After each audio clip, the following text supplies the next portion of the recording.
Hiram the Young Farmer. By Burbank L. Todd. Chapter 1. The Call of Spring. Well, after all, the country isn't such a bad place as some city folk think. The young fellow who said this stood upon the highest point of the ridge road, where the land sloped abruptly to the valley in which lay the small municipality of Crawberry on the one hand, while on the other open fields and patches of woodland, in a huge green and brown checkerboard pattern, fell more easily to the bank of the distant river. Dotted here and there about the farming country lying before the youth as he looked westward were cottages, or the more important-looking homesteads on the larger farms, and in the distance a white church spire behind the trees marked the tiny settlement of Blaine's Smithy. A Sabbath calm lay over the fields and woods. It was mid-afternoon of an early February Sunday, the time of the midwinter thaw, that false prophet of the real springtime. Although not a furrow had been turned as yet in the fields, and the snow lay deep in some fence corners and beneath the hedges, there was, after all, a smell of fresh earth, a clean, live smell, that Hiram Strong had missed all week down in Crawberry. "I'm glad I came up here," he muttered, drawing in great breaths of the clean air. "Just to look at the open fields, without any brick and mortar around, makes a fellow feel fine." He stretched his arms above his head and, standing alone there on the upland, felt bigger and better than he had in weeks. For Hiram Strong was a country boy, born and bred, and the town stifled him. Besides, he had begun to see that his 2 years in Crawberry had been wasted. "As a hustler after fortune in the city, I am not a howling success," mused Hiram. "Somehow, I'm cramped down yonder." And he glanced back at the squalid brick houses below him, the smoky roofs, and the ugly factory chimneys. "And I declare," he pursued reflectively, "I don't believe I can stand old Dan Dwight much longer. Dan Jr. is bad enough, when he is around the store, but the boss would drive a fellow to death." He shook his head, now turning from the pleasanter prospect of the farming land and staring down into the town. "Maybe I'm not a success because I don't stick to one thing. I've had 6 jobs in less than 2 years. That's a bad record for a boy, I believe. But there hasn't any of them suited me, nor have I suited them. And Dwight's Emporium beats 'em all," finished Hiram, shaking his head. He turned his back upon the town once more, as though to wipe his failure out of his memory. Before him sloped a field of wheat and clover.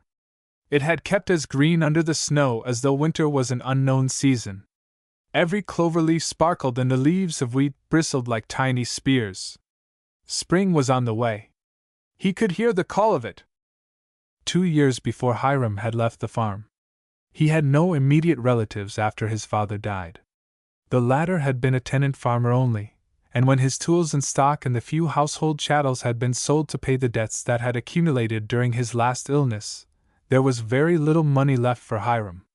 There was nobody to say him nay when he packed his bag and started for Crawberry, which was the metropolis of his part of the country. He had set out boldly, believing that he could get ahead faster and become master of his own fortune more quickly in town than in the locality where he was born. He was a rugged, well-set-up youth of 17, not over tall, but sturdy and able to do a man's work. Indeed, he had long done a man's work before he left the farm.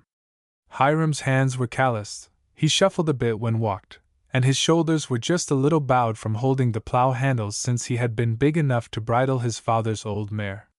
Yes, the work on the farm had been hard, especially for a growing boy. Many farm boys work under better conditions than Hiram had.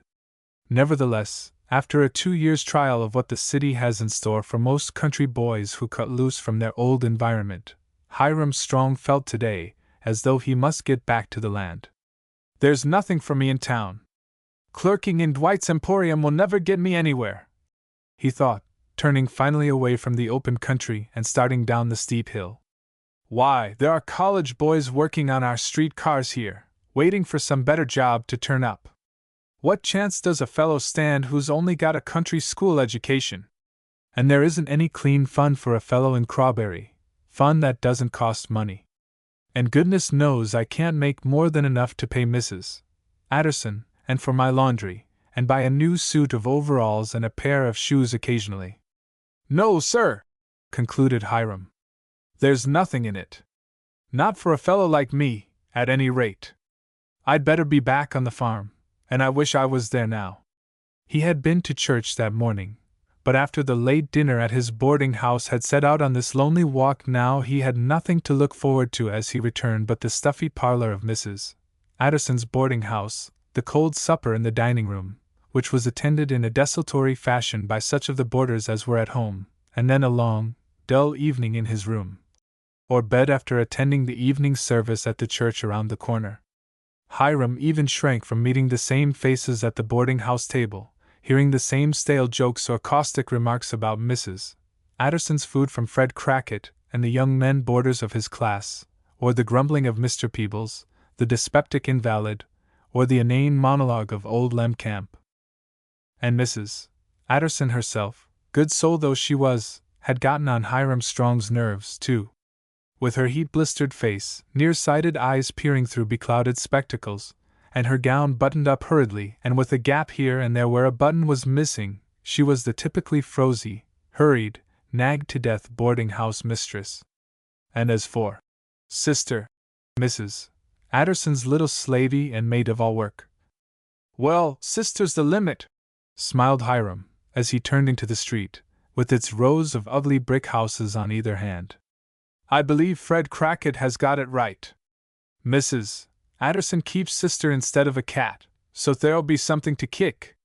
The half-grown girl, narrow-chested, round-shouldered, and sallow, had been taken by Mrs. Addison from some charity institution. Sister, as the boarders all called her, for lack of any other cognomen, would have her yellow hair in 4 attenuated pigtails hanging down her back, and she would shuffle about the dining room in a pair of Mrs. Addison's old shoes. By Jove! There she is now! Exclaimed the startled youth. At the corner of the street several slices of the brick block had been torn away, and the lot cleared for the erection of some business building. Running across this open space with wild shrieks and spilling the milk from the big pitcher she carried, milk for the boarders' tea, high noon, came Mrs. Addison's maid. Behind her, and driving her like a horse by the ever-present pigtails, bounded a boy of about her own age, a laughing, yelling imp of a boy whom Hiram knew very well. That Dan Dwight is the meanest little scamp at this end of the town, he said to himself. The noise the two made attracted only the idle curiosity of a few people. It was a locality where, even on Sundays, there was more or less noise. Sister begged and screamed. She feared she would spill the milk and told Dan Jr. so. But he only drove her the harder, yelling to her to get up, and yanking as hard as he could on the braids. Here! That's enough of that, called Hiram, stepping quickly toward the two. For Sister had stopped exhausted, and in tears. Be off with you, commanded Hiram. You've plagued the girl enough. Mind your business, Hiram Loram, returned Dan Jr., grabbing at Sister's hair again. Hiram caught the younger boy by the shoulder and whirled him around. You run along to Mrs. Addison, Sister, he said quietly. No, you don't, he added, gripping Dan Jr. more firmly. You'll stop right here. Let me be, high strong, bawled the other, when he found he could not easily jerk away. It'll be the worse for you if you don't. Just you wait until the girl is home, returned Hiram, laughing. It was an easy matter for him to hold the writhing Dan Jr. I'll fix you for this, squalled the boy. Wait till I tell my father. You wouldn't dare tell your father the truth, laughed Hi.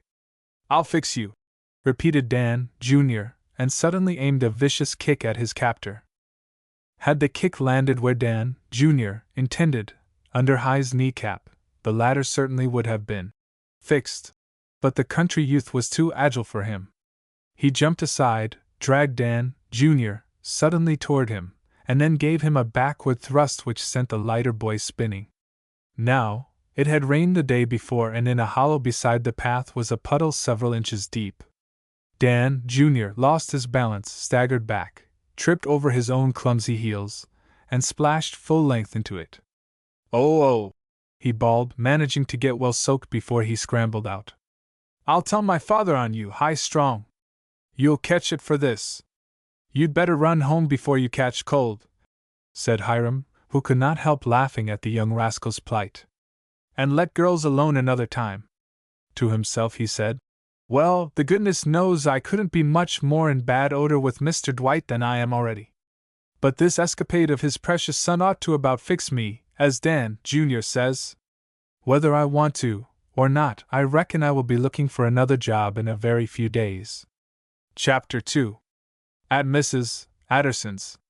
When you came into Mother Adderson's front hall, the young men boarders gave her that appellation in irony. The ghosts of many ancient boiled dinners met you with, if you were sensitive and unused to the odors of cheap boarding houses, a certain shock. He was starting up the stairs, on which the ragged carpet threatened to send less agile persons than Mrs. Adderson's boarders headlong to the bottom at every downward trip, when the clang of the gong in the dining room announced the usual cold spread which the landlady thought due to her household on the first day of the week. Hiram hesitated, decided that he would skip the meal, and started up again. But just then Fred Crackit lounged out of the parlor, with Mr. Peebles following him. Dyspeptic as he was, Mr. Peebles never missed a meal himself, and Crackit said, "Come on, high-low Jack. Aren't you coming down to the usual feast of reason and flow of soul?" Crackit thought he was a natural humorist, and he had to keep up his reputation at all times and seasons. He was rather a dissipated-looking man of 30 years or so, given to gay waistcoats and wonderfully knit ties. A brilliant as large as a hazelnut, and which, in some lights, really sparkled like a diamond, adorned the tie he wore this evening. "I don't believe I want any supper," responded Hiram pleasantly. "What's the matter? Got some inside information as to what Mother Adderson has laid out for us? You're pretty thick with the old girl, Hi." "That's not a nice way to speak of her, Mr. Crackit," said Hi in a low voice. The other boarders, those who were in the house, straggled into the basement dining room one after the other, and took their places at the long table, each in his customary manner. That dining room at Mother Adderson's never could have been a cheerful place. It was long, and low-ceiled, and the paper on the walls was a dingy red, so old that the figure on it had retired into the background, been absorbed by it, so to speak. The two long, dusty windows looked upon an area, and were grilled halfway up by wrought iron screens which, too, helped to shut out the light of day. The long table was covered by a red-figured tablecloth. The casters, at both ends and in the middle, were the ugliest, Hiram was sure, to be found in all the city of Crawberry. The crockery was of the coarsest kind. The knives and forks were antediluvian. The napkins were as coarse as huck towels. But Mrs. Adderson's food, considering the cost of provisions and the charge she made for her table, was very good. Only it had become a habit for certain of the boarders, led by the jester, Crackit, to criticize the viands. Sometimes they succeeded in making Mrs. Adderson angry, and sometimes Hiram knew she wept, alone in the dining room, after the harum-scarum, thoughtless crowd had gone. Old Lem Camp, nobody save Hiram thought to put Mr. before the old gentleman's name, sidled in and sat down beside the country boy, as usual. He was a queer, colorless sort of person, a man who never looked into the face of another if he could help it. He would look all around Hiram when he spoke to him, at his shoulder, his shirt front, his hands, even at his feet if they were visible, but never at his face. And at the table he kept up a continual monologue. It was difficult sometimes for Hiram to know when he was being addressed, and when poor Mr. Camp was merely talking to himself. "Let's see, where has Sister put my napkin? Oh, here it is. You've been for a walk, have you, young man? No, that's not my napkin. I didn't spill any gravy at dinner. Nice day out, but raw, goodness me. Can I have a knife and fork? Where's my knife and fork? Sister certainly has forgotten my knife and fork. Oh, here they are. Yes, a very nice day indeed for this time of year." And so on. It was quite immaterial to Mr. Camp whether he got an answer to his remarks to Hiram, or not. He went on muttering to himself, all through the meal, sometimes commenting upon what the others said at the table, and that quite shrewdly, Hiram noticed, but the other boarders considered him a little cracked. Sister smiled sheepishly at Hiram as she passed the tea. She drowned his tea with milk and put in no less than 4 spoonfuls of sugar. But although the fluid was utterly spoiled for Hiram's taste, he drank it with fortitude, knowing that the girl's generosity was the child of her gratitude, for both sugar and milk were articles very scantily supplied at Mother Addison's table. The mistress herself did not appear. Now that he was down here in the dining room, Hiram lingered. He hated the thought of going up to his lonely and narrow quarters at the top of the house. The other boarders trailed out of the room and upstairs, one after another, old Lem Camp being the last to go. Sister brought in a dish of hot toast between two plates, and set it at the upper end of the table. Then Mrs. Addison appeared. Hiram knew at once that something had gone wrong with the boarding-house mistress. She had been crying, and when a woman of the age of Mrs. Addison indulges in tears, her personal appearance is never improved. "Oh, that you, Hi?" she drawled, with a snuffle. "Did you get enough to eat?" "Yes, Mrs. Addison," returned the youth, starting to get up. "I have had plenty." "I'm glad you did," said the lady. "And you're easy side of most of 'em, Hiram. You're a real good boy." "I reckon I get all I pay for, Mrs. Addison," said her youngest boarder. "Well, there ain't many of 'em would say that. And they was awful provokin' this noon. That roast of veal was just as good meat as I could find in market, and I don't know what any sensible party would want better than that prune pie. Well, I hope I won't have to keep a boarding house all my life. It's a thankless task. And it ties a body down so. Here's my uncle, my poor mother's only brother and about the only relative I've got in the world. Here's Uncle Jephthah down with the grip, or suthin, and goodness knows if he'll ever get over it. And I can't leave to go and see him die peaceable." "Does he live far from here?" asked Hiram, politely, although he had no particular reason for being interested in Uncle Jephthah. "He lives on a farm out Scova way. He's lived there most all his life. He used to make a right good living off on that farm, too, but it's run down some now. The last time I was out there, 2 years ago, he was just keeping along, and that's all. And now I expect he's dying, without a chick or child of his own by him." And she burst out crying again, the tears sprinkling the square of toast into which she continued to bite. Of course, it was ridiculous. A middle-aged woman weeping and eating toast and drinking strong boiled tea is not a romantic picture. But as Hiram climbed to his room, he wished with all his heart that he could help Mrs. Addison. He wasn't the only person in the world who seemed to have got into a wrong environment. Lots of people didn't fit right into their circumstances in life. "We're square pegs in round holes, that's what we are," mused Hiram. "That's what I am. I wish I was out of it. I wish I was back on the farm." Chapter 3. A Dreary Day. Daniel Dwight's Emporium, the general store, was called, and it was in a very populous part of the town of Crawberry. Old Daniel was a driver. He seldom had clerks enough to handle his trade properly, and nobody could suit him. As general helper and junior clerk, Hiram Strong had remained with the concern longer than any other boy Daniel had hired in years. When the early Monday morning rush was over, and there was moment's breathing space, Hiram went to the door to rearrange the trays of vegetables which were his particular care. Hiram had a knack of making a bank of the most plebeian vegetable and salads look like the display window of a florist.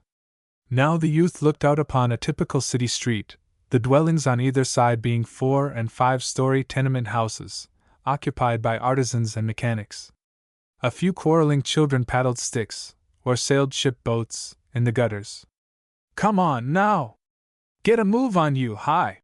sounded the raucous voice of Daniel Dwight the elder, behind him in the store. Hiram went at his task with neither interest nor energy. All about him the houses and the street were grimy and depressing.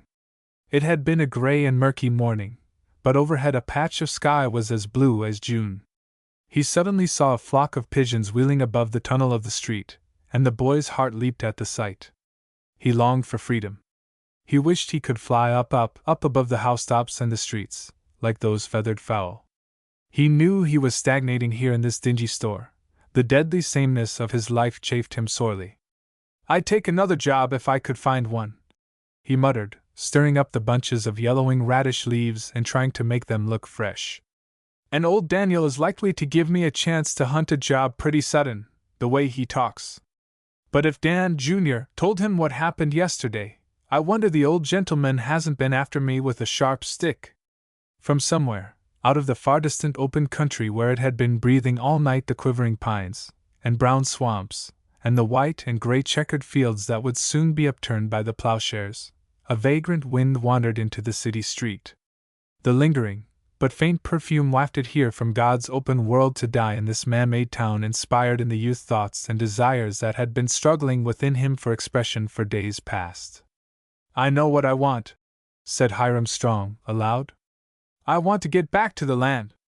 The progress of the day was not conducive to a hopeful outlook for Hiram. When closing time came, he was heartily sick of the business of storekeeping, if he never had been before. And when he dragged himself home to the boarding house, he found the atmosphere there as dreary as the street itself. The boarders were grumpy and Mrs. Adderson was in a tearful state again. Hiram could not stay in his room. It was a narrow, cold place at the end of the back hall at the top of the house. There was a little, painted bureau in it, one leg of which had been replaced by a brick, and the little glass was so blue and blurred that he never could see in it whether his tie was straight or not. There was a chair, a shelf for books, and a narrow folding bed. When the bed was dropped down for his occupancy at night, he could not get the door open. Had there ever been a fire at Adderson's at night, Hiram's best chance for escape would have been by the window. So this evening, to kill the miserable stretch of time until sleep should come to him, the boy went out and walked the streets. Two things had saved Hiram Strong from getting into bad company on these evening rambles. One was the small amount of money he earned, and the other was the naturally clean nature of the boy. The cheap amusements which lured on either hand did not attract him. But the dangers are there in every city, and they lurk for every boy in a like position. The main thoroughfare in this part of the town where Hiram boarded was brightly lighted, gaudy electric signs attracting notice to cheap picture shows, catch-penny arcades, cheap jewelry stores, and the ever-present saloons and pool rooms. It looked bright, and warm, and lively in many of these places, but the country-bred boy was cautious. Now and then a raucous-voiced automobile shot along the street. The electric cars made their usual clangor, and there was still some ordinary traffic of the day dribbling away into the side streets, for it was early in the evening.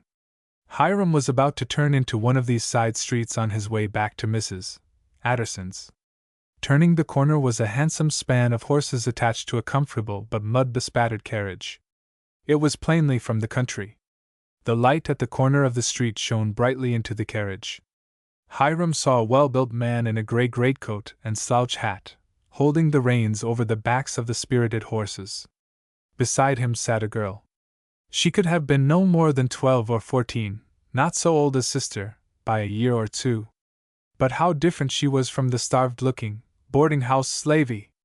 She was framed in furs, rich gray and black furs that muffled her from top to toe, only leaving her brilliant, dark little face with its perfect features shining like a jewel in its setting. She was talking laughingly to the big man beside her, and he was looking down at her. Perhaps this was why he did not see what lay just ahead, or perhaps the glare of the street light blinded him, as it must have the horses, as the equipage turned into the darker side street. But Hiram saw their peril. He sprang into the street with a cry of warning. And he was lucky enough to seize the nigh horse by the bridle and pull both the high-steppers around. There was an excavation, an opening for a water main, in this street. The workmen had either neglected to leave a red lantern, or malicious boys had stolen it. Another moment, and the horses would have been in this excavation, and even now the carriage swayed. One forward wheel went over the edge of the hole, and for the minute it was doubtful whether Hiram had saved the occupants of the carriage by his quick action, or had accelerated the catastrophe. Chapter 4. The Lost Card. Had Hiram Strong not been a muscular youth for his age, and sturdy withal, the excited horses would have broken away from him, and the carriage would certainly have gone into the ditch. But he had a grip on the bridle reins now that could not be broken, although the horses plunged and struck fire from the stones of the street with their shoes. He dragged them forward, the carriage pitched and rolled for a moment, and then stood upright again, squarely on its four wheels. "All right, lad. I've got 'em," exclaimed the gentleman in the carriage. He had a hearty, husky sort of voice, a voice that came from deep down in his chest and was more than a little hoarse. But there was no quiver of excitement in it.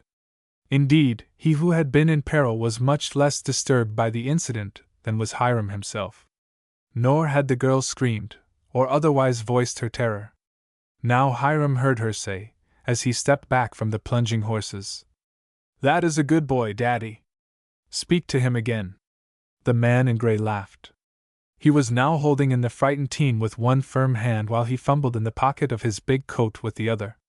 "He certainly has got some muscle, that lad," announced the gentleman. "Here, son, where can I find you when I'm in town again?" "I work at Dwight's Emporium," replied Hiram, rather diffidently. "All right. Thanks. Here's my card. You're the kind of a boy I like. I'll surely look you up." He held out the bit of pasteboard to Hiram, but as the youth stepped nearer to reach it, the impatient horses sprang forward and the carriage rolled swiftly by him. The card flipped from the man's fingers. Hiram grabbed for it, but missed the card. It fluttered into the excavation in the street, and the shadow hid it completely from the boy's gaze. Had there been a lantern nearby, as there should have been, Hiram would have taken it to search for the lost card. For he felt suddenly as though opportunity had brushed past him. The man in the carriage evidently lived out of town. He might be a prosperous farmer. And being a farmer, he might be able to give Hiram just the sort of job he was looking for. The card, of course, would have put Hiram in touch with the man. And he seemed like a hearty, good-natured individual. And the girl, his daughter, was as pretty as a picture, thought Hiram, as he turned wearily toward the boarding house. Well, I don't know that I'll ever see either of them again, but if I could learn that man's name and address, I'd certainly look him up. So much did this thought disturb him that he was up an hour earlier than usual the next morning and hurried to work by the way of the excavation in the street where the incident had occurred. But he could not find the card, although he got down into the ditch to search for it. The loose sand, perhaps, rattling down from the sides of the excavation during the night, had buried the bit of pasteboard, and Hiram went on to Dwight's Emporium more disheartened than ever. The work there went worse that morning. Old Daniel Dwight drove the young fellow from one task to another. The other clerks got a minute's time to themselves now and then, but the proprietor of the store seemed to have his keen eyes on Hiram continually. There was always a slow-up in the work about 10 o'clock, and Hiram had a request to make. He asked old Daniel for an hour off. "An hour off, with all this work to do? What do you mean, boy?" roared the proprietor. "What do you want an hour for?" "I've got an errand," replied Hiram quietly. "Well, what is it?" snarled the old man curiously. "Why, it's a private matter." "I can't tell you," returned the youth coolly. "No good, I'll be bound, no good. I don't see why I should let you off an hour." "I work many an hour overtime for you, Mr. Dwight," put in Hiram. Yes, that's all right. That's the agreement. You knew you'd have to when you came to work at the Emporium. Stick to your contract, boy." "Then why don't you stick to yours?" demanded the youth, boldly. What do you mean by that?" cried Mr. Dwight, glaring at Hiram through his spectacles. "I mean that when I came to work for you 7 months ago, you promised that, if I suited after 6 months, you would raise my wages. And you haven't done so," said the young fellow, firmly.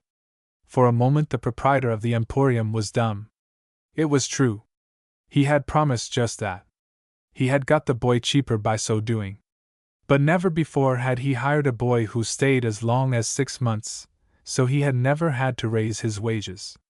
Well, he stammered for a moment, then a shrewd thought came to his mind. He actually smiled. When Mr. Dwight smiled it was worse than when he didn't. "I told you that if you suited me I'd raise your pay, did I?" he snarled. "Well, you don't suit me. You never have suited me. Therefore, you get no raise, young man." Hiram was not astonished. He was only indignant. Another boy might have expressed his anger by flaring up and tendering his resignation on the spot. But Hiram had that fear of debt in his breast which is almost always a characteristic of the frugal, country-bred person. He had saved little. He had no prospect of another job. And every Saturday night he was expected to pay Mrs. Addison $3.50. At any rate, Mr. Dwight, he said quietly after a minute's silence, I want an hour to myself this morning. And I'll dock ye 10 cents for it, declared the old man. You can do as you like about that, returned Hiram, and he walked into the back room, took off his apron, and got into his coat. He had it in mind to go to the big market, where the farmers drove in from out of town, and see if he could meet one of his old neighbors, or anybody else who could tell him of prospect of work for the coming season. It was early yet for farmers to be looking for extra hands, but Hiram hoped that he might see something in prospect for the future. He had made up his mind that, if possible, he would not take another job in town. And I can see pretty plainly that I've got about through at the Emporium, he thought, as he approached the open space devoted by the city of Crawberry to a market for the truckmen and farmers who drove in with their wares from the surrounding country. At this time of day the bustle of market was over. The farmers would have had their breakfasts in the little restaurants which encircled the marketplace, or would be preparing to drive home again. The hucksters and pushcart merchants were picking up seconds and lot ends of vegetables for their trade. The cobbles of the marketplace was a litter of cabbage leaves, spilled sprouts, spoiled potatoes, and other refuse. Hiram walked about, looking for somebody whom he knew, but most of the faces around the market were strange to him. Several farmers he spoke to about work, but they were not hiring hands, so, when his hour was up, he went back to the Emporium, more despondent than before. Chapter 5. The Commotion at Mother Addison's. By chance that evening Hiram got home to his boarding house in good season. The early boarders, early birds, Crackit always termed them, had not yet sat down to the long table in the dingy dining room. Indeed, the supper gong had not been pounded by sister, and some of the young men were grouped impatiently in the half-lighted parlor. Through the swinging door into the steaming kitchen Hiram saw a huge black woman waddling about the range, and heard her husky voice berating sister for not moving faster. Chloe only appeared when a catastrophe happened at the boarding house, and a catastrophe meant the removal of Mrs. Addison from her usual orbit. She's gone to the funeral. That Uncle Jephthah of hern is dead, whispered sister in Hiram's ear when she put his soup in front of him. Aha! Observed Mr. Crackit, eyeing Hiram with his head on one side. Secrets, eh? Inside information of what's in the pudding sauce? Nothing went right at the boarding house during the next 2 days. And for Hiram Strong nothing seemed to go right anywhere. He demanded, and got the permission, with another 10-cent tax, another hour off to visit the market. But he found nobody who would hire a boy at once. Some of the farmers doubted if he knew as much about farm work as he claimed to know.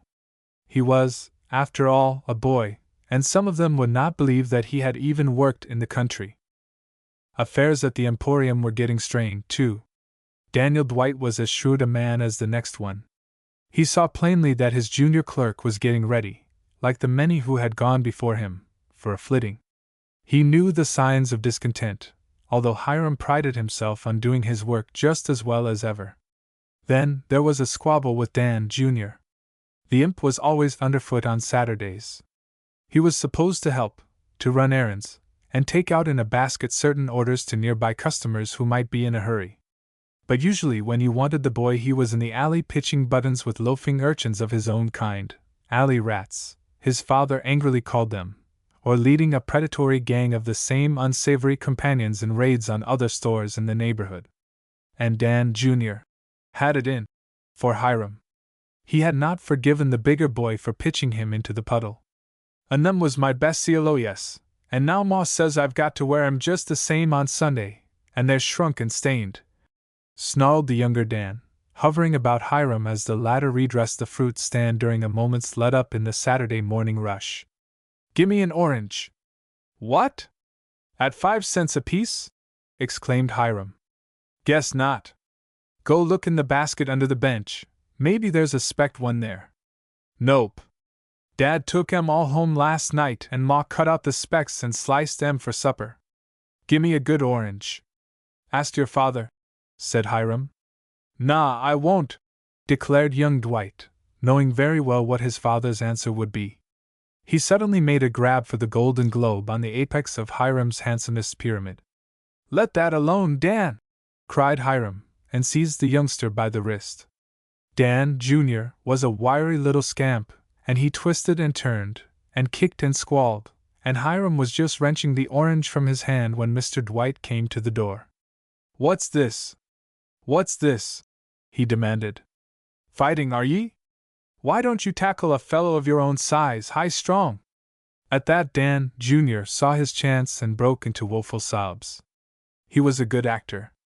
"I've a mind to turn you over to a policeman, Hiram," cried Mr. Dwight. "That's what I've a mind to do." "I suppose you'll discharge me first, won't you?" suggested Hiram, scornfully. "You can come in and get your money right now, young man," said the proprietor of the emporium. "Dan, let them oranges alone. And don't you go away from here. I'll want you all day today. I shall be short-handed with this young scalawag leaving me in the lurch like this." It had come so suddenly that Hiram almost lost his breath. He had part of his wish, that was sure. He was not likely to work for Daniel Dwight any longer. The old man led the way back to his office. He had a little pile of money already counted out upon the desk. It was plain that he had intended quarreling with Hiram and getting rid of him at this time, for he had the young fellow's wages figured up to tea that very hour, and 20 cents deducted for the 2 hours Hiram had off. "But that isn't fair. I'm willing to work to the end of the day. I ought to get my wages in full for the week, save for the 20 cents, said Hiram mildly. To tell the truth, now that he had lost his job, unpleasant as it had been, Hiram was more than a little troubled. He was indeed about to be cast adrift.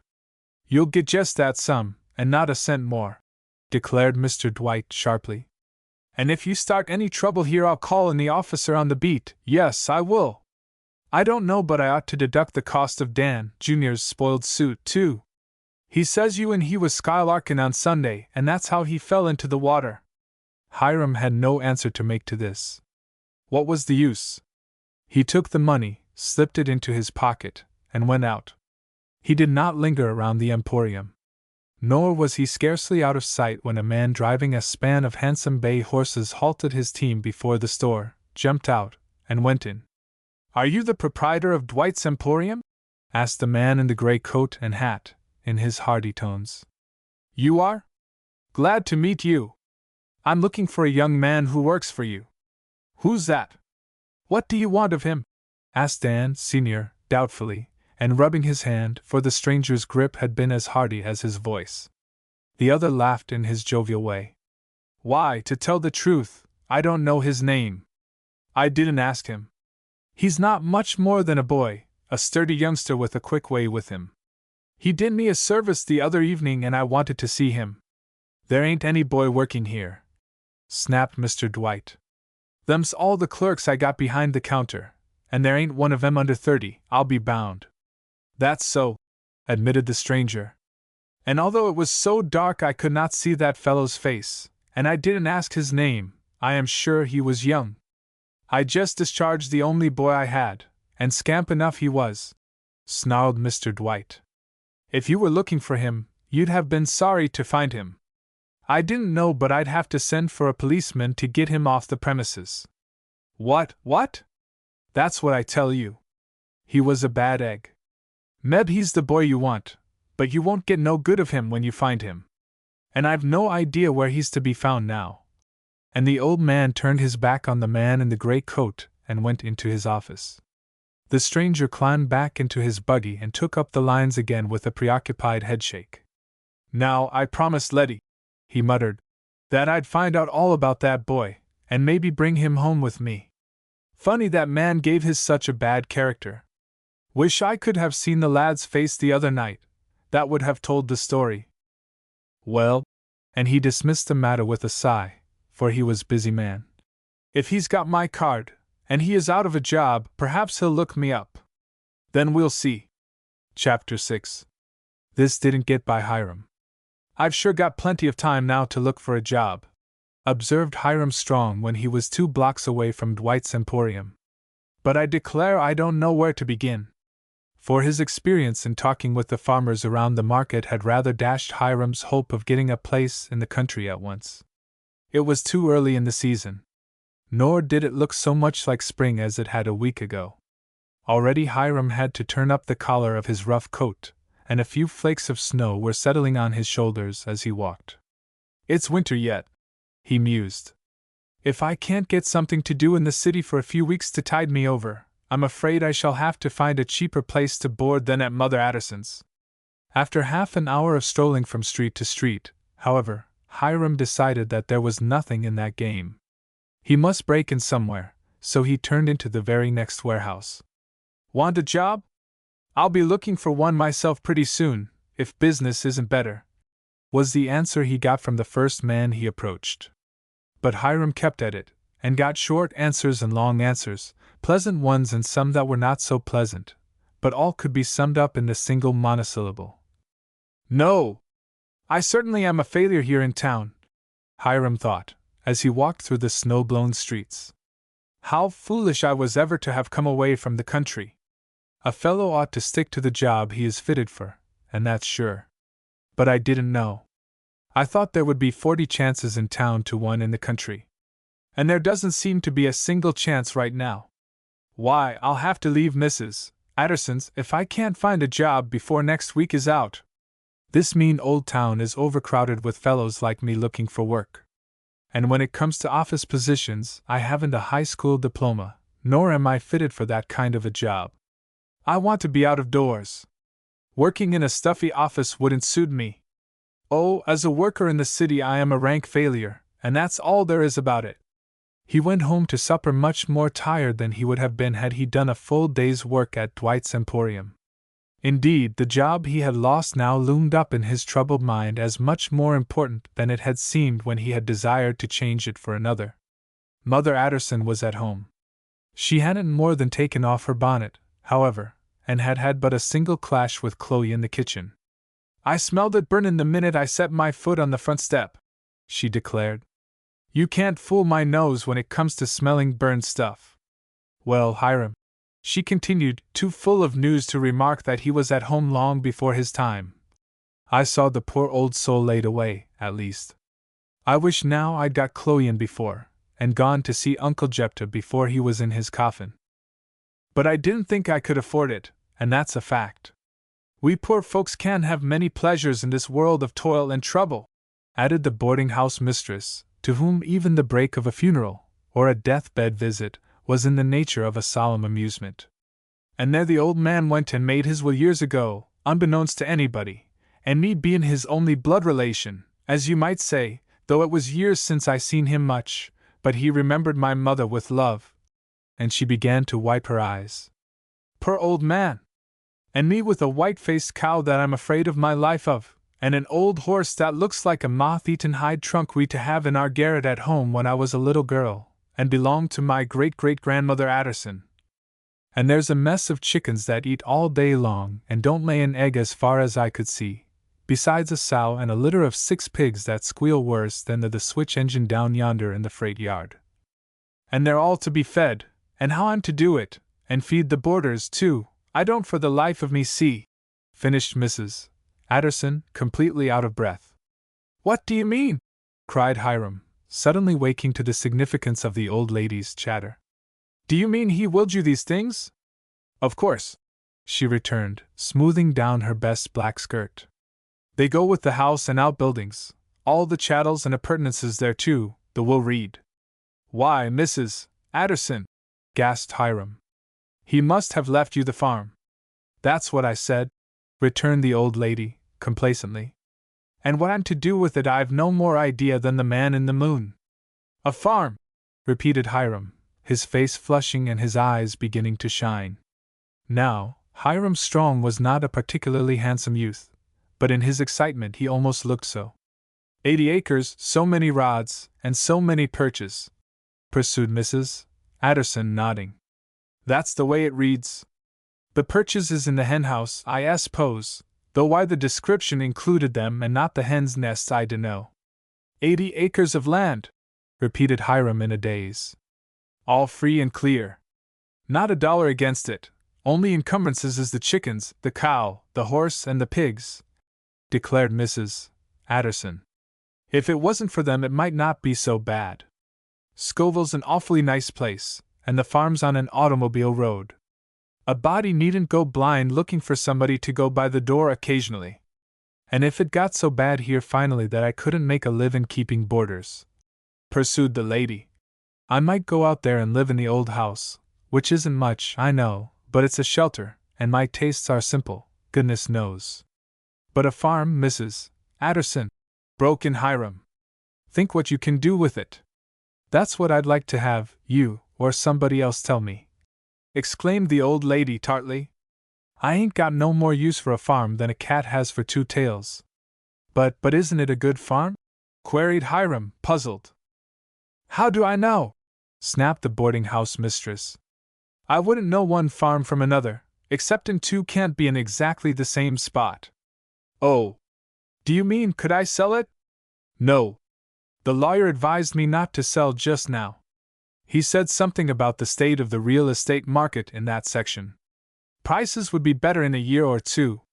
And then, the old place is mighty run down. That's what I mean," Hiram hastened to say.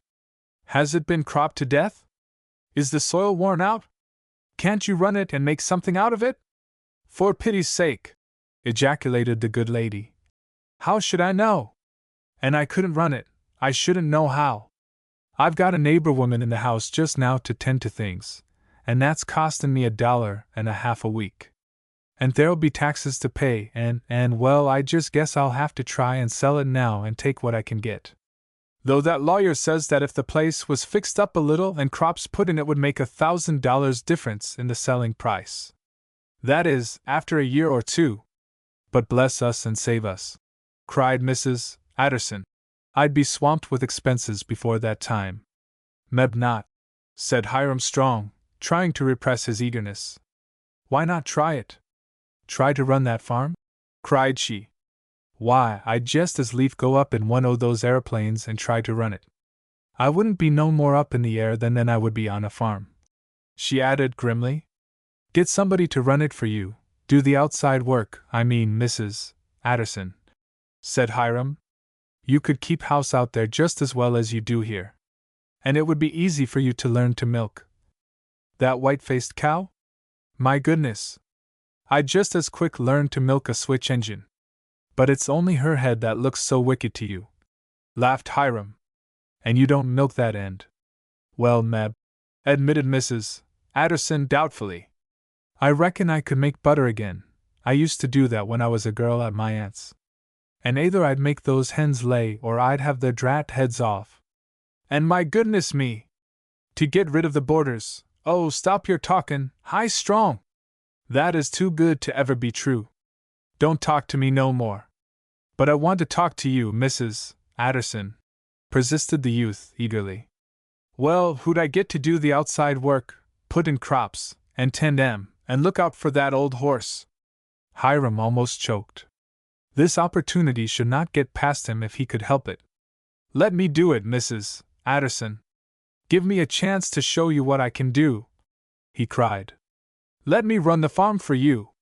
Why do you suppose that it could be made to pay us high?" demanded his landlady in wonder. "Other farms pay, why not this one?"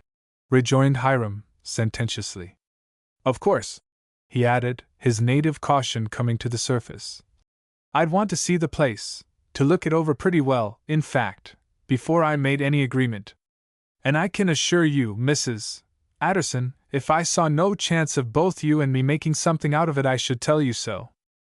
But your job, Hiram? And I wouldn't approve of your going out there and looking at the place on a Sunday."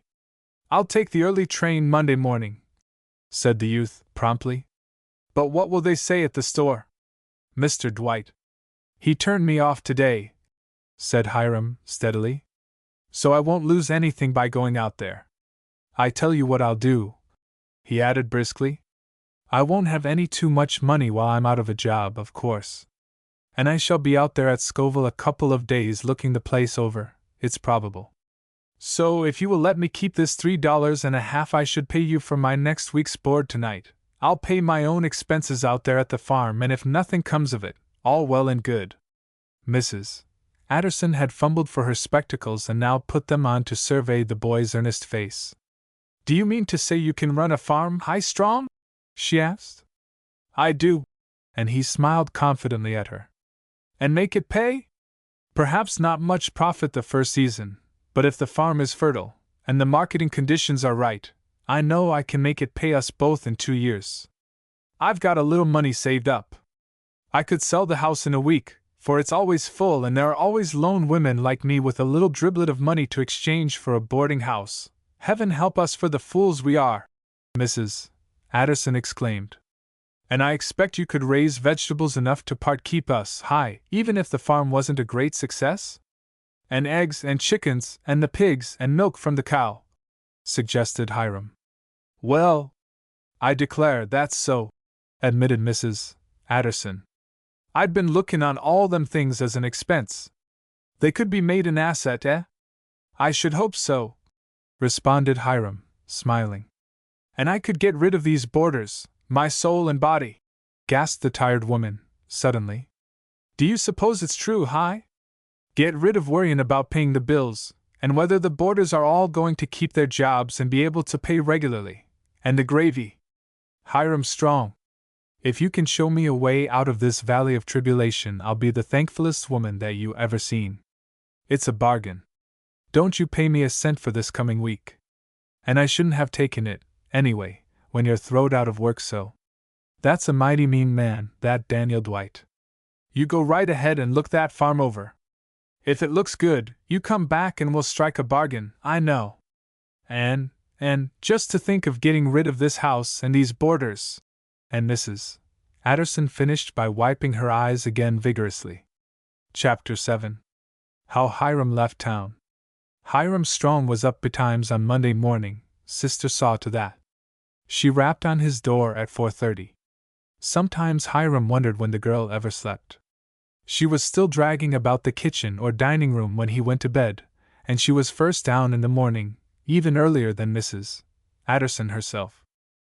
The boarding-house mistress was not intentionally severe with Sister, but the much-harassed lady had never learned to make her own work easy, so how should she be expected to be easy on Sister?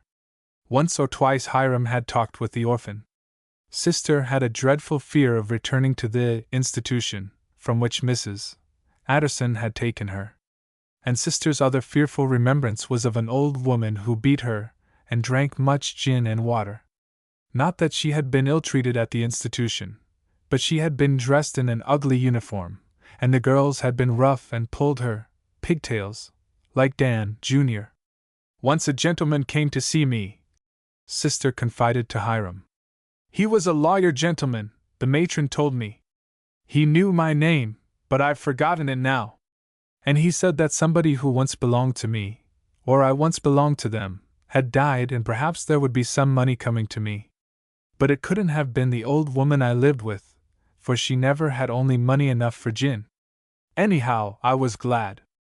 I asked him how much money, was it enough to treat all the girls in the institution one round of ice cream soda, and he laughed, he did. And he said yes, just about enough for that, if he could get it for me. And I ran away and told the girls. I promised them all a treat.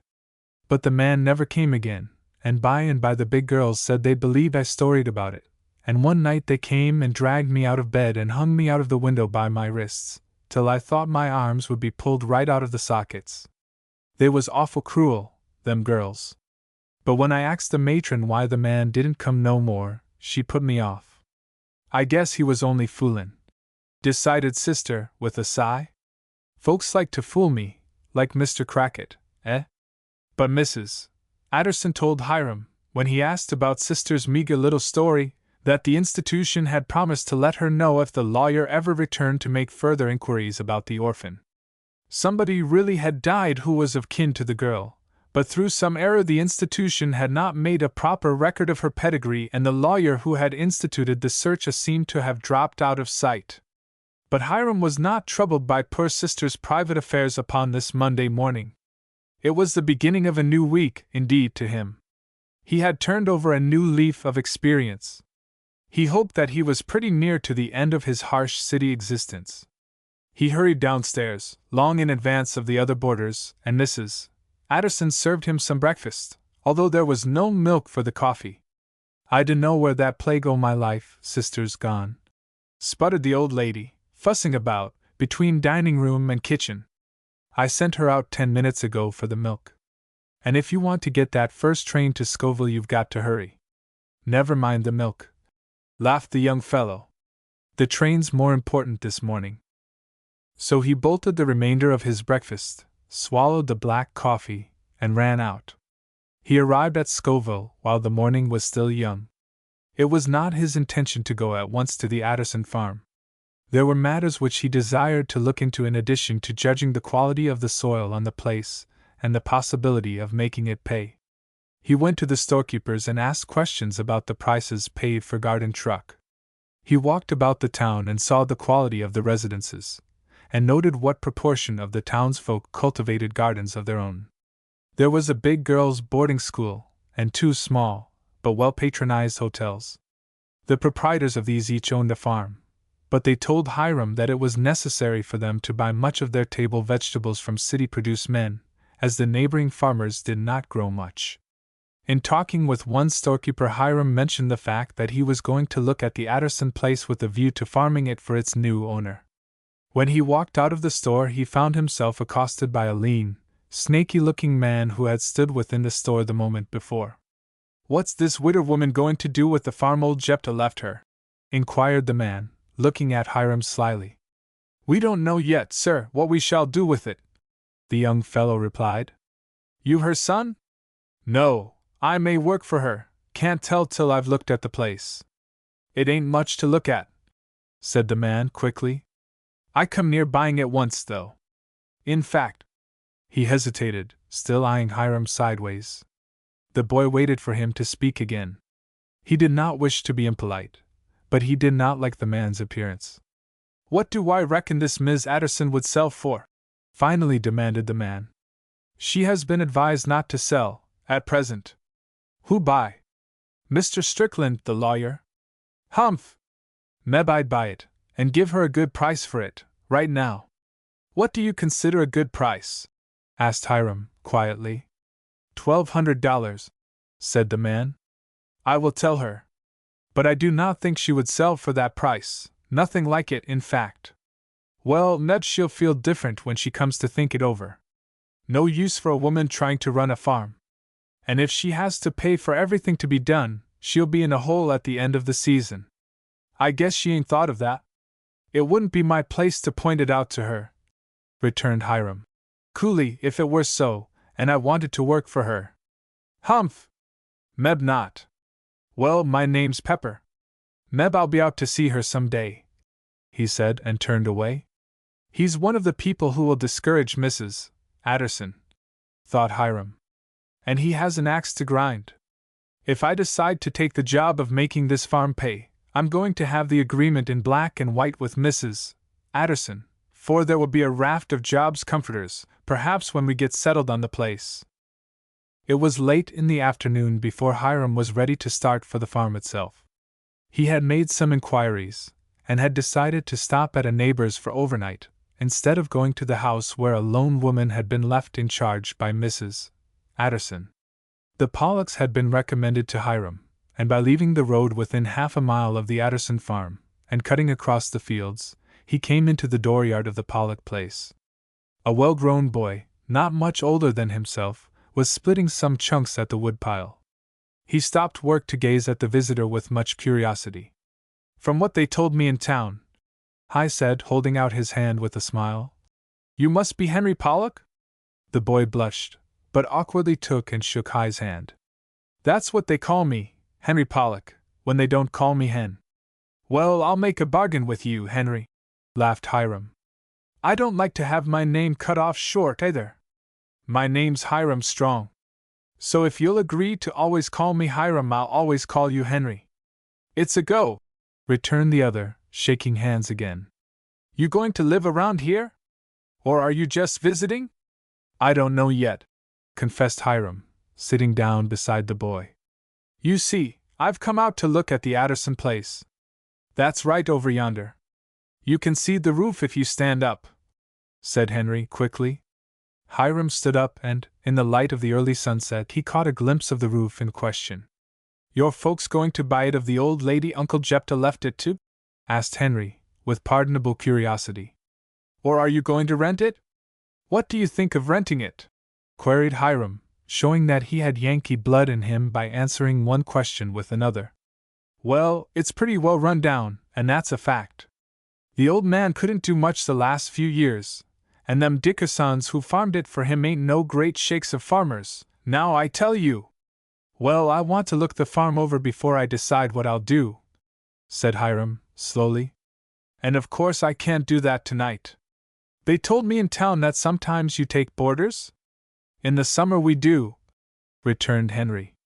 "Do you think your folks will put me up overnight?" "Why, I reckon so. Hiram Strong, did you say your name was? Come right in," added Henry hospitably, "and I'll ask Mother." Chapter 8. The Lure of Green Fields. The Pollocks proved to be a neighborly family, and a large one. As Henry said, there was a whole raft of young UNS, younger than he was. They made Hiram very welcome at the supper table, and showed much curiosity about his personal affairs. But the young fellow had been used to just such people before. They were not a bad sort, and if they were keenly interested in the affairs of other people, it was because they had few books and newspapers, and small chance to amuse themselves in the many ways which city people have. Hiram slept with Henry that night, and Henry agreed to show the visitor over the Addison place the next day. "I know every stick and stone of it as well as I do our'n," declared Henry. "And Dad won't mind my taking time now. Later, few. I tell you, we have to just get up and dust to make a crop. Not much chance for fun after a week or two until the corn's laid by." "You know all the boundaries of the Addison farm, do you?" Hiram asked. "Yes, sir," replied Henry eagerly. "And say, do you like to fish?" "Of course, who doesn't?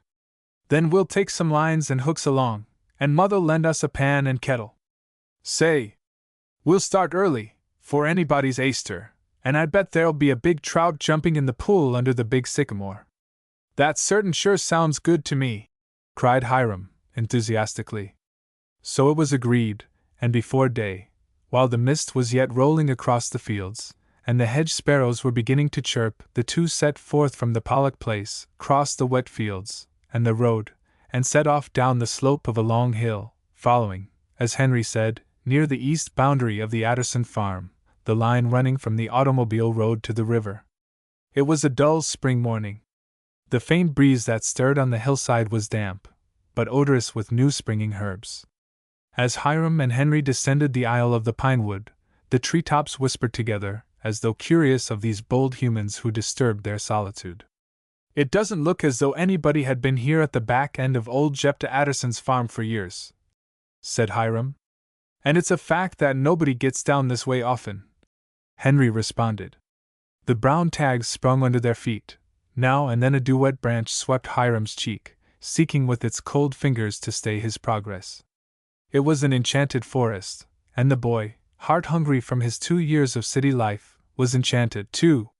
Hiram learned from talking with his companion that at one time the piece of 30-year-old timber they were walking through had been tilled, after a fashion. But it had never been properly cleared, as the hacked and ancient stumpage betrayed. Here and there the lines of corn rows which had been plowed when the last crop was laid by were plainly revealed to Hiram's observing eye.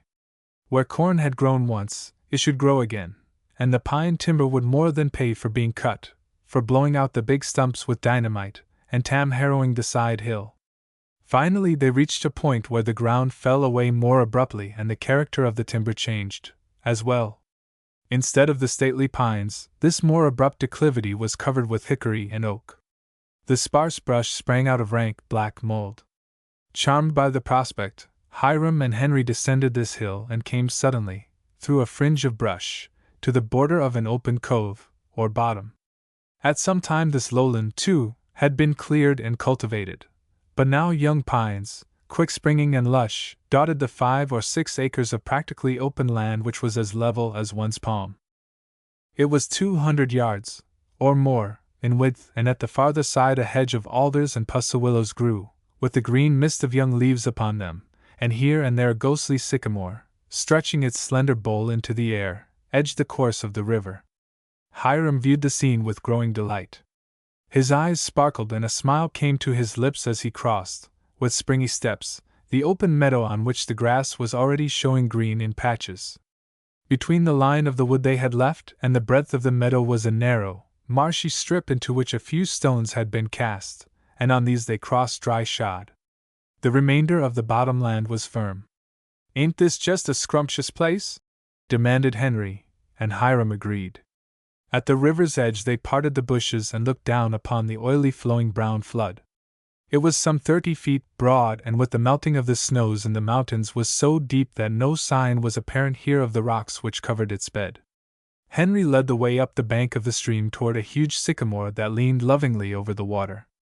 An ancient wild grapevine, its but 4 inches through and its roots fairly in the water, had a stranglehold upon this decrepit forest monarch, its tendrils reaching the sycamore's topmost branch. Under the tree was a deep hole where flotsam leaves and twigs performed an endless treadmill dance in the grasp of the eddy. Suddenly, while their gaze clung to the dimpling water, there was a flash of a bronze body, a streak of light along the surface of the pool, and 2 widening circles showed where the master of the hole had leaped for some insect prey. "See him?" called Henry, but under his breath. Hiram nodded, but squeezed his companion's hand for silence. He almost held his own breath for the moment, as they moved back from the pool with the soundless step of an Indian. "That big feller is my meat," declared Henry. "Go to it, boy," urged Hiram, and set about preparing the camp. He cut with his big jackknife and set up a tripod of green rods in a jiffy, skirmished for dry wood, lit his fire, filled the kettle from the river at a little distance from the eddy, and hung it over the blaze to boil. Meanwhile Henry fished out a line and an envelope of hooks from an inner pocket, cut a springy pole back on the hillside, rigged his line and hook, and kicked a hole in the soft, rich soil until he unearthed a fat angleworm. With this impaled upon the hook he cautiously approached the pool under the sycamore and cast gently. The struggling worm sank slowly, the water wrinkled about the line, but there followed no tug at the hook, although Henry stood patiently for several moments. He cast again, and yet again, with like result. "Ah, bien," muttered Hiram in his ear. "This fellow's appetite needs tickling. He is being fed too well and turns up his nose at a common earthworm, does he? Let me show you a wrinkle, Henry." Henry drew the line ashore again and shook off the useless bait. "You're not fishing," Hiram continued with a grim smile. "You've just been drowning a worm. But I'll show that old fellow sulking down below there that he is no match this early in the spring for a pair of hungry boys." He recrossed the meadow, and the stepping stones, to the wood. He had noticed a log lying in the path as he descended the hillside. With the toe of his boot he kicked a patch of bark from the log, and thereby lay bare the wavering trail of a busy grub. Following the trail he quickly found the fat, juicy insect, which immediately took the earthworm's place upon the hook. Again Henry cast, and this time, before the grub even touched the surface of the pool, the fish leaped and swallowed the tempting morsel, hook and all. There was no playing of the fish on Henry's part. A quick jerk and the gasping spotted beauty, 1.25 pounds or more, in weight, lay upon the sward beside the crackling fire. "Whoopee!" called Henry excitedly. "That's number 1. While Hiram dexterously scaled and cleaned the first trout, Henry caught a couple more. Hiram brought forth, too, the coffee, salt and pepper, sugar, a piece of fat salt pork and 2 table knives and forks. He raked a smooth bed in the glowing coals, sliced the pork thin, laid some slices in the pan and set that upon the coals, where the pork began to sputter almost at once. The water in the kettle was boiling, and he made the coffee. Then he laid the trout upon the pan with 3 slices of pork upon each, and sat back upon his haunches beside Henry enjoying the delicious odor in anticipation of the more solid delights of breakfast. They had hard crackers and with these, and drinking the coffee from the kettle itself, when it was cool enough, the 2 boys feasted like monarchs. "By Jove!" exclaimed Henry. "This beats Ma's soda biscuit and fat meat gravy." But as he ate, Hiram's gaze traveled again and again across the scrub-grown meadow. The lay of the land pleased him. The richness of the soil had been revealed when they dug the earthworm. For thousands of years the riches of yonder hillside had been washing down upon the bottom, and this alluvial was rich beyond computation. Here were several acres, the young farmer knew, which, however overcropped the remainder of Uncle Jephthah's land had been, could not be impoverished in many seasons. "It's as rich as cream," muttered he, thoughtfully. "Grubbing out these young pines wouldn't take long. There's a heavy sod and it would have to be plowed deeply. Then a crop of corn this year, perhaps, late corn for fear the river might overflow it in June. And then—" "Great Scott!" ejaculated Hiram, slapping his knee. "What wouldn't grow on this bottom land?" "Yes, it's mighty rich," agreed Henry. "But it's a long way from the house, and then, the river might flood it over. I've seen water running over this bottom 2 feet deep, once." They finished the al fresco meal and Hiram leaped up, inspired by his thoughts to brisker movements. "Whatever else this old farm has on it, I vow and declare," he said, "this 5 or 6 acres alone might be made to pay a profit on the whole investment." Chapter 9. The Bargain is Made. Henry showed Hiram the branch, a little stream flowing into the river, which marked the westerly boundary of the farm for some ways, and they set off up the steep bank of this stream. This back end of the farm, quite 40 acres, or half of the whole tract, had been entirely neglected by the last owner of the property for a great many years. It was some distance from the house, for the farm was a long and narrow strip of land from the highway to the river, and Uncle Jephthah had had quite all he could do to till the uplands and the fields adjacent to his home. They came upon these open fields, many of them filthy with dead weeds and littered with sprouting bushes, from the rear. Hiram saw that the fences were in bad repair, and that the back of the premises gave every indication of neglect and shiftlessness. Perhaps not exactly the latter.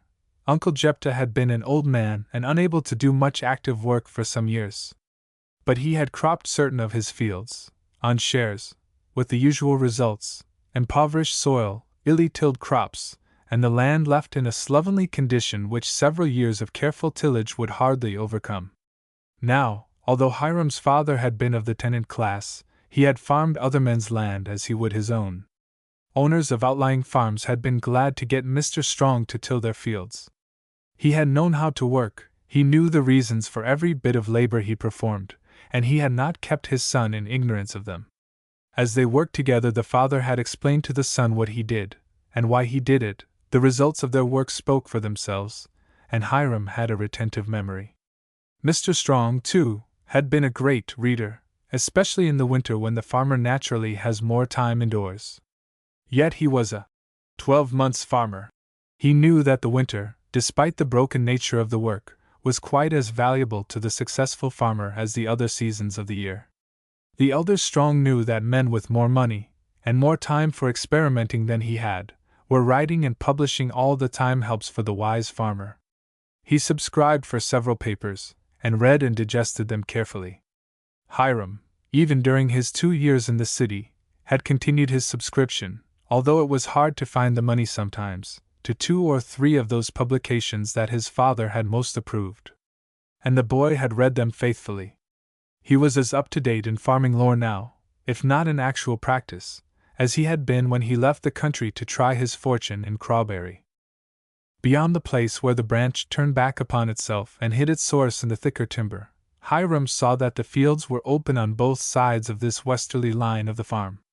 "Who's our neighbor over yonder, Henry?" he asked. "Dickerson, Sam Dickerson," said Henry. "And he's got a boy, Pete, no older than us." "Say, Hiram, you'll have trouble with Pete Dickerson." "Oh, I guess not," returned the young farmer, laughing. "Trouble is something that I don't go about hunting for." "You don't have to hunt it when Pete is round," said Henry with a wry grin. "But Med he won't bother you, for he's workin' near town, for that new man that's moved into the old Flagler place. Bronson's his name. But if Pete don't bother you, Sam may." "Sam's the father?" "Yep. And one poor farmer and mean man, if ever there was one. Oh, Pete comes by his orneriness honestly enough. "Oh, I hope I'll have no trouble with any neighbor," said Hiram, hopefully. They came briskly to the outbuildings belonging to Mrs. Adderson's newly acquired legacy. Hiram glanced into the hog lot. She looked like a good sow, and the 6-weeks-old shoats were in good condition. In a couple of weeks they would be big enough to sell if Mrs. Adderson did not care to raise them. The shoats were worth $6 a pair, too. He had inquired the day before about them. There was practically $18 squealing in that pen, and $18 would go a long way toward feeding the horse and cow until there was good pasturage for them. These animals named were in the small fenced barnyard. In the fall and winter the old man had fed a good deal of fodder and other roughage, and during the winter the horse and cow had tramped this coarse material, and the stable scrapings, into a mat of fairly good manure. He looked the horse and cow over with more care. It was a fact that the horse looked pretty shaggy, but he had been used little during the winter, and had been seldom curried. A ragged coat upon a horse sometimes covers quite as many good points as the same quality of garment does upon a man. When Hiram spoke to the beast it came to the fence with a friendly forward thrust of its ears, and the confidence of a horse that has been kindly treated and looks upon even a strange human as a friend. It was a strong and well-shaped animal, more than 12 years old, as Hiram discovered when he opened the creature's mouth, but seemingly sound in limb. Nor was he too large for work on the cultivator, while sturdy enough to carry a single plow. Hiram passed him over with a satisfactory pat on the nose and turned to look at the white-faced cow that had so terrified Mrs. Adderson. She wasn't a bad-looking beast, either, and would freshen shortly. Her calf would be worth from $12 to $15 if Mrs. Adderson did not wish to raise it. Another future asset to mention to the old lady when he returned. The youth turned his attention to the buildings themselves, the barn, the cart shed, the henhouse, and the smaller buildings. That famous old decorating firm of Wind and Weather had contracted for all painting done around the Adderson place for the many years, but the buildings were not otherwise in a bad state of repair. A few shingles had been blown off the roofs, here and there a board was loose. With a hammer and a few nails, and in a few hours, many of these small repairs could be accomplished. And a coat or two of properly mixed and applied whitewash would freshen up the whole place and, like charity, cover a multitude of sins. Henry bade him good-bye now, they shook hands, and Hiram agreed to let his new friend know at once if he decided to come with Mrs. Adderson to the farm. "We can have heaps of fun, you and me," declared Henry. "It isn't so bad," soliloquized the young farmer when he was alone. "There'd be time to put the buildings and fences in good shape before the spring work came on with a rush. There's fertilizer enough in the barnyard and the pig pen and the hen run, with the help of a few pounds of salts and some bone meal, perhaps, to enrich a right smart kitchen garden and spread for corn on that 4-acre lot yonder. Of course, this land up here on the hill needs humus. If it has been cropped on shares, as Henry says, all the enrichment it has received has been from commercial fertilizers. And necessarily they have made the land sour. It probably needs lime badly. Yes, I can't encourage Mrs. Adderson to look for a profit in anything this year. It will take a year to get that rich bottom into shape for what, I wonder? Onions? Celery? It would raise them both. I'll think about that and look over the market prospects more fully before I decide." For already, you see, Hiram had come to the decision that this old farm could be made to pay. Why not? The true farmer has to have imagination as well as the knowledge and the perseverance to grow crops. He must be able in his mind's eye to see a field ready for the reaping before he puts in a seed. He did not go to the house on this occasion, but after casually examining the tools and harness, and the like, left by the old man, he cut off across the upper end of the farm and gave the neglected open fields of this upper 40 a casual examination. "If she had the money to invest, I'd say buy sheep and fence these fields and so get rid of the weeds. They've grown very foul through neglect, and cultivating them for years would not destroy the weeds as sheep would in 2 seasons. But wire fencing is expensive, and so are good sheep to begin with. No, slow but sure must be our motto. I mustn't advise any great outlay of money, that would scare her to death. It will be hard enough for her to put up money all season long before there are any returns, "We'll go slow," repeated Hiram. But when he left the farm that afternoon, he went swiftly enough to Scoville and took the train for the not far distant city of Crawberry. This was Tuesday evening, and he arrived just about supper time at Mrs. Adderson's. The reason for Hiram's absence, and the matter of Mrs. Adderson's legacy altogether, had been kept from the boarders. And there was no time until after the principal meal of the day was off the lady's mind for Hiram to say anything to her. "She's a good old soul," thought Hiram. "And if it's in my power to make that farm pay, and yield her a competency for her old age, I'll do it." Meanwhile, he was not losing sight of the fact that there was something due to him in this matter.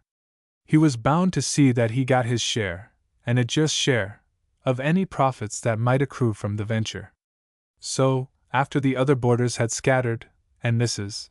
Adderson had eaten her own late supper, and sister was swashing plates and knives and forks about in a big pan of hot water in the kitchen sink, between whiles doing her best to listen at the crack of the door, the landlady and Hiram Strong threshed out the project fully. It was not all one-sided, for Mrs. Adderson, after all, had been bargaining all her life and could see the main chance, as quickly as the next one. She had not bickered with hucksters, chivied grocerymen, fought battles royal with butchers, and endured the existence of a Red Indian amidst allied foes for 2 decades without having her wits ground to a razor edge. On the other hand, Hiram Strong, although a boy in years, had been his own master long enough to take care of himself in most transactions, and withal had a fund of native caution. They jotted down memoranda of the points on which they were agreed, which included the following. Mrs. Adderson, as party of the first part, agreed to board Hiram until the crops were harvested the second year. In addition, she was to pay him $100 at Christmas time this first year, and another $100 at the conclusion of the agreement, i.e., when the second year's crop was harvested. Beside, of the estimated profits of the second year's crop, Hiram was to have 25%. This profit was to be that balance in the farm's favor, if such balance there was, over and above the actual cost of labor, seed, and such purchased fertilizer or other supplies as were necessary. Mrs. Adderson agreed likewise to supply one serviceable horse and such tools as might be needed, for the place was to be run as a one-horse farm. On the other hand, Hiram agreed to give his entire time to the farm, to work for Mrs. Adderson's interest in all things, to make no expenditures without discussing them first with her, and to give his best care and attention generally to the farm and all that pertained thereto. Of course, the old lady was taking Hiram a good deal on trust. But she had known the boy almost 2 years, and he had been faithful and prompt in discharging his debts to her.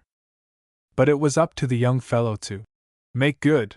He could not expect to make any profit for his employer the first year, but he would be expected to do so the second season, or show cause. When these matters were all discussed and the little memorandum signed, Hiram Strong, in his own room, thought the situation over very seriously. He was facing the biggest responsibility that he had obliged to assume in his whole life. This was no boyish job, it was man's work. He had put his hand to an agreement that might influence his whole future, and certainly would make or break his credit as a trustworthy youth and one of his word. During these past days, Hiram had determined to get back to the soil, and to get back to it in a businesslike way. He desired to make good for Mrs. Adderson so that he might sometime have the chance to make good for somebody else on a bigger scale.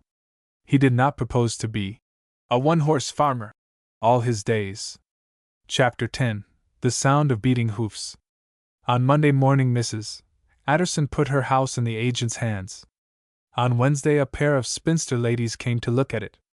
They came again on Thursday and again on Friday. Friday being considered an unlucky day, they did not bind the bargain. But on Saturday money was passed, and the new keepers of the house were to take possession in a week. Not until then were the boarders informed of Mother Adderson's change of circumstances, and the fact that she was going to graduate from the boarding-house kitchen to the farm. After all, they were sorry, those light-headed, irresponsible young men. There wasn't one of them, from Crackit down the line, who could not easily remember some special kindness that marked the old lady's intercourse with him. As soon as the fact was announced that the boarding house had changed hands, the boarders were up in arms. There was a wild gabble of voices over the supper table that night.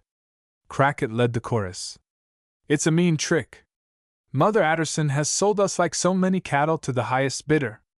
Ungrateful, right down ungrateful, I call it," he declared. "What do you say, Feeble?" "It is particularly distasteful to me just now," complained the invalid, "when Sister has learned to give me my hot water at just the right temperature." And he took a sip of that innocent beverage. "Don't you suppose we could prevail upon the old lady to renege? She's bound to put us off with half rations for the rest of the time she stays," declared Crackit, shaking his head wisely. "She's got nothing to lose now. She don't care if we all up and leave, after she gets hers. That's always the way," feebly remarked Mr. Peebles. "Just as soon as I really get settled down into a half-decent lodging, something happens." Mr. Peebles had been a fixture at Mother Addison's for nearly 10 years. Only old Lem Camp had been longer at the place. The latter was the only boarder who had no adverse criticism for the mistress's new move. Indeed, this evening Mr. Camp said nothing whatever. Even his usual mumblings to himself were not heard. He ate slowly, and but little. He was still sitting at the table when all the others had departed. Mrs. Addison started into the dining room with her own supper between 2 plates when she saw the old man sitting there despondent in looks and attitude, his head resting on one claw-like hand, his elbow on the soiled tablecloth. He did not look up, nor move. The mistress glanced back over her shoulder, and there was Sister, sniffling and occasionally rubbing her wrist into her red eyes as she scraped the tower of plates from the dinner table. "My soul and body!" gasped Mother Addison, almost dropping her supper on the floor. "There's Sister, and there's old Lem Camp. Whatever will I do with them?" Meanwhile Hiram Strong had already left for the farm on the Wednesday previous. The other boarders knew nothing about his agreement with Mother Addison. He had agreed to go to the place and begin work, and take care of the stock and all. Choring for himself, as the good lady called it, until she could complete her city affairs and move herself and her personal chattels to the farm. Hiram bore a note to the woman who had promised to care for the Addison place, and money to pay her what the boarding-house mistress had agreed. "You can balk it in the house as well as poor old Uncle Jephthah did, I reckon," this woman told the youth. She showed him where certain provisions were, the pork barrel, ham and bacon of the old man's curing, and the few vegetables remaining from the winter's store. "The cow was about gone dry anyway," said the woman, Mrs. Lariper, who was a widow and lived with her married daughter some half-mile down the road towards Scoville. "So I didn't bother to milk her. You'll have to go to town to buy grain, if you want to feed her up, and for the chickens and the horse. The old man didn't make much of a crop last year, or them shiftless Dickersons didn't make much for him. I saw Sam Dickerson around here this morning. He borrowed some of the old man's tools when Uncle Jephthah was sick, and you'll have to go after 'em, I reckon. Sam's the best borrower that ever was, but he never can remember to bring things back. He says it's bad enough to have to borrow. It's too much to expect the same man to return what he borrows. Now Mrs. Dickerson," pursued Mrs. Lariper, "was as nice a girl before she married. She was a Stepney, as ever walked in shoe leather. And I guess she'd be right friendly with the neighbors if Sam would let her. But the poor thing never gets to go out. No, sir. She's just tied to the house. They lost a child once, 4 years ago. That's the only time I remember of seeing Sarah Stepney in church since the day she was married, and she's got a boy, Pete, as old as you be. Now, on the other side o' ye there's Darrell's tract, and you won't have no trouble there, for there ain't a house on his place, and he lets it lie idle. Waiting for a rise in price, I 'spect. Some rich folks is comin' in, and buying up pieces of land and making what they calls gentlemen's estates out o' them. A family named Bronson, Mr. Stephen Bronson, with one little girl, bought the Flagler place only last month. They're nice folks," pursued this amiable but talkative lady, "and they don't live but a mile or so along the Scoville Road. You passed the place, white, with green shutters, and a water tower in the back, when you walked up." "I remember it," said Hiram, nodding. "They're Western folk." Come clear from out in Indiany, or Illini, or the like. The girl's going to school and she ain't got no mother, so her father's come on east with her to be near the school. Well, I can't help you no more. Them hens. Well, I'd sell 'em if I was Miss Adderson. Hens ain't much nowadays, anyhow, and I expect a good many of those are too old to lay. Uncle Jephthah couldn't fuss with chickens, and he didn't raise only a smitch of 'em last year and the year before, just them that the hens hatched themselves in stolen nests, and chanced to bring up alive. You better grease the cart before you use it. It stood since they hauled in corn last fall. And look out for Dickerson. Ask him for the things he borrowed. You'll need 'em praps if you're going to do any farmin' for Miss Adderson. She bustled away.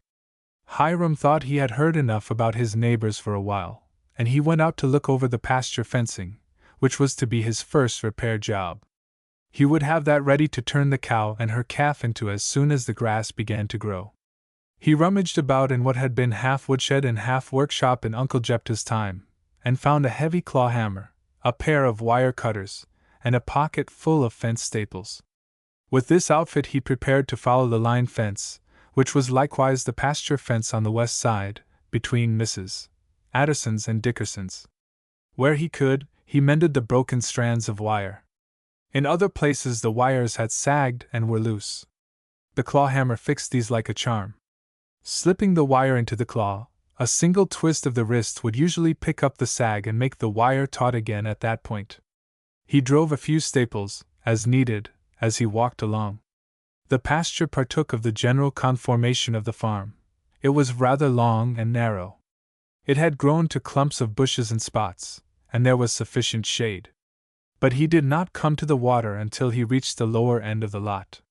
The branch trickled from a spring, or springs, farther east.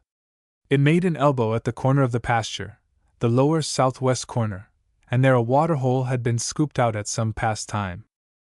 This waterhole was deep enough for all purposes, and was shaded by a great oak that had stood there long before the house belonging to Jephthah Adderson had been built. Here Hiram struck something that puzzled him. The boundary fence crossed this waterhole at a tangent, and recrossed to the west bank of the outflowing branch a few yards below, leaving perhaps half of the waterhole upon the neighbor's side of the fence. Some of this wire at the waterhole was practically new. So were the posts. And after a little Hiram traced a line of old post holes which had followed a straight line on the west side of the waterhole. In other words, this water privilege for Dickerson's land was of recent arrangement, so recent indeed, that the young farmer believed he could see some fresh-turned earth about the newly set posts.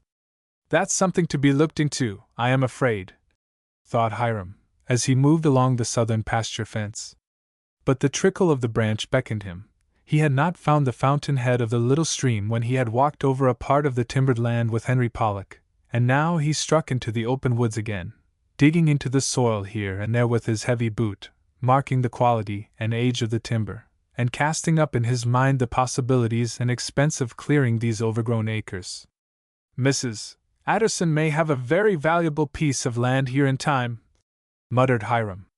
A sawmill set up in here could cut many 100,000 feet of lumber, and good lumber, too. But it would spoil the beauty of the farm.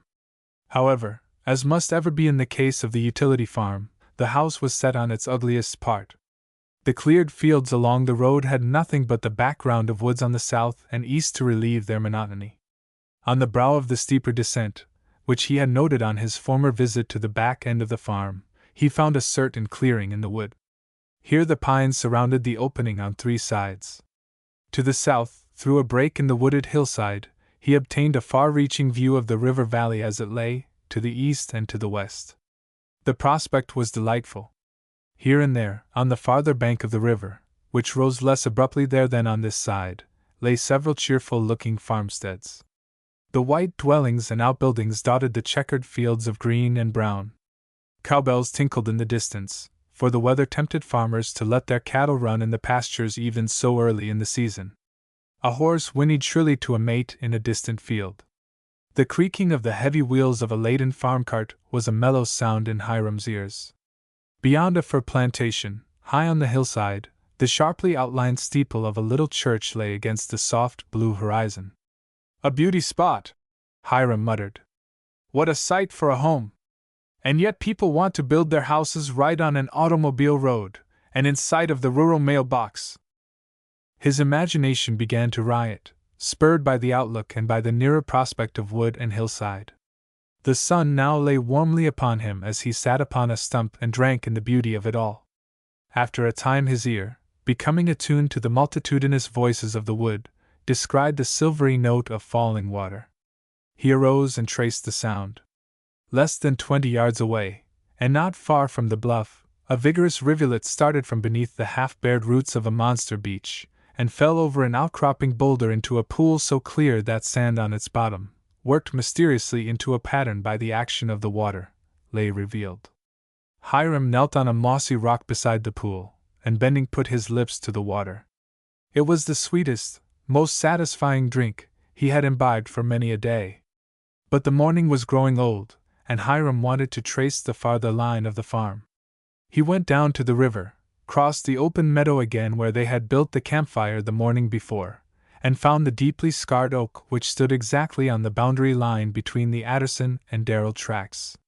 He turned to the north, and followed the line as nearly as might be. The Darrell tract was entirely wooded, and when he reached the uplands he kept on in the shadowy aisles of the sap pines which covered his neighbor's property. He came finally to where the ground fell away again, and the yellow, deeply rutted road lay at his feet. The winter had played havoc with the automobile track. The highway was unfenced and the bank dropped 15 feet to the beaten path. A leaning oak overhung the road and Hiram lingered here, lying on its broad trunk, face upward, with his hat pulled over his eyes to shield them from the sunlight which filtered through the branches.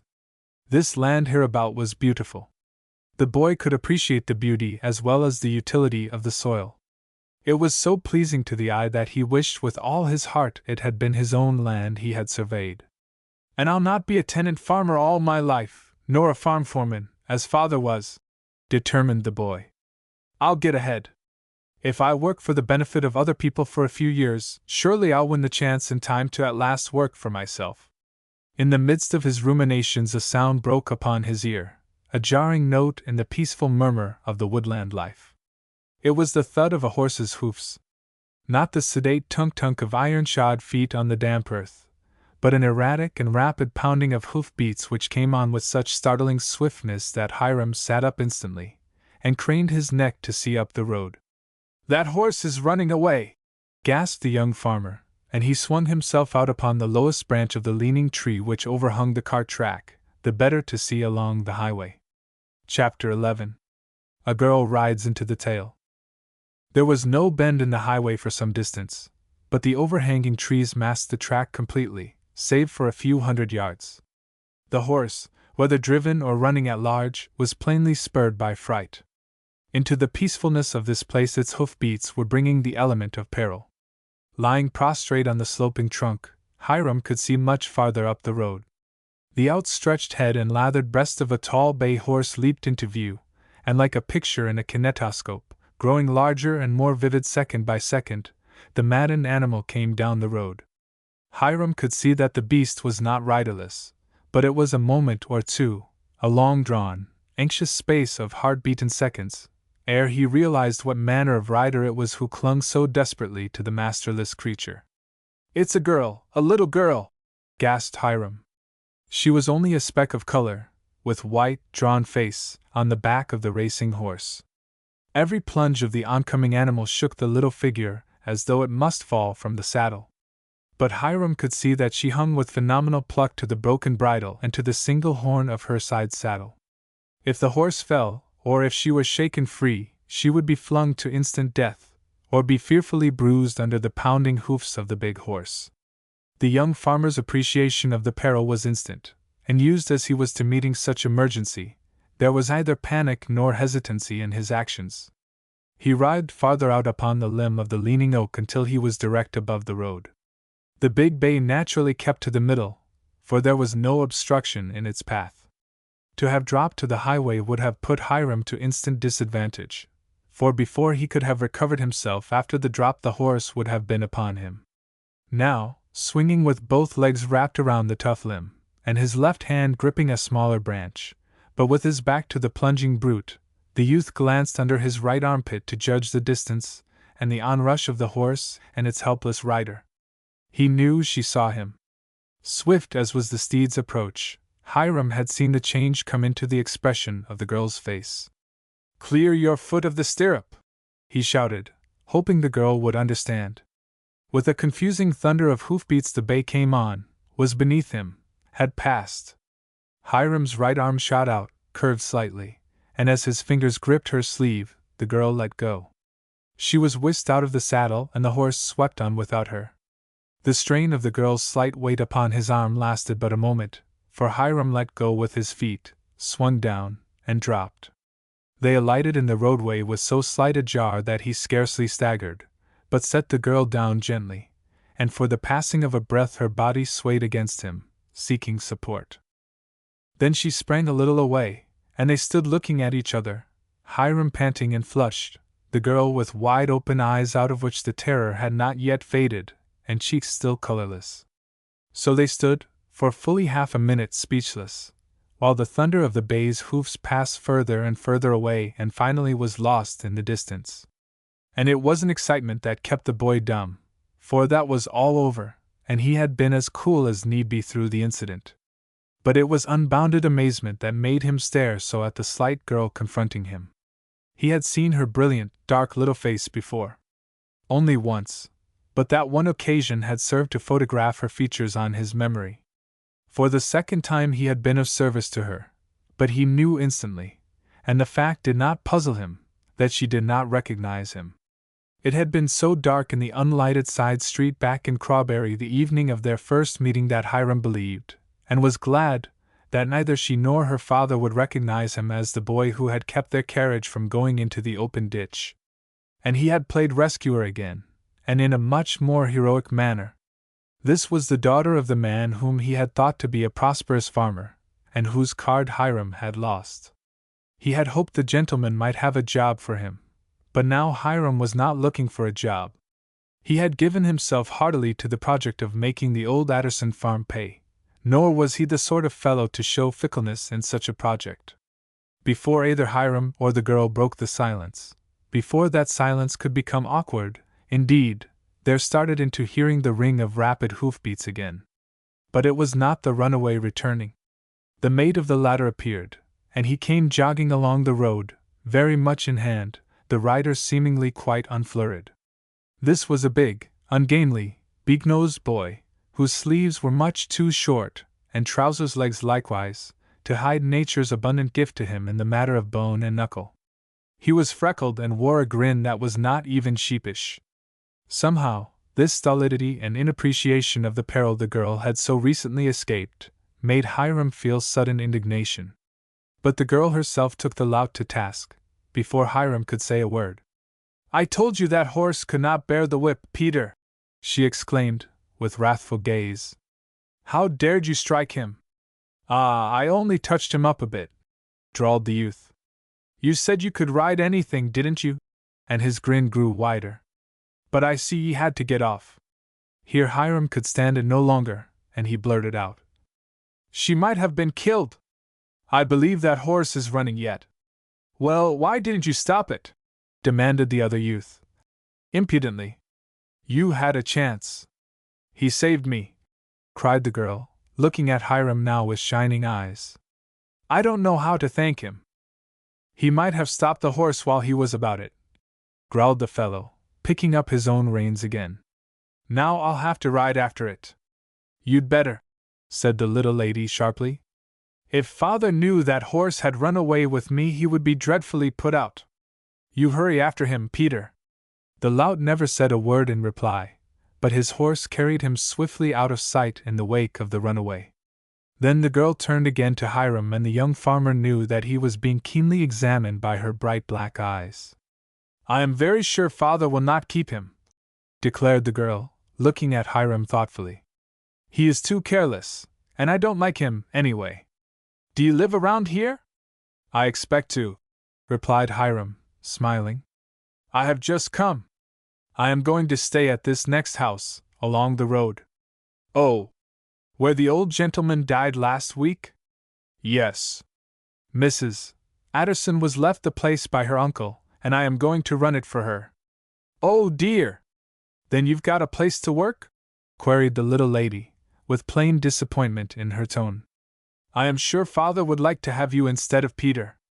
But Hiram shook his head slowly, though still smiling. "I'm obliged to you," he said, "but I have agreed to stop with Mrs. Addison for a time." "I want father to meet you just the same," she declared. She had a way about her that impressed Hiram with the idea that she seldom failed in getting what she wanted. If she was not a spoiled child, she certainly was a very much indulged one. But she was pretty. Dark, petite, with a brilliant smile, flashing eyes, and a riot of blue-black curls, she was verily the daintiest and prettiest little creature the young farmer had ever seen. "I am Letty Bronson," she said frankly. "I live down the road towards Scoville. We have only just come here." "I know where you live," said Hiram, smiling and nodding. "You must come and see us. I want you to know father. He's the very nicest man there is, I think.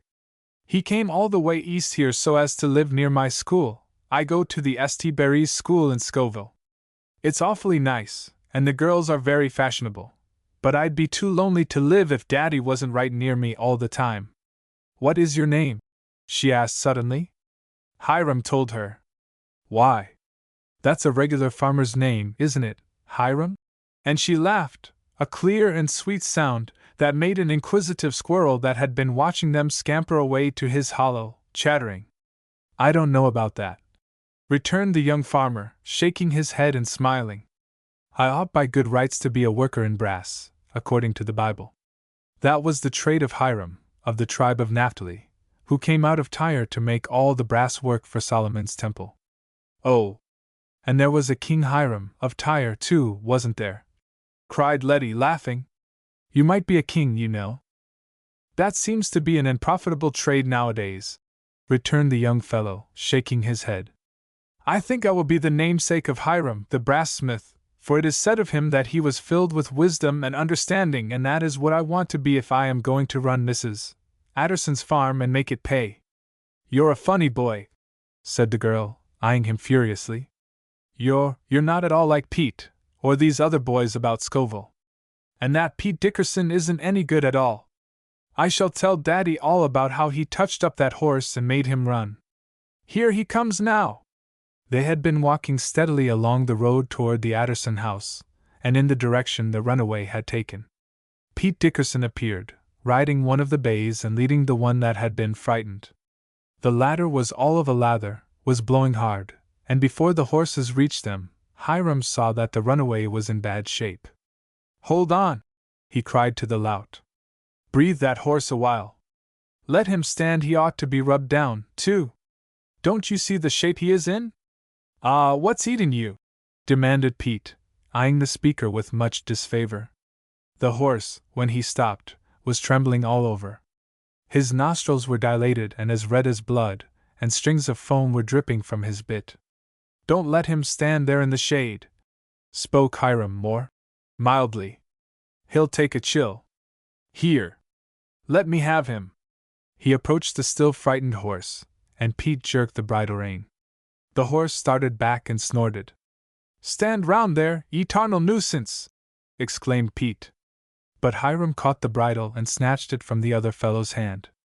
"Just let me manage him a minute," said Hiram, leading the horse into the sunshine. He patted him, and soothed him, and the horse ceased trembling and his ears pricked up. Hiram, still keeping the reins in his hand, loosened the cinches and eased the saddle so that the animal could breathe better. There were bunches of dried sage-grass growing by the roadside, and the young farmer tore off a couple of these bunches and used them to wipe down the horse's legs. Pretty soon the creature forgot his fright and looked like a normal horse again. "If he was mine I'd give him whip a-plenty, till he learned better," drawled Pete Dickerson finally. "Don't you ever dare touch him with the whip again," cried the girl, stamping her foot. "He will not stand it. You were told." "Ah, well," said the fellow, "I didn't think he was going to cut up as bad as that. These western horses ain't more'n half broke, anyway. I think he is perfectly safe for you to ride now, Miss Bronson." said Hiram quietly. "I'll give you a hand up. But walk him home, please." He had tightened the cinches again.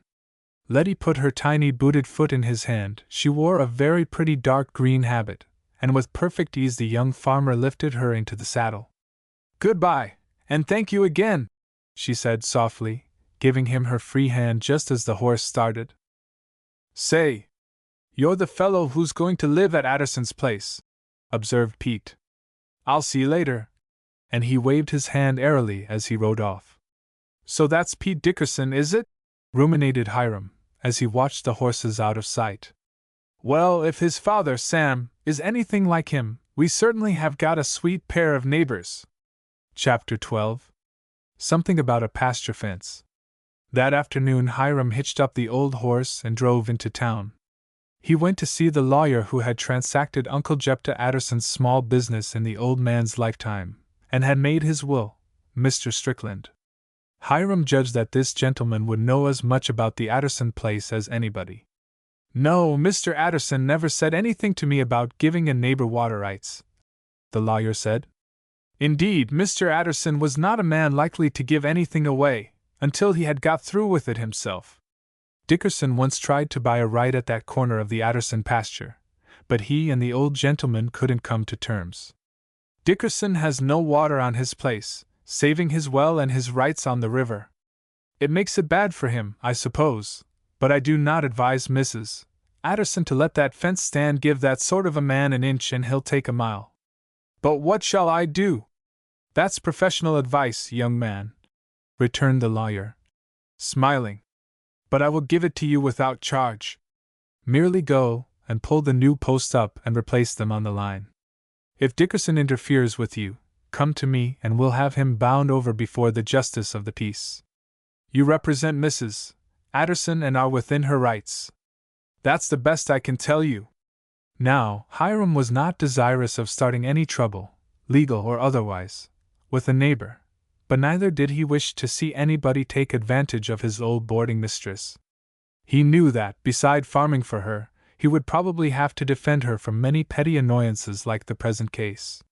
So he bought the wire he needed for repairs, a few other things that were necessary, and drove back to the farm, determined to go right ahead and await the consequences. Among his purchases was an axe. In the workshop on the farm was a fairly good grindstone, only the treadle was broken and Hiram had to repair this before he could make much headway in grinding the axe. Henry Pollock lived too far away to be called upon in such a small emergency. Being obliged to work alone sharpens one's wits. The young farmer had to resort to shifts and expedients on every hand, as he went along. The day before, while wandering in the wood, he had marked several white oaks of the right size for posts. He would have preferred cedars, of course, but those trees were scarce on the Addison tract, and they might be needed for some more important job later on. When he came up to the house at noon to feed the stock and make his own frugal meal in the farmhouse kitchen, the posts were cut. After dinner he harnessed the horse to the farm wagon, and went down for the posts, taking the rolls of wire along to drop beside the fence. The horse was a steady, willing creature, and seemed to have no tricks. He did not drive very well on the road, of course, but that wasn't what they needed a horse for. Driving was a secondary matter. Hiram loaded his posts and hauled them to the pasture, driving inside the fence line and dropping a post wherever one had rotted out. Yet posts that had rotted at the ground were not so easy to draw out, as the young farmer very well knew, and he set his wits to work to make the removal of the old posts easy of accomplishment. He found an old, but strong, carpenter's horse in the shed, to act as a fulcrum, and a seasoned bar of hickory as a lever. There was never an old farm yet that didn't have a useful heap of junk, and Hiram had already scratched over Uncle Jephthah's collection of many years' standing. He found what he sought in a wrought iron band some half-inch in thickness with a heavy hook attached to it by a single strong link. He fitted this band upon the larger end of the hickory bar, wedging it tightly into place. A short length of trace chain completed his simple post puller, and he could easily carry the outfit from place to place as it was needed. When he found a weak or rotting post, he pulled the staples that held the strands of wire to it, and then set the trestle alongside the post. Resting the lever on the trestle, he dropped the end link of the chain on the hook, looped the chain around the post, and hooked on with another link. Bearing down on the lever brought the post out of the ground every time. With a long-handled spade, Hiram cleaned out the old holes, or enlarged them, and set his new posts, one after the other. He left the wires to be tightened and stapled later. It was not until the next afternoon that he worked down as far as the waterhole. Meanwhile he had seen nothing of the neighbors and neither knew, nor cared, whether they were watching him or not. But it was evident that the Dickersons had kept tabs on the young farmer's progress, for he had no more than pulled the posts out of the waterhole and started to reset them on the proper line, than the long-legged Pete Dickerson appeared. "Hey, you!" shouted Pete. "What are you monkeying with that line fence for?" "Because I won't have time to fix it later," responded Hiram calmly. "Fresh ike, ain't you?" demanded young Dickerson. He was half a head taller than Hiram, and plainly felt himself safe in adopting bullying tactics. "You put them posts back where you found 'em and string the wires again in a hurry, or I'll make yer." "This is Mrs. Addison's fence," said Hiram quietly. "I have made inquiries about the line, and I know where it belongs." "No part of this waterhole belongs on your side of the fence, Dickerson, and as long as I represent Mrs. Addison it's not going to be grabbed. Say, the old man gave my father the right to a part of this hole long ago. Show your legal paper to that effect," promptly suggested Hiram. "Then we will let it stand until the lawyers decide the matter." Pete was silent for a minute. Meanwhile Hiram continued to dig his hole, and finally set the first post into place. "I tell you to take that post out o' there, mister!" exclaimed Pete, suddenly approaching the other. "I don't like you anyway. You helped get me turned off up there to Bronson's yesterday. If you wouldn't have put your fresh mouth in about the horse, that gal wouldn't have knowed so much to tell her father. Now you stop foolin' with this fence or I'll lick you."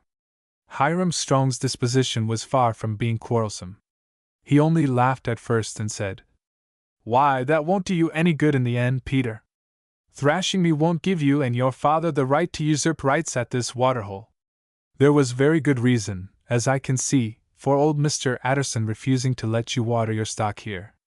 In time of drought the branch probably furnished no more water than his own cattle needed. And it will be the same with my employer.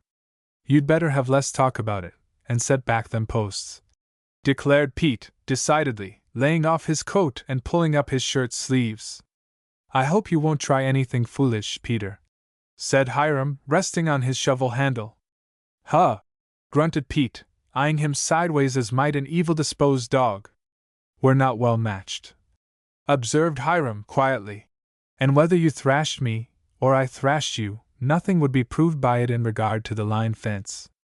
"I'll show you what I can prove," cried Pete, and rushed for him. In a catch-as-catch can wrestle, Pete Dickerson might have been able to overturn Hiram Strong. But the latter did not propose to give the long-armed youth that advantage. He dropped the spade, stepped nimbly aside, and as Pete lunged past him the young farmer doubled his fist and struck his antagonist solidly under the ear. That was the only blow struck, that and the one when Pete struck the ground. The bigger fellow rolled over, grunted, and gazed up at Hiram with amazement struggling with the rage expressed in his features. "I told you we were not well matched, Peter," spoke Hiram calmly. "Why fight about it? You have no right on your side, and I do not propose to see Mrs. Addison robbed of this water privilege." Pete climbed to his feet slowly, and picked up his coat. He felt of his neck carefully and then looked at his hand, with the idea evidently that such a heavy blow must have brought blood. But of course there was none.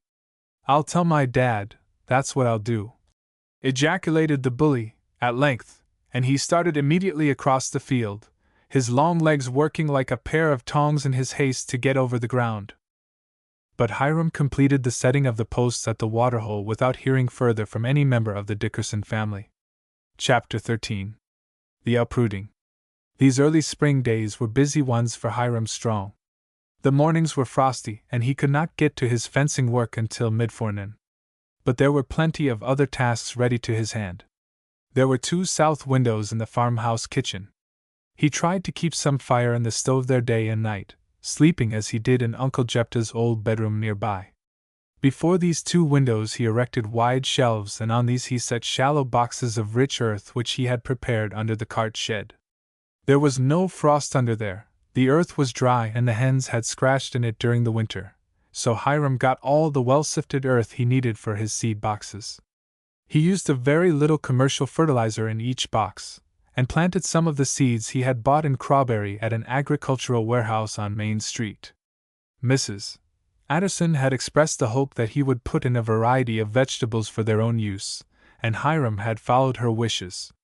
When the earth in the boxes had warmed up for several days, he put in the long-germinating seeds, like tomato, onions, the salads, leek, celery, pepper, eggplant, and some beet seed to transplant for the early garden. It was too early yet to put in cabbage and cauliflower. These boxes caught the sun for a good part of the day. In the afternoon, when the sun had gone, Hiram covered the boxes with old quilts, and did not uncover them again until the sun shone in the next morning. He had decided to start his early plants in this way because he hadn't the time at present to build frames outside. During the early mornings and late afternoons, too, he began to make the small repairs around the house and outbuildings. Hiram was handy with tools. Indeed, a true farmer should be a good mechanic as well.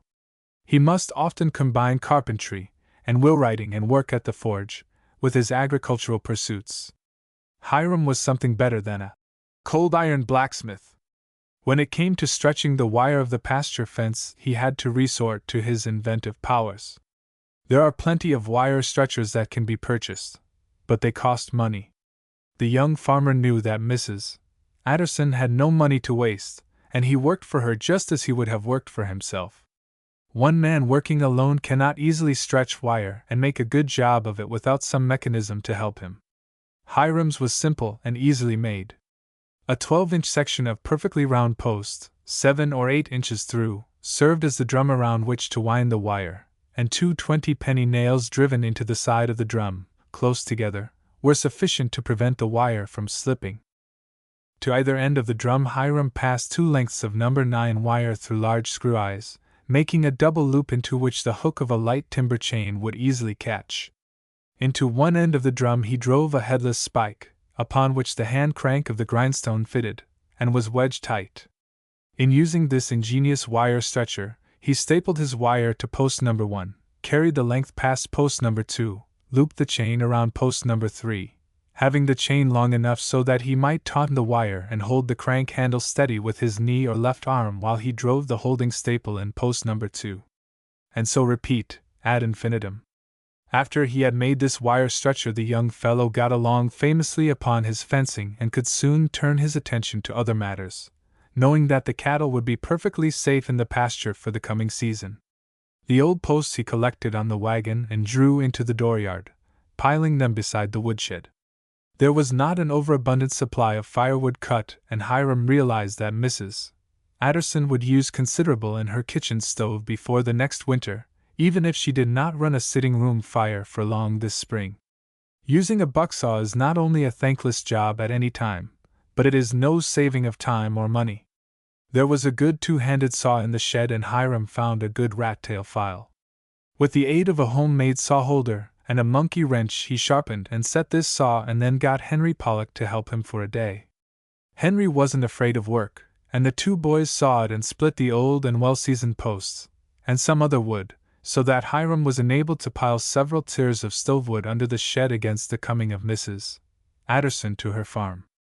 If the season wasn't so far advanced, I could cut a lot of wood, draw it up, and hire a gasoline engine and saw to come on the place and saw us enough to last a year. I'll do that next winter, Hiram said. That's what we all ought to do, agreed his friend. Henry Pollock was an observing farmer's boy, and through him Hiram gained many pointers as to the way the farmers in that locality put in their crops and cultivated them. He learned, too, through Henry, who was supposed to be the best farmer in the neighborhood, who had special success with certain crops, and who had raised the best sea corn in the locality. It was not particularly a trucking community, although, since Scoville had begun to grow so fast and many city people had moved into that pleasant town, the local demand for garden produce had increased. It used to be a saying here, said Henry, that a bushel of winter turnips would supply all the needs of Scoville. But that ain't exactly so now. The stores all want green stuff in season, and are beginning to pay cash for truck instead of only offering to exchange groceries for the stuff we raise. I guess if a man understood truck raising, he could make something in this market. Hiram decided that this was so, on looking over the marketing possibilities of Scoville. There was a canning factory which put up string beans, corn, and tomatoes, but the prices per hundredweight for these commodities did not encourage Hiram to advise Mrs. Addison to try and raise anything for the canneries. A profit could not be made out of such crops on a one-horse farm.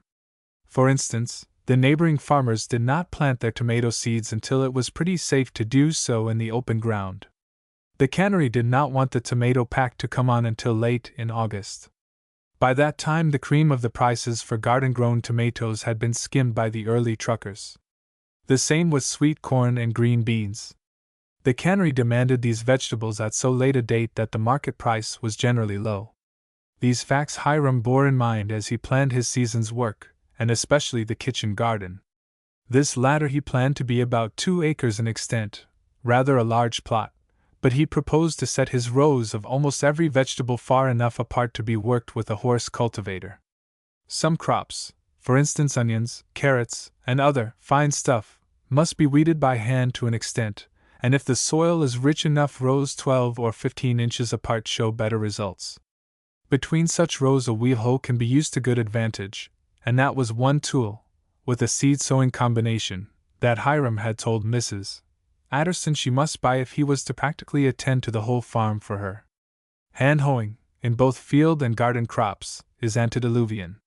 Thus, during this week and a half of preparation, Hiram made ready for the uprooting of Mrs. Addison from the boarding house in Crawberry to the farm some distance out of Scoville.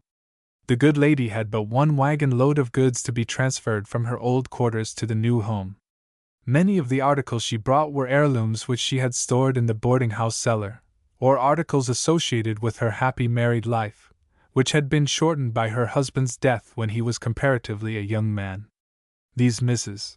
Addison saw piled on the wagon early on Saturday morning, and she had insisted upon climbing upon the seat beside the driver herself and riding with him all the way. The boarders gathered on the steps to see her go. The 2 spinster ladies had already taken possession, and had served breakfast to the disgruntled members of Mother Addison's family. "You'll be back again," prophesied Mr. Crackit, shaking the old lady by the hand. "And when you do, just let me know. I'll come and board with you. I wouldn't have you in my house again, Fred Crackit, for 2 farms," declared the ex-boarding house keeper, with asperity. "I hope you told these people about my hot water, Mrs. Addison," croaked Mr. Peebles from the step, where he stood muffled in a shawl because of the raw morning air. "If I didn't, you can tell 'em yourself," returned she, with satisfaction. And so it went, the goodbyes of these unappreciative boarders selfish to the last. Mother Addison sighed, a long, happy, and satisfying sigh, when the lumbering wagon turned the first corner. "Thanks be," she murmured. "I shan't care if they don't have a driblet of gravy at supper tonight." Then she shook herself and stared straight ahead. On the very next corner, she had insisted that none of the other people at the house should observe their flitting, stood 2 figures, both forlorn.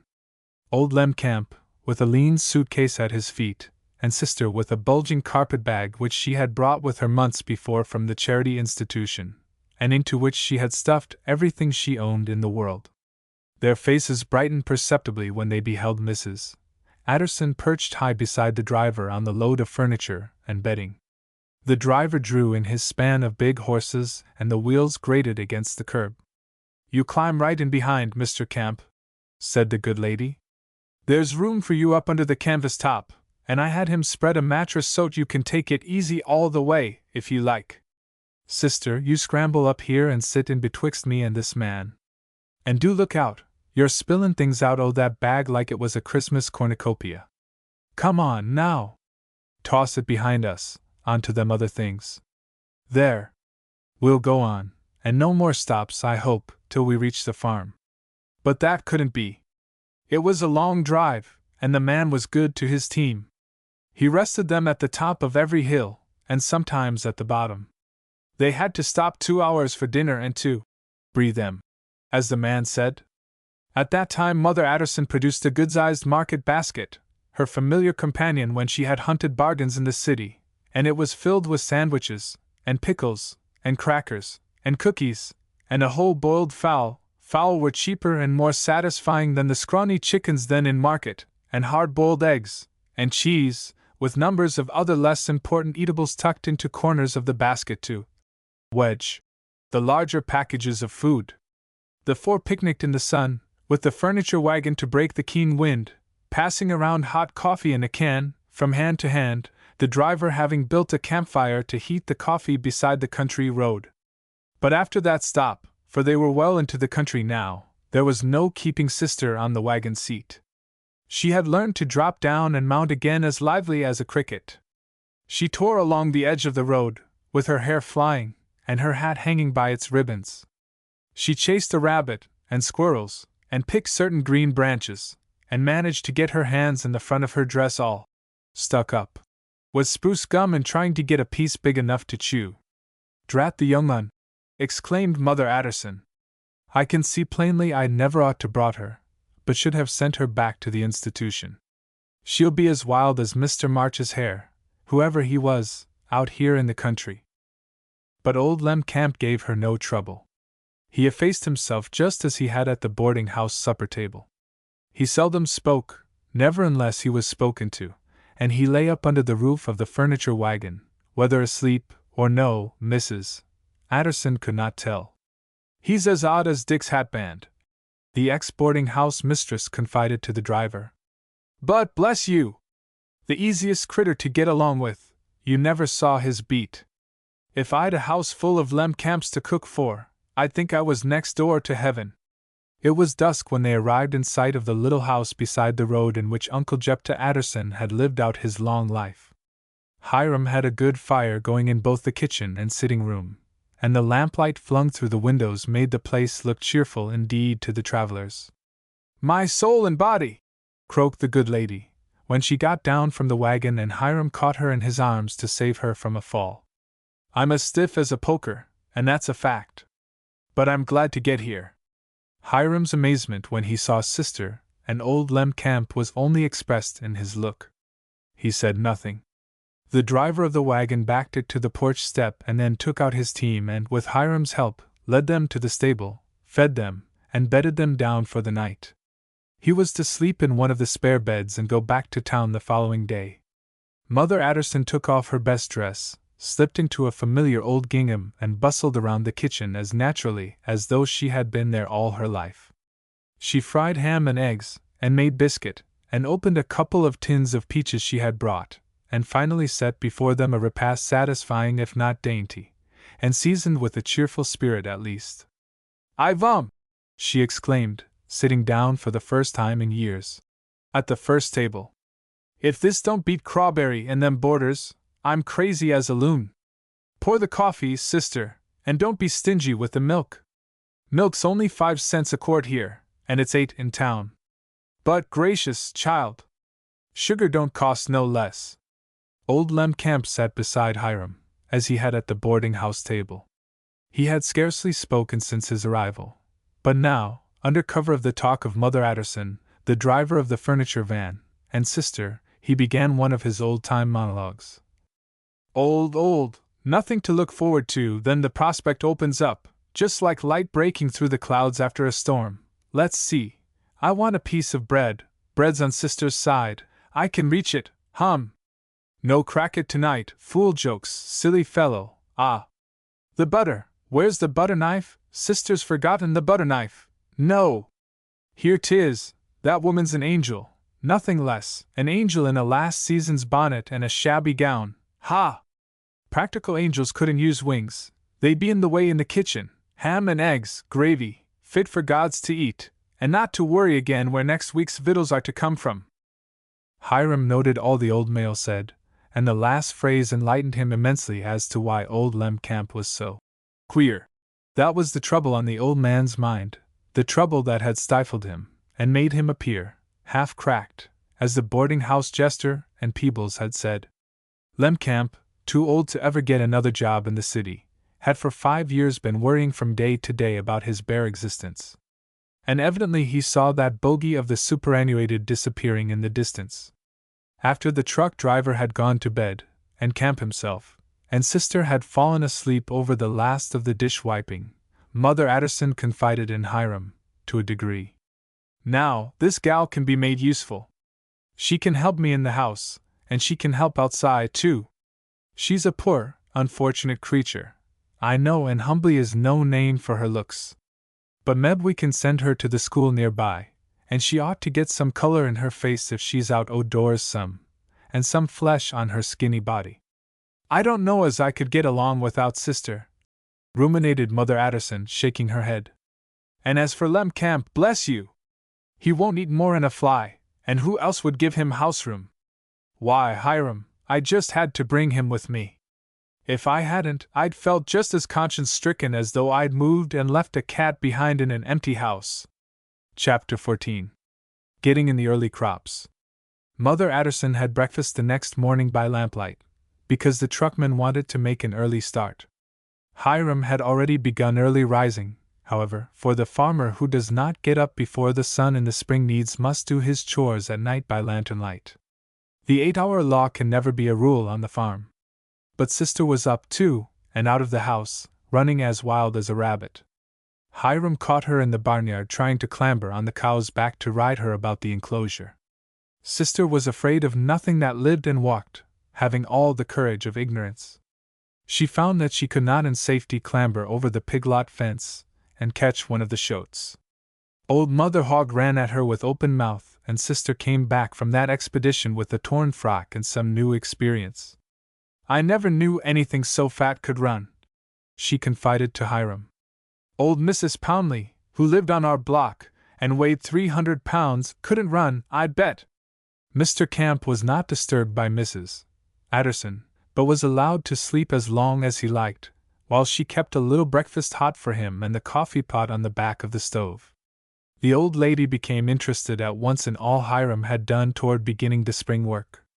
She learned about the seed in the window boxes. Some of them were already breaking the soil, about watering them and covering them properly, and immediately took those duties off Hiram's hands. If Sister and me can't do the light chores around this place and leave you to tend to the bigger things, then we ain't no good and had better go back to the boarding house, she announced. Oh, Miss Addison!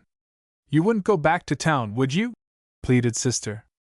Why, there's real hens, and a cow that will give milk bimeby, I says, and a horse that wiggles his ears and talks right out loud when he's hungry, for I heard him, and pigs that squeal and run, and they're just as fat as butter. Well, to stay here we've all got to work, Sister, declared her mistress. So get at them dishes now and be quick about it. There's 40 times more chores to do here than there was back in Crawberry, but thanks be. There ain't no gravy to worry about. And there ain't no boarders to make fun of me, said Sister thoughtfully. Then, she announced, after some rumination, I like pigs better than I do boarders, Miss Addison. Well, I should think you would, exclaimed that lady tartly. Pigs has got some sense. Hiram laughed at this. You'll find the pigs demanding gravy, just the same, and very urgent about it they are, too, he told them. But he was glad to give the small chores over into their hands, and went to work immediately to prepare for putting in the early crops. He had already cleared the rubbish off the piece of ground selected for the garden, and had burned it. He hauled out stable manure from the barnyard and gave 1.5 acres of this piece of land a good dressing. The other half-acre was for early potatoes, and he wished to put the manure in the furrow for them, so did not top-dress that strip of land. The frost was pretty well out of the ground by now, but even if some remained, plowing this high, well-drained piece would do no harm. Beside, Hiram was eager to get in early crops. It was a still, hazy morning when he geared the old horse to the plow and headed him into the garden piece. He had determined to plow the entire plot at once, and instead of plowing around and around, had paced off his lands and started in the middle, plowing G instead of haw. This system is a bit more particular, and hard for the careless plowman, but it overcomes that unsightly dead furrow in the middle of a field and brings the finishing furrow on the edge. This ensures better surface drainage and is a more scientific method of tillage. The plow was rusty and the point was not in the very best condition, but after the first few rounds the share was cleaned off, and it began to slip through the moist earth and roll it over in a long, brown ribbon behind him. Hiram Strong clung to the plow handles, a rope rein in each hand, and watched the plow and the horse and the land ahead with an eye as keen as that of a river pilot. As the strip of turned earth grew wider and longer, Sister ran out to see him work. She watched the plow turn the mulch into the furrow and lay the brown, greasy mold upon it, with wide open eyes. "Why," cried she, "wouldn't it be nice if we could go right along with a plow and bury our past like that, cover everything mean and nasty up, and forget it? That institution they put me in, and the old woman I lived with before that, who drank so much gin and beat me, and the boarders, and that boy who used to pull my braids whenever he met me, that would be fine. I reckon that is what life does do for us," returned Hiram, thoughtfully, stopping at the end of the furrow to mop his brow and let the old horse breathe. "Yes, sir. Life plows all the experience under, and it ought to enrich our future existence, just as this stuff I'm plowing under here will decay and enrich the soil. But the plow don't turn it quite under in spots," said Sister, with a sigh. "Leastways, I can't help remembering the bad things once in a while." There were certain other individuals who found out very soon that Hiram was plowing, too. Those were the hens. There were not more than 15 or 20 of the scrubby creatures, and they began to follow the plow and pick up grubs and worms. "I tell you one thing that I've got to do before we put in much," Hiram told the ex-boarding house mistress at noon. "What's that, Hi? Don't go very deep down into my pocket, for it won't stand it. After paying my bills, and paying for moving out here, I ain't got much money left, and that's a fact. It won't cost much, but we've got to have a yard for the hens. Hens and a garden will never mix successfully. Unless you enclose them, you might as well have no garden in that spot where I'm plowing. There weren't but 5 eggs today," said Mrs. Addison. "Meb, we'd better chop the heads off 'em, one after the other, and eat 'em. They'll lay better as it grows warmer. That hen house must be fixed before next winter. It's too drafty," said Hi. "And then, hens can't lay well, especially through the winter, if they haven't the proper kind of food. But 3 or 4 of the drat things want to stay on the nest all the time," complained the old lady. "If I was you, Mrs. Addison," Hiram said soberly, "I'd spend $5 for 100 eggs of well-bred stock. I'd set these hens as fast as they get broody, and raise a decent flock of biddies for next year. Scrub hens are just as bad as scrub cows. The scrubs will eat quite as much as full-bloods, yet the returns from the scrubs are much less." "I declare," exclaimed Mrs. Addison, "a hen's always been just a hen to me. One's the same as another, exceptin' the feathers on some is prettier. Tonight I'll show you some breeders' catalogues, and you can think the matter over as to what kind of a fowl you want," said the young farmer. He went back to his job after dinner and kept steadily at work until 3 o'clock before there came a break. Then he saw a carriage drive into the yard, and a few moments later a man in a long gray coat came striding across the lot toward him. Hiram knew the gentleman at once. It was Mr. Bronson, the father of the girl he had saved from the runaway. To tell the truth, the boy had rather wondered about his non-appearance during the days that had elapsed. But now he came with hand held out, and his first words explained the seeming omission. "I've been away for more than a week, my boy, or I should have seen you before. You're Hiram Strong, aren't you, the boy my little girl has been talking so much about?" "I don't know how much Miss Letty has been talking about me," laughed Hiram. "Full and plenty, I expect. And small blame to her," declared Mr. Bronson. "I won't waste time telling you how grateful I am. I had just time to turn that boy of Dickerson's off before I was called away. Now, my lad, I want you to come and work for me." "Why, much as I might like to, sir, I couldn't do that," said Hiram. Now. We'll fix it somehow. Letty has set her heart on having you around the place. You're the second young man I've been after whom I was sure would suit me, since we moved on to the old Flagler place. The first fellow I can't find. But don't tell me that I am going to be disappointed in you, too." Mr. Bronson," said Hiram gravely. "I'm sorry to say no. A little while ago I'd have been delighted to take up with any fair offer you might have made me. But I have agreed with Mrs. Addison to run her place for 2 seasons. 2 years!" exclaimed Mr. Bronson. "Yes, sir. Practically. I must put her on her feet and make the old farm show a profit." "You're pretty young to take such responsibility upon your shoulders, are you not?" queried the gentleman, eyeing him curiously. "I'm 17. I began to work with my father as soon as I could lift a hoe.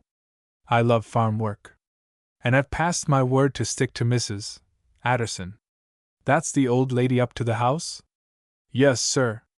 But she wouldn't hold you to your bargain if she saw you could better yourself, would she?" "She would not have to," Hiram said firmly, and he began to feel a little disappointed in his caller. "A bargain's a bargain, there's no backing out of it." "But suppose I should make it worth her while to give you up?" pursued Mr. Bronson. "I'll sound her a bit, eh?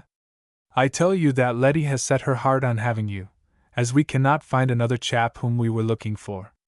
Now Hiram knew that this referred to him, but he said nothing. Besides, he did not feel too greatly pleased that the strongest reason for Mr. Bronson's wishing to hire him was his little daughter's demand. It was just a fancy of Miss Letty's. And another day, she might have the fancy to turn him off. "No, sir," spoke Hiram more firmly. "It is useless. I am obliged to you, but I must stick by Mrs. Addison." "Well, my lad," said the Westerner, putting out his hand again, "I am glad to see you know how to keep a promise, even if it isn't to your advantage. And I am grateful to you for turning that trick for my little girl the other day. I hope you'll come over and see us, and I shall watch your work here. Most of these fellows around here are pretty slovenly farmers in my estimation. I hope you will do better than the average." He went back across the field and Hiram returned to his plowing. The young farmer saw the bay horses driven slowly out of the yard and along the road. He saw the flutter of a scarf from the carriage and knew that Letty Bronson was with her father, but she did not look out at him as he toiled behind the old horse in the furrow. However, there was no feeling of disappointment in Hiram Strong's mind, and this fact somewhat surprised him. He had been so attracted by the girl, and had wished in the beginning so much to be engaged by Mr. Bronson, that he had considered it a mighty disappointment when he had lost the Westerner's card. However, his apathy in the matter was easily explained. He had taken hold of the work on the Addison place. His plans were growing in his mind for the campaign before him. His interest was fastened upon the contract he had made with the old lady. His hand was, literally now, to the plow, and he was not looking back. He finished the piece that day, and likewise drew out some lime that he had bought at Scoville and spread it broadcast upon all the garden patch save that in which he intended to put potatoes. Although it is an exploded doctrine that the application of lime to potato ground causes scab, it is a fact that it will aid in spreading the disease. Hiram was sure enough, because of the sheep sorrel on the piece, that it all needed sweetening, but he decided against the lime at this time. As soon as Hiram had drag-harrowed the piece, he laid off 2 rows down the far end, as being less tempting to the straying hens, and planted early peas, the round-seeded variety, hardier than the wrinkled kinds. These pea rows were 30 inches apart, and he dropped the peas by hand and planted them very thickly. It doesn't pay to be niggardly with seed in putting in early peas, at any rate. The thicker they come up the better, and in these low bush varieties the thickly growing vines help support each other. This garden piece, almost 2 acres, was oblong in shape. An acre is just about 70 paces square. Hiram's garden was 70 by 140 paces, or thereabout. Therefore, the young farmer had 2 70-yard rows of peas, or over 400 feet of drill. He planted 2 quarts of peas at a cost of 70 cents. With ordinary fortune the crop should be much more than sufficient for the needs of the house while the peas were in a green state. For being a quick-growing vegetable, they are soon past. Hiram, however, proposed putting in a surplus of almost everything he planted in this big garden, especially of the early vegetables, for he believed that there would be a market for them in Scoville. The ground was very cold yet, and snow flurries swept over the field every few days, But the peas were under cover and were off his mind. Hiram knew they would be ready to pop up above the surface just as soon as the warm weather came in earnest, and peas do not easily rot in the ground. In 2 weeks, or when the weather was settled, he proposed planting other kinds of peas alongside these first 2 rows, so as to have a succession up to midsummer. Next, the young farmer laid off his furrows for early potatoes. He had bought a sack of an extra early variety, yet a potato that, if left in the ground the full length of the season, would make a good winter variety, a long keeper. His potato rows he planned to have 3 feet apart, and he plowed the furrows twice, so as to have them clean and deep. Henry Pollock happened to come by while he was doing this, and stopped to talk and watch Hiram. To tell the truth, Henry and his folks were more than a little interested in what the young farmer would do with the Adderson place. Like other neighbors, they doubted if the stranger knew as much about the practical work of farming as he claimed to know. "That feller from the city," the neighbors called Hiram behind his back, and that is an expression that completely condemns a man in the mind of the average countryman. "What you're bein' so particular with them furrows for, Hiram?" asked Henry. "If a job's worth doing at all, it's worth doing well, isn't it?" laughed the young farmer. "We spread our manure broadcast, when we use any at all, for potatoes," said Henry slowly. "Dad says if manure comes in contact with potatoes, they are apt to rot." "That seems to be a general opinion," replied Hiram. "And it may be so under certain conditions. For that reason I am going to make sure that not much of this fertilizer comes in direct contact with my seed." "How'll you do that?" "I'll show you," said Hiram. Having run out his rows and covered the bottom of each furrow several inches deep with the manure, he ran his plow down one side of each furrow and turned the soil back upon the fertilizer, covering it and leaving a well-pulverized seed bed for the potatoes to lie in. "Well," said Henry, "that's a good wrinkle, too." Hiram had purchased some formalin, mixed it with water according to the government expert's instructions, and from time to time soaked his seed potatoes 2 hours in the antiseptic bath. In the evening he brought them into the kitchen and they all, even old Lem Camp, cut up the potatoes, leaving 2 or 3 good eyes in each piece. "I'd ruther do this than peel 'em for the boarders," remarked Sister, looking at her deeply stained fingers reflectively. "And then, nobody won't say nothin' about my hands to me when I'm passin' dishes at the table." The following day she helped Hiram drop the seed, and by night he had covered them by running his plow down the other side of the row and then smoothed the potato plat with a homemade board, in lieu of a land roller. It was the 20th of March, and not a farmer in the locality had yet put in either potatoes or peas. Some had not as yet plowed for early potatoes, and Henry Pollock warned Hiram that he was rushing the season. "That may be," declared the young farmer to Mrs. Adderson, "but I believe the risk is worth taking. If we do get 'em good, we'll get 'em early and skim the cream of the local market. Now you see." Chapter 15. Trouble Brews. Old Lem Camp, as he had been called for so many years that there seemed no disrespect in the title, was waking up.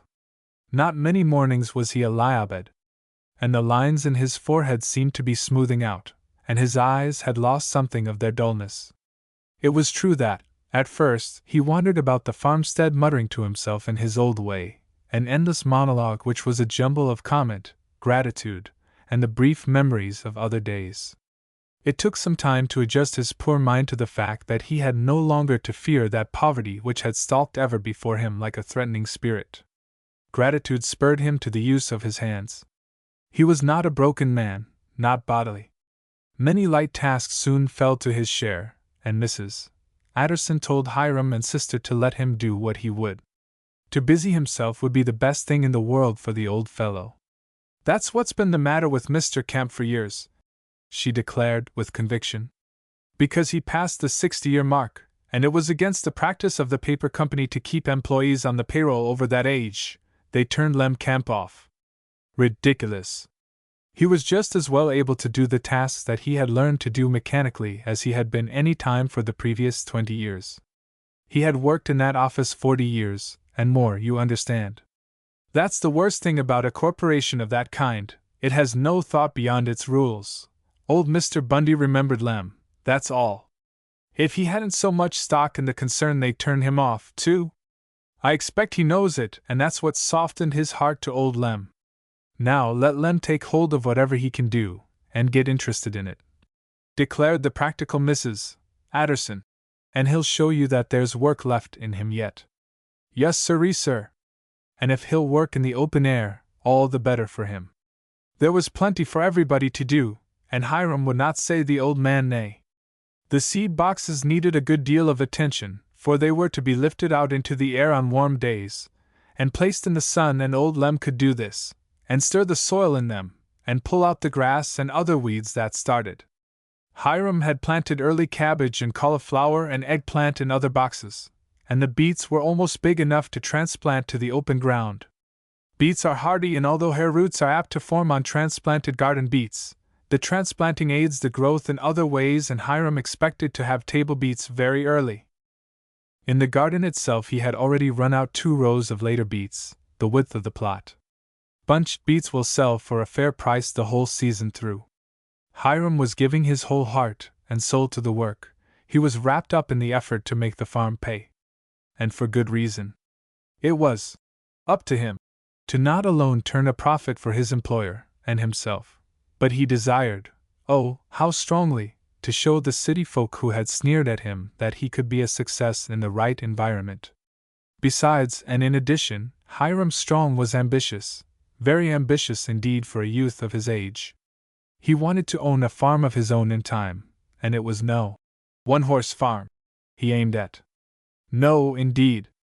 Hiram had read of the scientific farming of the Middle West, and the enormous tracts in the Northwest devoted to grain and other staple crops, where the work was done for the most part by machinery. He longed to see all this, and to take part in it. He desired the big things in farming, nor would he ever be content to remain a helper. "I'm going to be my own boss some day, and I'm going to boss other men. I'll show these fellows around here that I know what I want, and when I get it I'll handle it right," Hiram soliloquized. "It's up to me to save every cent I can. Henry thinks I'm niggardly, I expect, because I wouldn't go to town Saturday night with him. But I haven't any money to waste. The $100 I'm to get next Christmas from Mrs. Adderson I don't wish to draw on at all. I'll get along with such old clothes as I've got."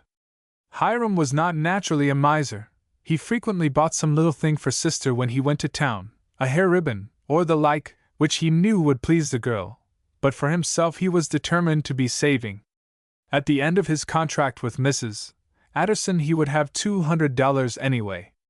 But that was not the end and aim of Hiram Strong's hopes. It's the clause in our agreement about the profits of our second season that is my bright and shining star, he told the good lady more than once. "I don't know yet what we had better put in next year to bring us a fortune, but we'll know before it comes time to plant it." Meanwhile the wheel hoe and seeder he had insisted upon Mrs. Adderson buying had arrived, and Hiram, after studying the instructions which came with it, set the machine up as a seed sower. Later, after the bulk of the seeds were in the ground, he would take off the seeding attachment and bolt on the hoe or cultivator attachments, with which to stir the soil between the narrower rows of vegetables. As he made ready to plant seeds such as carrot, parsnip, onion, salsify, and leaf beet, as well as spring spinach, early turnips, radishes, and kohlrabi, Hiram worked that part of his plowed land over again and again with the spike harrow, finally boring the strips down smoothly as he wished to plant them. The seedbed must be as level as a floor, and compact, for good use to be made of the wheel seeder. When he had lined out one row with his garden line, from side to side of the plowed strip, the marking arrangement attached to his seeder would mark the following lines plainly, and at just the distance he desired. Onions, carrots, and the like, he put in 15 inches apart, intending to do all the cultivating of those extremely small plants with the wheel hoe, after they were large enough. But he foresaw the many hours of cultivating before him and marked the rows for the bulk of the vegetables far enough apart, as he had first intended, to make possible the use of the horse hoe. Meanwhile he spike harrowed the potato patch, running crosswise of the rows to break the crust and keep down the quick-springing weed seeds. The early peas were already above ground, and when they were 2 inches high Hiram ran his 14-tooth cultivator, or seed harrow, as it is called in some localities, close to the rows so as to throw the soil toward the plants, almost burying them from sight again. This was to give the peas deep rootage, which is a point necessary for the quick and stable growth of this vegetable. In odd moments Hiram had cut and set a few posts, bought poultry netting in Scoville, and enclosed Mrs. Addison's chicken run. She had taken his advice and sent for eggs, and already had 4 hens setting and expected to set the remainder of the eggs in a few days. Sister took an enormous interest in this poultry-raising venture. She counted chickens before they were hatched with a vengeance, and after reading a few of the poultry catalogs she figured out that, in 3 years, from the increase of Mother Addison's 100 eggs, the 80-acre farm would not be large enough to contain the flock. "And all from $5!" gasped Sister. "I don't see why everybody doesn't go to raising chickens, then there'd be no poor folks, everybody would be rich." "Well, I expect there'd always have to be institutions for orphans, and boarding houses."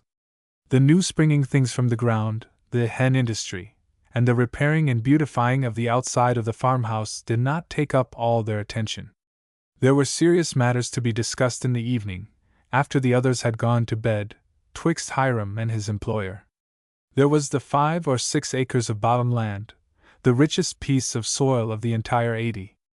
Hiram had not forgotten this, and the second Sunday of their stay at the farm, after the whole family had attended service at a chapel less than half a mile up the road, he had urged Mrs.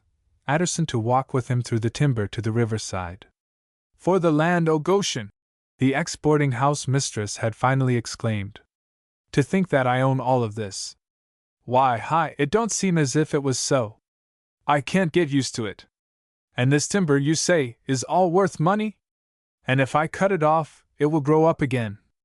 In 30 to 40 years the pine will be worth cutting again, and some of the other trees," said Hiram with a smile. "Well, that would be something for Sister to look forward to," said the old lady, evidently thinking aloud. "And I don't expect her folks, whoever they be, will ever look her up now, Hiram. But with the timber cut and this side hill cleared, you would have a very valuable 30 acres, or so, of tillage, valuable for almost any crop, and early, too, for its slopes toward the sun," said the young farmer, ignoring the other's observation. "Well, well, it's wonderful," returned Mrs. Addison. But she listened attentively to what he had to say about clearing the bottom land, which was a much more easily accomplished task, as Hiram showed her. It would cost something to put the land into shape for late corn, and so prepare it for some more valuable crop the following season. "Well, nothing ventured, nothing have," Mrs. Addison finally agreed. "Go ahead, if it won't cost much more than what you say to get the corn in. I understand it's a gamble, and I'm taking a gambler's chance. If the river rises and floods the corn in June or July, then we get nothing this season?" "That is a possibility," admitted Hiram. "Go ahead," exclaimed Mother Addison. "I never did know that there was sporting blood in me, but I kinder feel it risin' high, with the sap in the trees. We'll chance it." Occasionally Hiram had stepped down to the pasture and squinted across to the waterhole. The grass was not long enough yet to turn the cow into the field, so he was obliged to make these special trips to the pasture. He had seen nothing of the Dickersons, to speak to, that is, since his trouble with Pete. And of a sudden, just before dinner one noon, Hiram took a look at the pasture and beheld a figure seemingly working down in the corner. Hiram ran swiftly in that direction.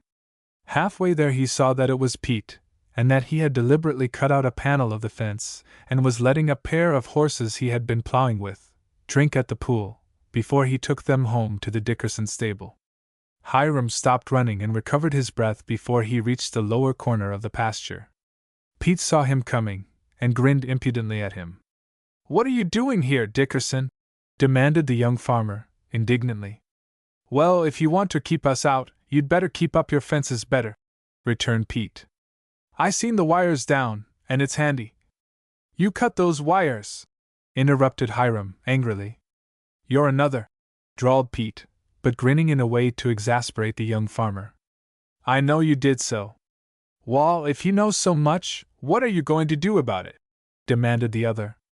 I guess you'll find that these wires will snap about as fast as you can mend 'em. Now you can put that in your pipe and smoke it. But I don't smoke, Hiram observed, growing calm immediately. There was no use in giving this lout the advantage of showing anger with him. Mr. Smarty, snarled Pete Dickerson. Now you see, there's somebody just as smart as you be. These horses have drunk there, and they're going to drink again. Is that your father yonder? Demanded Hiram, shortly.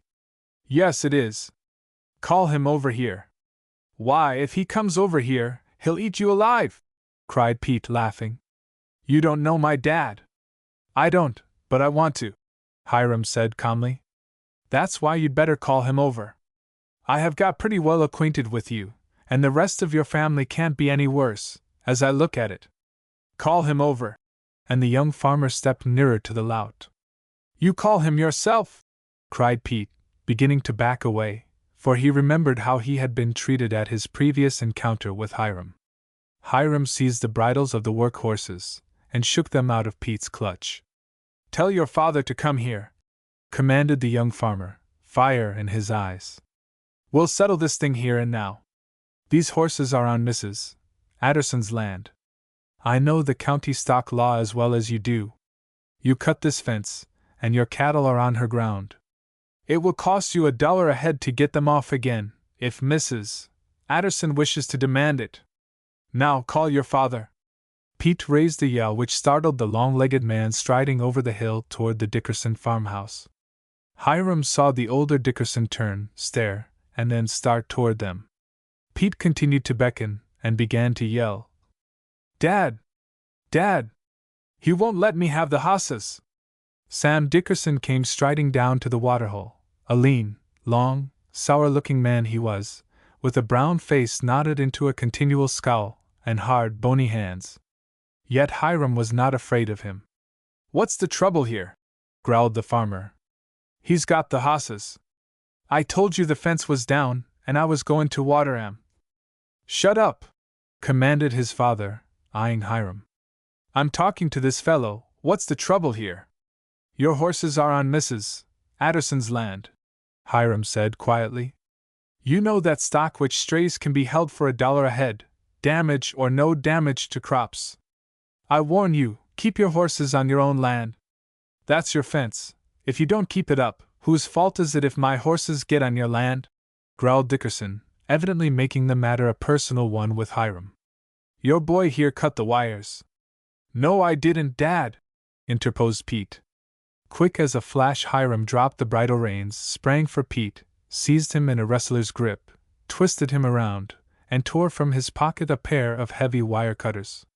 What were you doing with these in your pocket, then? Demanded Hiram, disdainfully, tossing the pliers upon the ground at Pete's feet, and stepping back to keep the restless horses from leaving the edge of the waterhole. Sam Dickerson seemed to take a grim pleasure in his son's overthrow. He growled. He's got you there, Pete. You'd better stop monkeying around here. Pick up them bridles and come on. He turned to depart without another word to Hiram, but the latter did not propose to be put off that way. Hold on, he called. Who's going to mend this fence, Mr. Dickerson? Dickerson turned and eyed him coldly again. What's that to me? Mend your own fence, he said. Then I shall take these horses up to our barn. You can come and settle the matter with Mrs. Adderson, unless you wish to pay me $2 here and now, said the young farmer, his voice carrying clearly to where the man stood upon the rising ground above him. Why, you young whelp! Roared Dickerson, suddenly starting down the slope. But Hiram Strong neither moved nor showed fear. Somehow, this sturdy young fellow, in the high-laced boots, with his flannel shirt open at the throat, raw as was the day, his sleeves rolled back to his elbows, was a figure to make even a more muscular man than Sam Dickerson hesitate. Pete! Exclaimed the farmer, harshly, still eyeing Hiram. Run up to the house and bring my shotgun. Be quick about it. Hiram said never a word, and the horses, yoked together, began to crop the short grass springing upon the bank of the waterhole. You'll find out you're fooling with the wrong man, you whippersnapper, promised Dickerson. You can pay me $2 and I'll mend the fence, or you can mend the fence and we'll call it square. said Hiram, slowly and evenly. I'm a boy, but I'm not to be frightened with a threat. Pete's long legs brought him flying back across the fields. Nothing he had done in a long while pleased him quite as much as this errand. Hiram turned, jerked at the horse's bridle reins, turned them around, and with a sharp slap on the nigh one's flank, sent them both trotting up into the Adderson pasture. "Stop that, you rascal!" cried Dickerson, grabbing the gun from his hopeful son, and losing his head now entirely. "Bring that team back! You mend the fence, and I will," declared Hiram, unshaken. The angry man sprang down to his level, flourishing the gun in a way that would have been dangerous indeed had Hiram believed it to be loaded. And as it was, the young farmer was very angry. The right was on his side. If he allowed these Dickersons, father and son, to browbeat him this once, it would only lead to future trouble. This thing had to be settled right here and now. It would never do for Hiram to show fear. And if both of the long-legged Dickersons pitched upon him, of course, he would be no match for them. But Sam Dickerson stumbled and almost fell as he reached the edge of the waterhole, and before he could recover himself, Hiram leaped upon him, seized the shotgun, and wrenched it from his hands. He reversed the weapon in a flash, clubbed it, and raised it over his head with a threatening swing that made Pete yell from the top of the bank. "Look out, Dad! He's a-goin' ter swat yer!" Sam tried to scramble out of the way.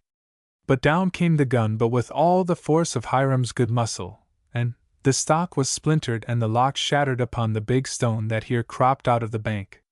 "There's your gun, what's left of it," panted the young farmer, tossing the broken weapon from him.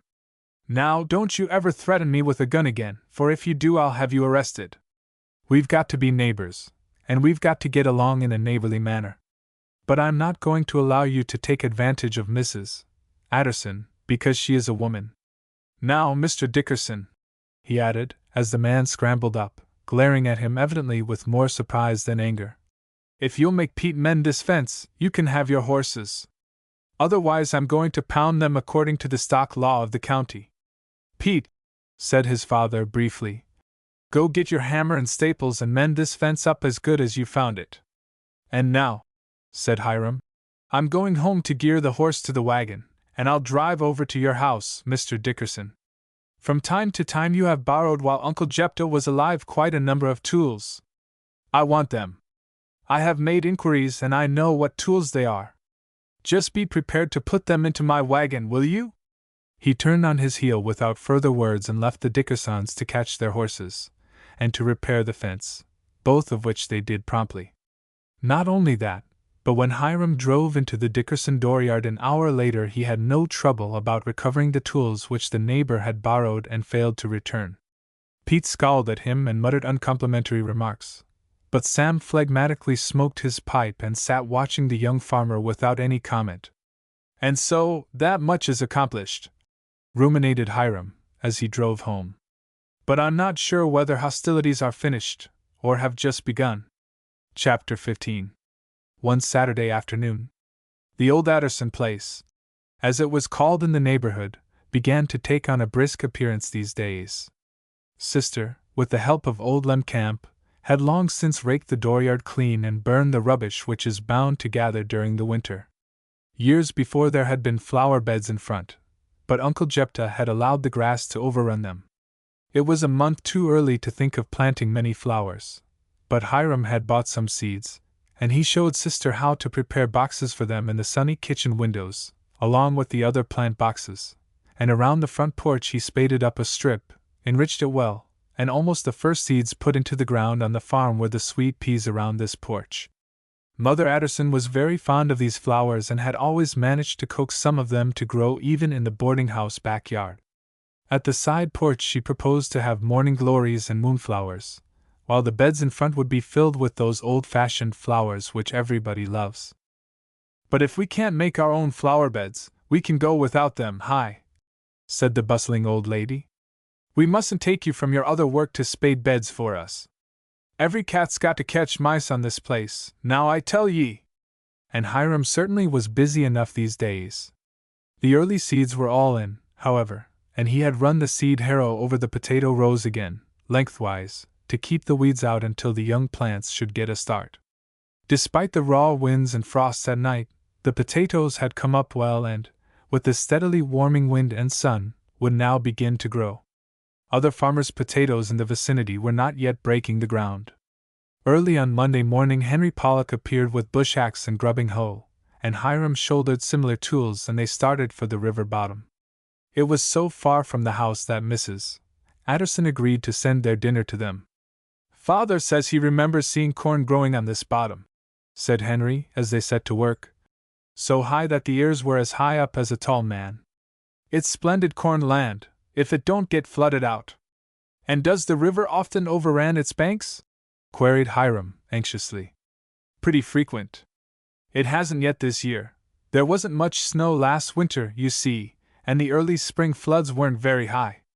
But if we have a long wet spell, as we do have sometimes as late as July, you'll see water here." "That's not very encouraging," said Hiram. "Not for corn prospects, at least." "Well, corn's our staple crop. You see, if you raise corn enough you're sure of feed for your team. That's the main point. But people with bigger farms than they have around here can raise corn cheaper than we can. They use machinery in harvesting it, too. Why not raise a better paying crop, and buy the extra corn you may need?" "Why," responded Henry, shaking his head, "nobody around here knows much about raising fancy crops.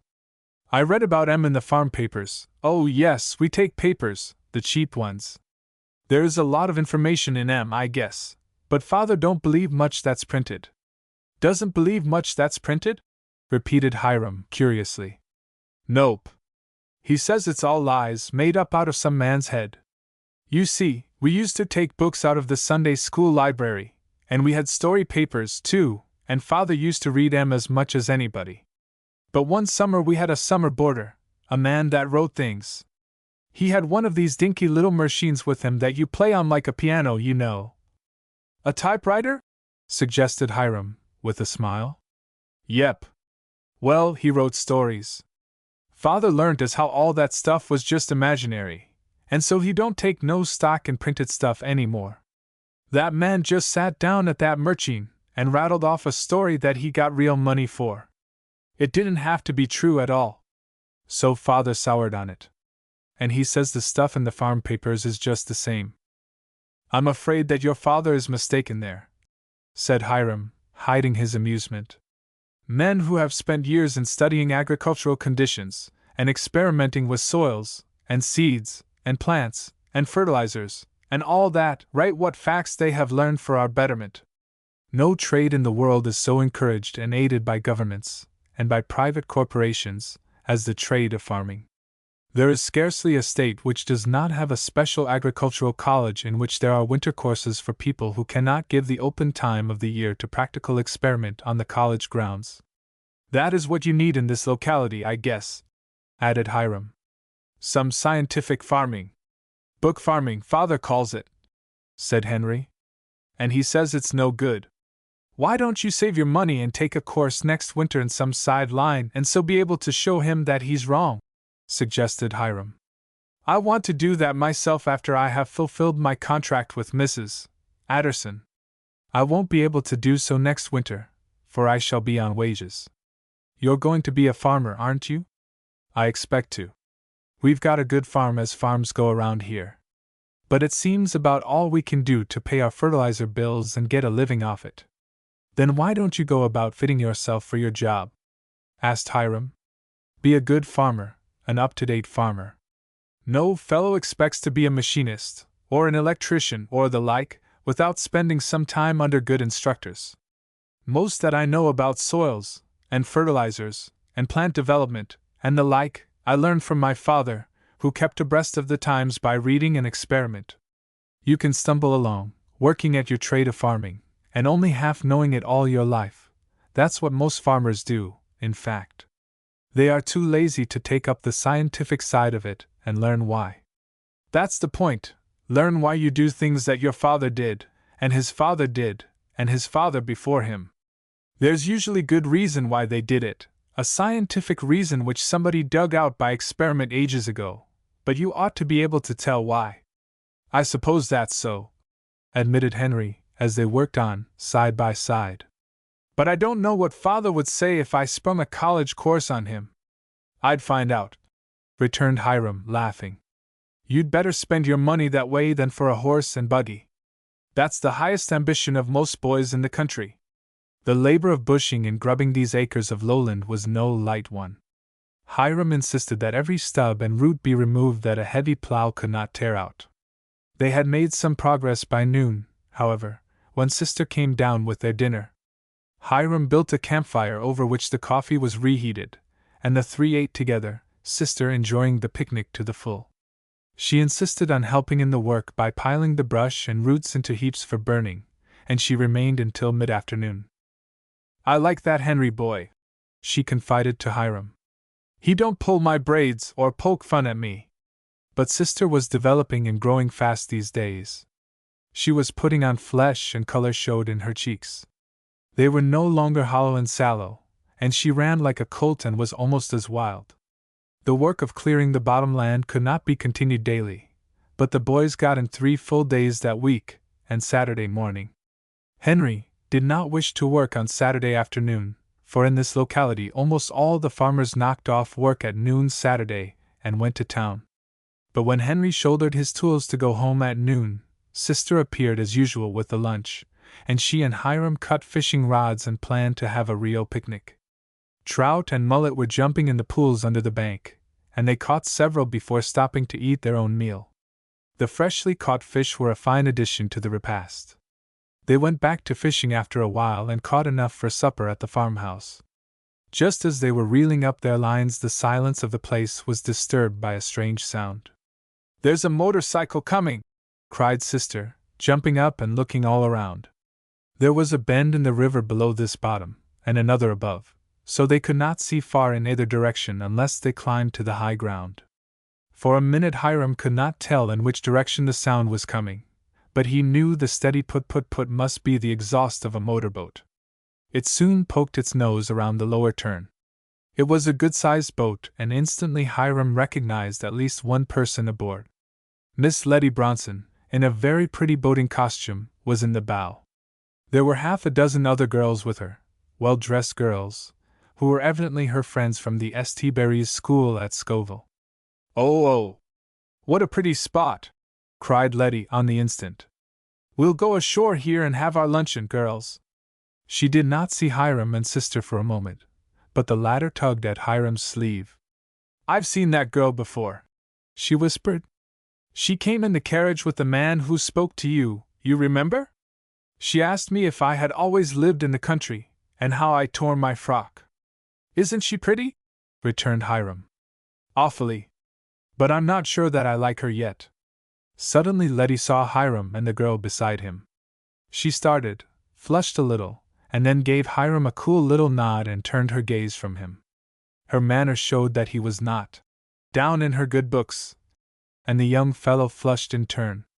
"I don't know as we'd better try to make the bank here, miss," said the man who was directing the motorboat. "The current's mighty sharp." "I want to land here," said Letty, decidedly. "It's the prettiest spot we've seen, isn't it, girls?" Her friends agreed. Hiram, casting a quick eye over the ruffled surface of the river, saw that the man was right. How well the stream below was fitted for motorboating he did not know, but he was pretty sure that there were too many ledges just under the surface here to make it safe for the boat to go farther. "I intend to land here right by that big tree," commanded Letty Bronson, stamping her foot. "Well, I dunno," drawled the man, and just then the bow of the boat swung around, was forced heavily downstream by the current, and slam it went against a reef. The man shot off the engine instantly. The bow of the boat was lodged on the rock, and tip-tilted considerably. The girls screamed, and Letty herself was almost thrown into the water, for she was standing. Chapter 17. Mr. Pepper appears. But Hiram noted again that Letty Bronson did not display terror. While her friends were screaming and crying, she sat perfectly quiet, and for a minute said never a word. "Can't you back off?" I heard her ask the boatman. "Not without lightening her, miss. And she may have smashed a plank up there, too." "I dunno." The Western girl turned immediately to Hiram, who had now come to the bank's edge. She smiled at him charmingly, and her eyes danced. She evidently appreciated the fact that the young farmer had her at a disadvantage, and she had meant to snub him. "I guess you'll have to help me again, Mr. Strong," she said. "What will we do? Can you push out a plank to us, or something?" "I'm afraid not, Miss Bronson," he returned. "I could cut a pole and reach it to the boat, but you girls couldn't walk ashore on it." "Oh dear! Have we got to wade?" cried one of Letty's friends.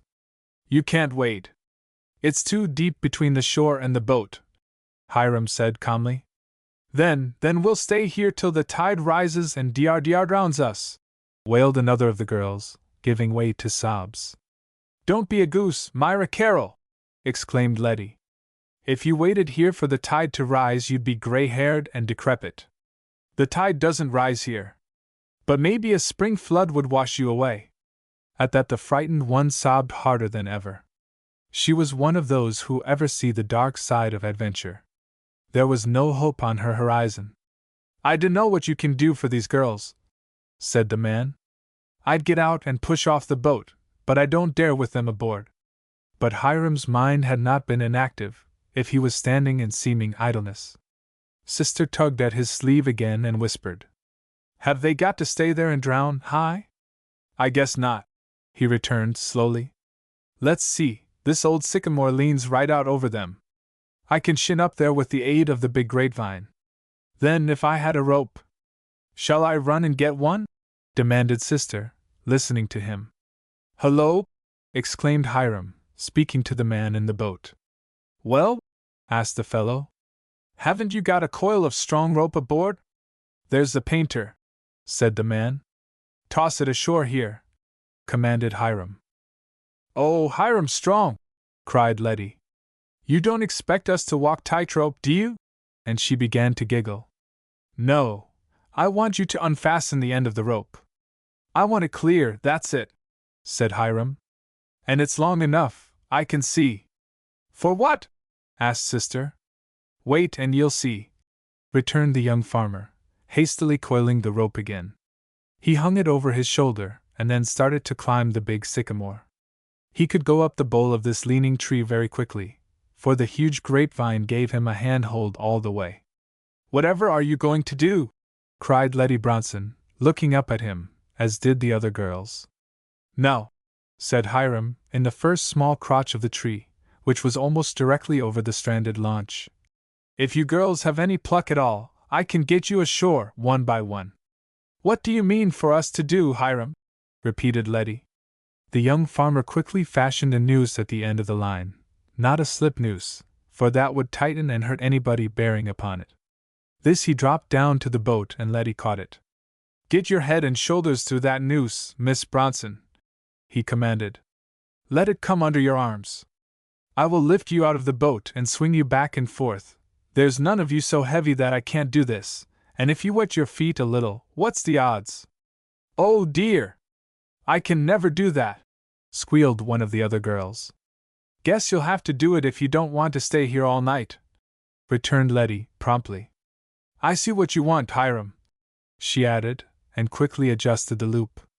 "Now, when you swing out over the bank, Sister will grab you and steady you.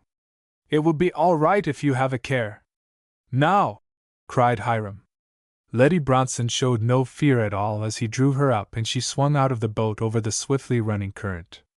Hiram laid along the tree trunk in an easy position, and began swinging the girl at the end of the rope, like a pendulum. The river bank being at least 3 feet higher than the surface of the water, he did not have to shift the rope again as he swung the girl back and forth. Sister, clinging with her left hand to the grapevine, leaned forward and clutched Letty's hand. When she seized it, Sister backed away, and the swinging girl landed upright upon the bank. "Oh, that's fun!" Letty cried, laughing, loosing herself from the loop. "Now you come, Mary Judson!" Thus encouraged, they responded one by one, and even the girl who had broken down and cried agreed to be rescued by this simple means. The boatman then, after removing his shoes and stockings and rolling up his trousers, stepped out upon the sunken rock and pushed off the boat. But it was leaking badly. He dared not take aboard his passengers again, but turned around and went downstream as fast as he could go so as to beach the boat in a safe place. "Now how'll we get back to Scoville?" cried one of Letty's friends. "I can never walk that far." Sister had dropped back, shyly, behind Hiram, when he descended the tree. She had aided each girl ashore, but only Letty had thanked her. Now she tugged at Hiram's sleeve.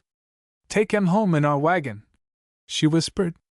"I can take you to Scoville, or to Miss Bronson's, in the farm wagon," Hiram said, smiling. "You can sit on straw in the bottom and be comfortable." "Oh, a straw ride!" cried Letty. "What fun! And he can drive us right to St. Barry's, and think what the other girls will say and how they'll stare." The idea seemed a happy one to all the girls save the crybaby Myra Carroll, and her complaints were drowned in the laughter and chatter of the others. Hiram picked up the tools, Sister got the string of fish, and they set out for the Addison farmhouse.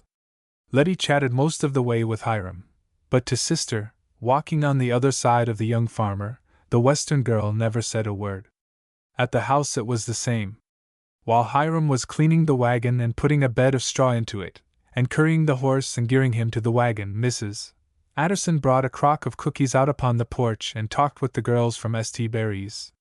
Sister had run indoors and changed her shabby and soiled frock for a new gingham, but when she came down to the porch, and stood bashfully in the doorway, none of the girls from town spoke to her. Hiram drove up with the farm wagon. Most of the girls had accepted the adventure in the true spirit now, and they climbed into the wagon bed on the clean straw with laughter and jokes. But nobody invited Sister to join the party. The orphan looked wistfully after the wagon as Hiram drove out of the yard. Then she turned, with trembling lip, to Mother Addison. She's awfully pretty," she said, "and Hiram likes her. But they're all proud, and I guess they don't think much of folks like us, after all." "Shucks, Sister! We're just good as they be, every bit," returned Mrs. Addison brusquely. "I know, meb we be," admitted Sister slowly. "But it don't feel so." And perhaps Hiram had some such thought, too, after he had driven the girls to the big boarding school in Scoville. For they all got out without even thanking him or bidding him good-bye, all save Letty.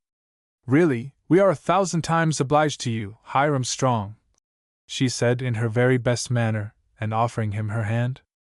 "As the girls were my guests, I felt I must get them home again safely, and you were indeed a friend in need."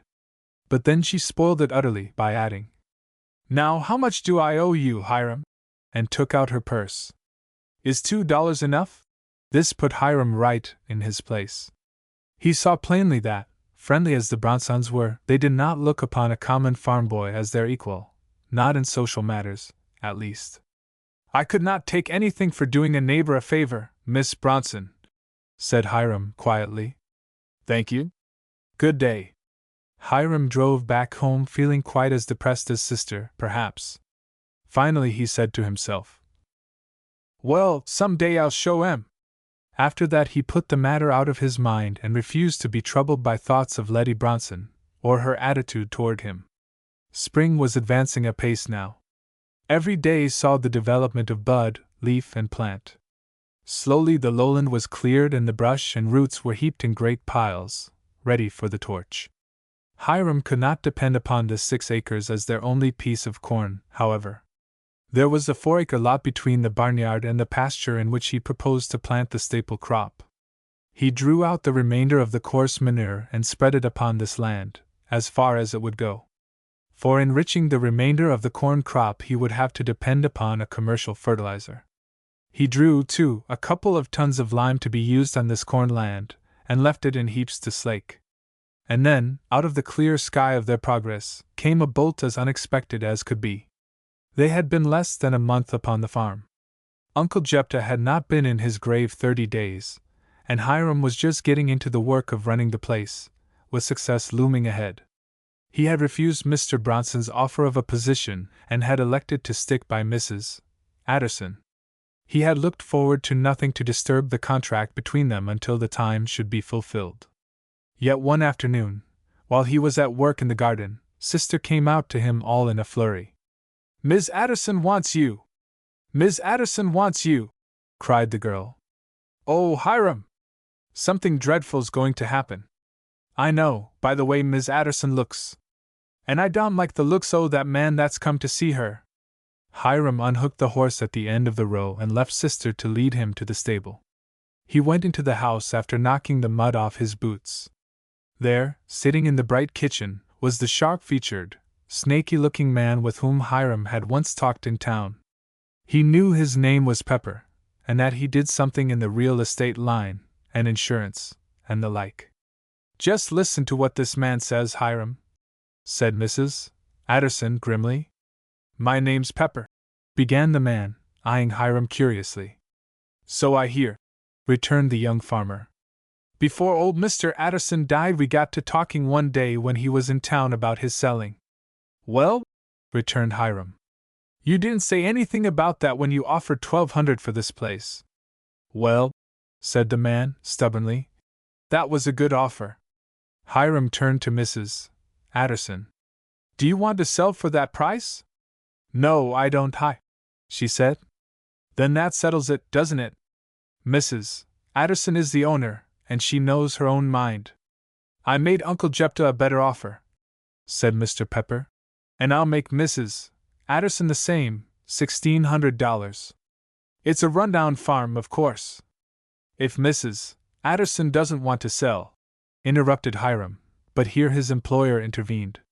There's something more, she said, her face working strangely. Tell him, you Pepper. Why, the old man gave me an option on the place, and I risked a $20 bill on it. The option had, a year to run, dated February 10th last, and I've decided to take the option up, said Mr. Pepper, his shrewd little eyes dancing in their gaze from Hiram to the old lady and back again. Chapter 18. A Heavy Cloud. Now, a rattlesnake is poisonous, but he gives fair warning. A swamp moccasin lies in wait for the unwary and strikes without sign or sound. Into Hiram Strong's troubled mind came the thought that Mr. Pepper was striking like his prototype of the swamps. A snaky sort of a man was Mr. Pepper, sly, a hand-rubber as he talked, with a little, sickly grin playing about his thin, mean mouth. When he opened it Hiram almost expected to see a forked tongue run out. At least, of one thing was the young farmer sure. Mr. Pepper was no more to be trusted than a serpent.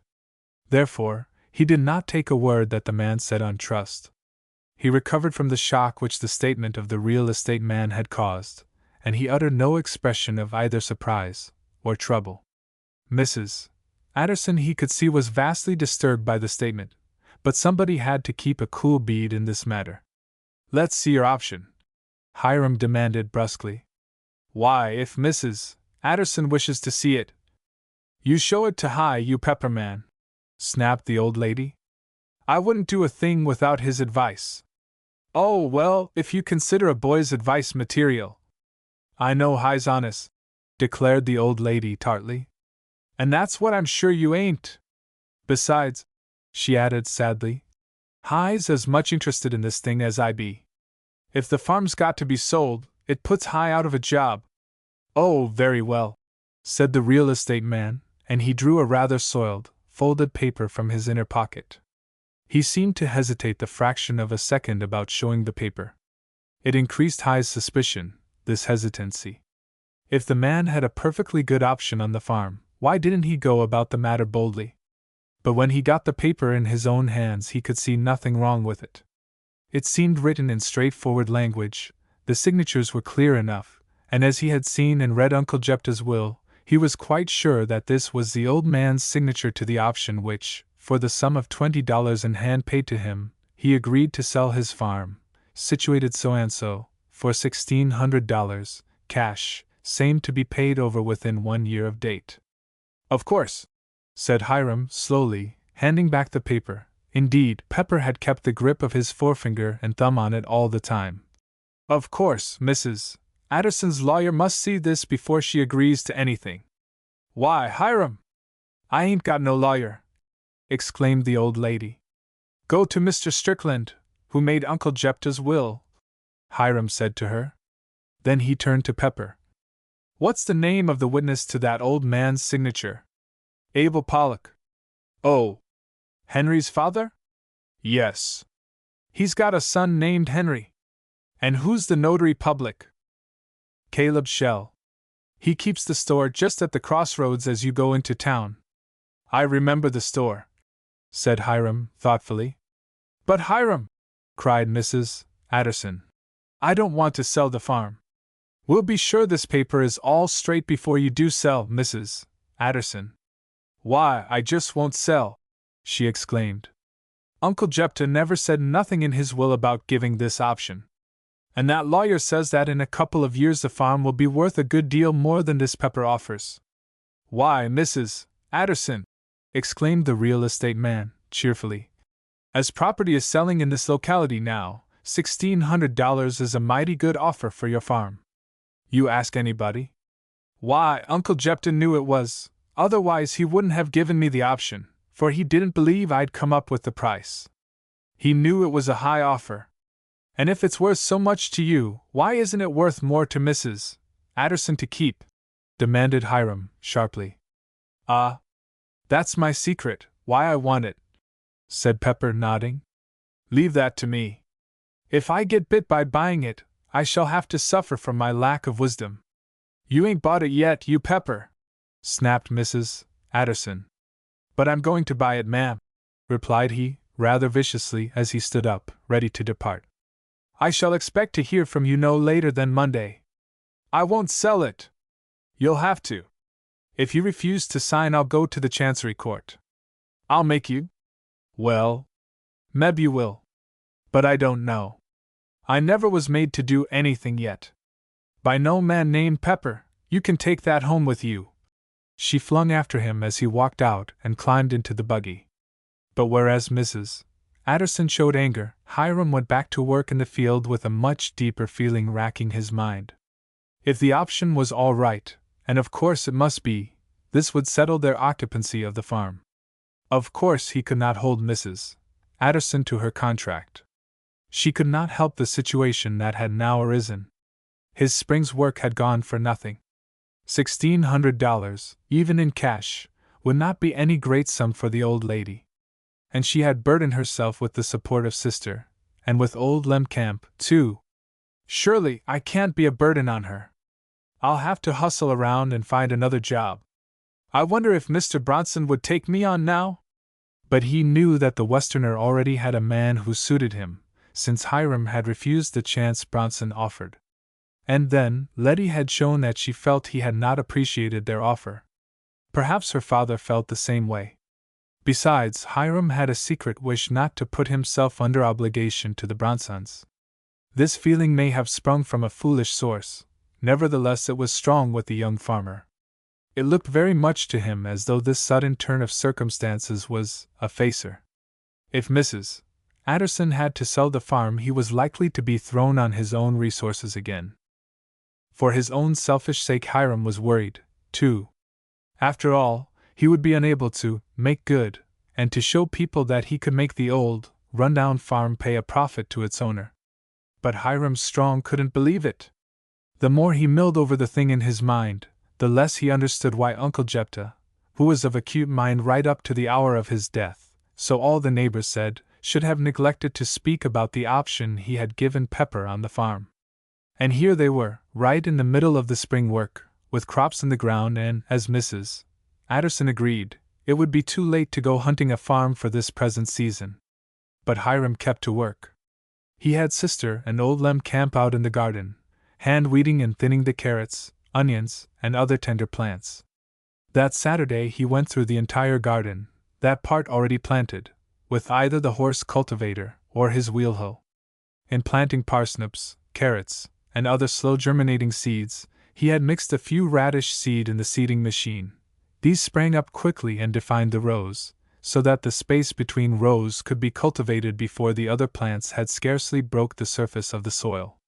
Now these radish were beginning to be big enough to pull. Hiram brought in a few bunches for their dinner on Saturday, the first fruits of the garden. Now I dunno why it is, said Mrs.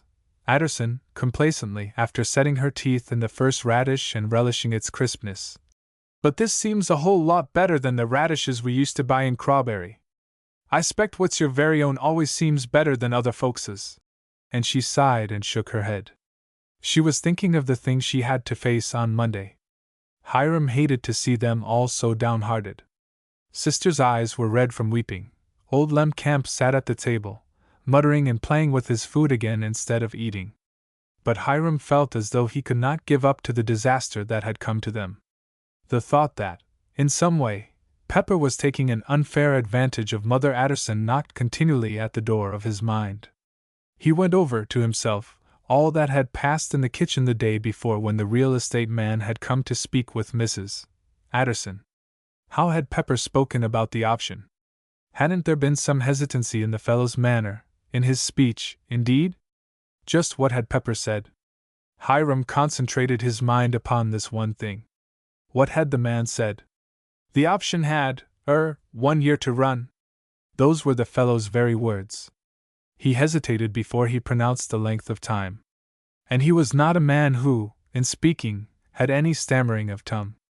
Why had he hesitated?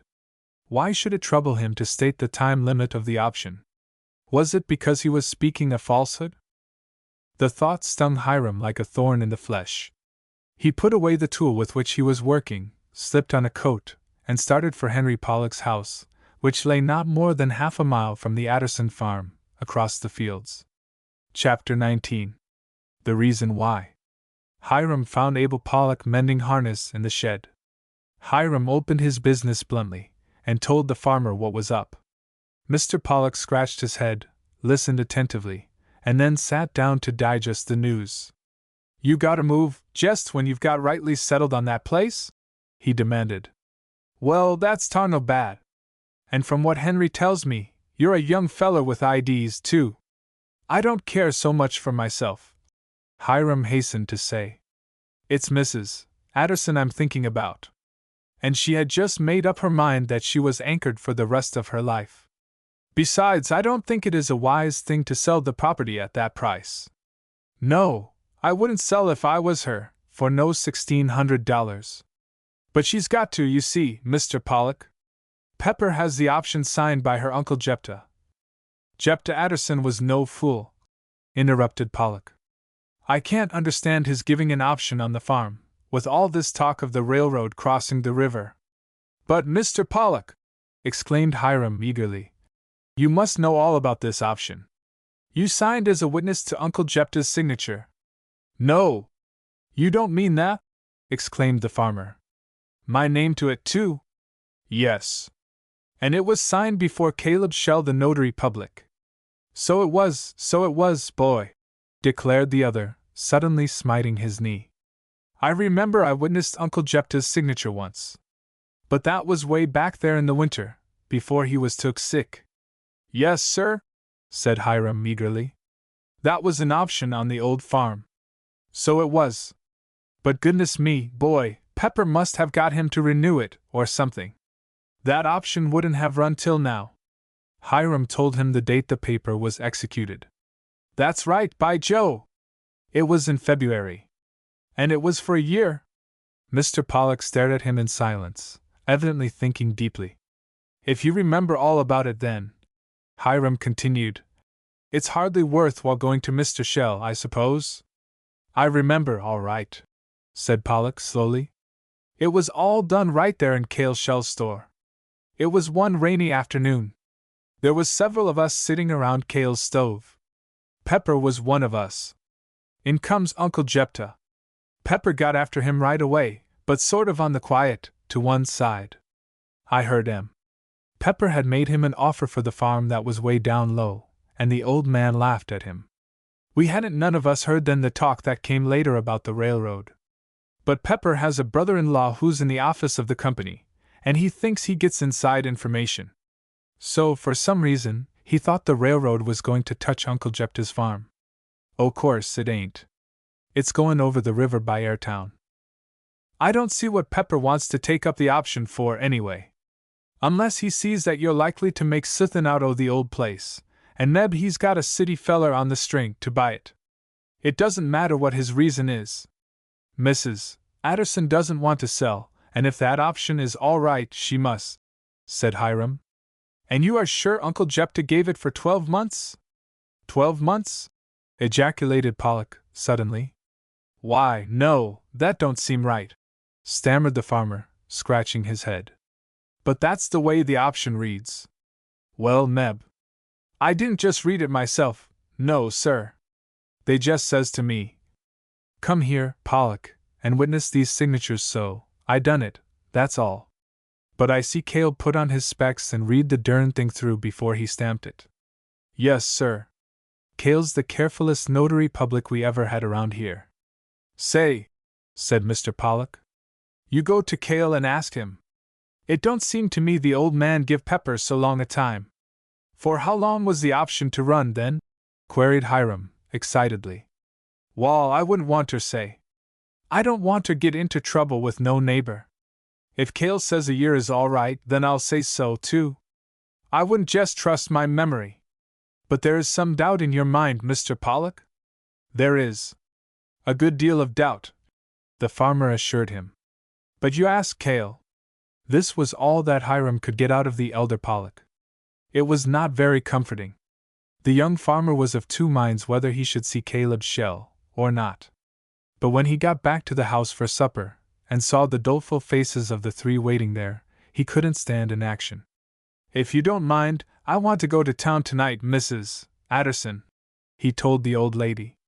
All right, Hiram. I expect you've got to look out for yourself, boy. If you can get another job, you take it. It's a tarnal shame you didn't take up with that Bronson's offer when he come here after you. You needn't feel so, said Hiram. You're no more at fault than I am. This thing just happened, nobody could foretell it. And I'm just as sorry as I can be for you, Mother Addison.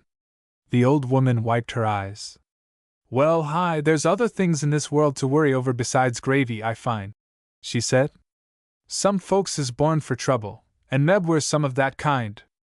It was not exactly Mr. Pollock's doubts that sent Hiram strong down to the Crossroads store that evening. For the farmer had seemed so uncertain that the boy couldn't trust to his memory at all. No, it was Hiram's remembrance of Pepper's stammering when he spoke about the option. He hesitated to pronounce the length of time the option had been drawn for. Was it because he knew there was some trick about the time limit?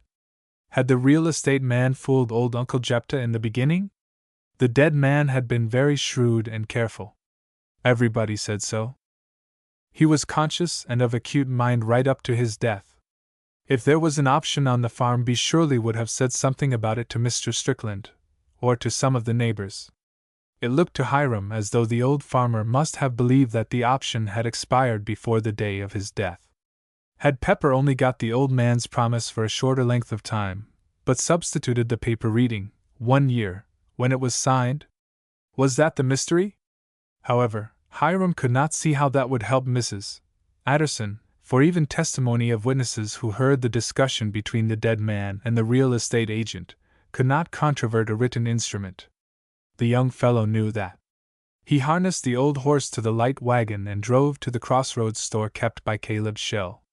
Many of the country people liked to trade with this man because his store was a social gathering place. Around a hot stove in the winter, and a cold stove at this time of year, the men gathered to discuss the state of the country, local politics, their neighbors' business, and any other topic which was suggested to their more or less idle minds. On the outskirts of the group of older loafers, the growing crop of men who would later take their places in the soapbox forum lingered, while skylarking about the verge of the crowd were smaller boys who were learning no good, to say the least, in attaching themselves to the older members of the company. There will always be certain men in every community who take delight in poisoning the minds of the younger generation. We muzzle dogs, or shoot them when they go mad. The foul-mouthed man is far more vicious than the dog, and should be impounded. Hiram hitched his horse to the rack before the store and entered the crowded place. The fumes of tobacco smoke, vinegar, cheese, and various other commodities gave a distinctive flavor to Caleb Shell's store, and not a pleasant one, to Hiram's mind. Ordinarily he would have made any purchases he had to make, and gone out at once. But Shell was busy with several customers at the counter, and he was forced to wait a chance to speak with the old man. One of the first persons Hiram saw in the store was young Pete Dickerson, hanging about the edge of the crowd. Pete scowled at him and moved away. One of the men holding down a cracker keg sighted Hiram and hailed him in a jovial tone. "Hi there, Mr. Strong! What's this we've been hearin' about you? They say you had a run-in with Sam Dickerson. We've been tryin' to get the particulars out o' Pete here, but he don't seem to want to talk about it." And the man guffawed heartily. "Hear you made Sam give back the tools he borrowed of the old man?" said another man, whom Hiram knew to be Mrs. Lariper's son-in-law. "You are probably misinformed," said Hiram quietly. "I know no reason why Mr. Dickerson and I should have trouble, unless other neighbors make trouble for us." "Right, boy, right," called Cale Shell, from behind the counter, where he could hear and comment upon all that went on in the middle of the room, despite the attention he had to give to his customers. "Well, if you can get along with Sam and Pete, you'll do well," laughed another of the group. The Dickersons seemed to be in disfavor in the community, and nobody cared whether Pete repeated what was said to his father or not. "I was told," pursued the first speaker, screwing up one eye and grinning at Hiram, "that you broke Sam's gun over his head and chased Pete a mile." "That right, son? You will get no information from me," returned Hiram tartly. "Why, Pete ought to be big enough to lick you alone, Strong," continued the tantalizer. "Hey, Pete! Don't sneak out. Come and tell us why you didn't give this chap the licking you said you was going to?" Pete only glared at him and slunk out of the store. Hiram turned his back on the whole crowd and waited at the end of the counter for Mr. Shell. The storekeeper was a tall, portly man, with a gray mustache and side whiskers, and a high bald forehead. "What can I do for you, Mr. Strong?" he asked, finally having got rid of the customers who preceded Hiram. Hiram, in a low voice, explained his mission. Shell nodded his head at once. "Oh, yes," he said. "I remember about the option. I had forgotten it for a fact, but Pepper was in here yesterday talking about it. He had been to your house. Then, sir, to the best of your remembrance, the option is all right?" "Oh, certainly. Pollock witnessed it, and I put my seal on it. Yes, sir, Pepper can make the old lady sell. It's too bad, if she wants to remain there, but the price he is to pay isn't so bad." "You have no reason to doubt the validity of the option?" cried Hiram in desperation. "Assuredly not." "Then why didn't Uncle Jephthah speak of it to somebody before he died, if the option had not run out at that time?" "Humph! You grant the old man was of sound mind?" "Sound as a pine knot," agreed the storekeeper, still reflective. "Then how is it he did not speak to his lawyer about the option when he saw Mr. Strickland within an hour of his death?" "That does seem peculiar," admitted the storekeeper, slowly. "And Mr. Pollock says he thinks there is something wrong about the option," went on Hiram eagerly. "Oh, Pollock!" "Pa!" returned Shell. "I don't suppose he even read it." "But you did?" "Assuredly. I always read every paper. If they don't want me to know what the agreement is, they can take it to some other notary," declared the storekeeper with a jolly laugh. "And you are sure that the option was to run a year?" "Of course the option's all right. Hold on. A year, did you say? Why, seems to me, let's look this thing up," concluded Caleb Shell, suddenly. He dived into his little office and produced a ledger from the safe. This he slapped down on the counter between them. "I'm a careful man, I am," he told Hiram. "And I flatter myself I've got a good memory, too. Pepper was in here yesterday sputtering about the option, and I remember now that he spoke of its running a year. But it seems to me," said Shell, pawing over the leaves of his ledger, "that the talk between him and old Uncle Jephthah was for a short time. The old man was mighty cautious, mighty cautious." "That's what Mr. Pollock says," cried Hiram eagerly. "But you've seen the option?" "Yes." "And it reads a year?" "Oh, yes." "Then how you going to get around that?" demanded Shell, with conviction. "But perhaps Uncle Jephthah signed the option thinking it was for a shorter time." "That wouldn't help you none. The paper was signed. And why should Pepper have buncoed him, at that time? Why should he be so eager to get the farm now?" asked Hiram. "Well, I'll tell you. It ain't out yet. But 2 or 3 days ago the railroad board abandoned the route through Airtown, and it is agreed that the new bridge will be built along there by your farm somewhere. The river is as narrow there as it is anywhere for miles up and down, and they will stretch a bridge from the high bank on your side, across the meadows, to the high bank on the other side. It will cut out grades, you see. That's what has started Pepper up to grab off the farm while the option is valid. But, Mr. Shell, is the option valid? Cried Hiram, anxiously. I don't see how you're going to get around it. Here's the place. When I have sealed a paper I make a note of it, what the matter was about and who the contracting parties were. I've done that for years. Let me see. He adjusted his spectacles. He squinted at the page, covered closely with writing. Hiram saw him whispering the words he read to himself. Suddenly the blood flooded into the old man's face, and he looked up with a start at his interrogator. Do you mean to say that option's for a year? He demanded. That is the way it reads, now, whispered Hiram, watching him closely. The old man turned the book around slowly on the counter. His stubbed finger pointed to the 2 or 3 scrawled lines written in a certain place. Hiram read them slowly, with beating heart. Chapter 20. An Enemy in the Dark.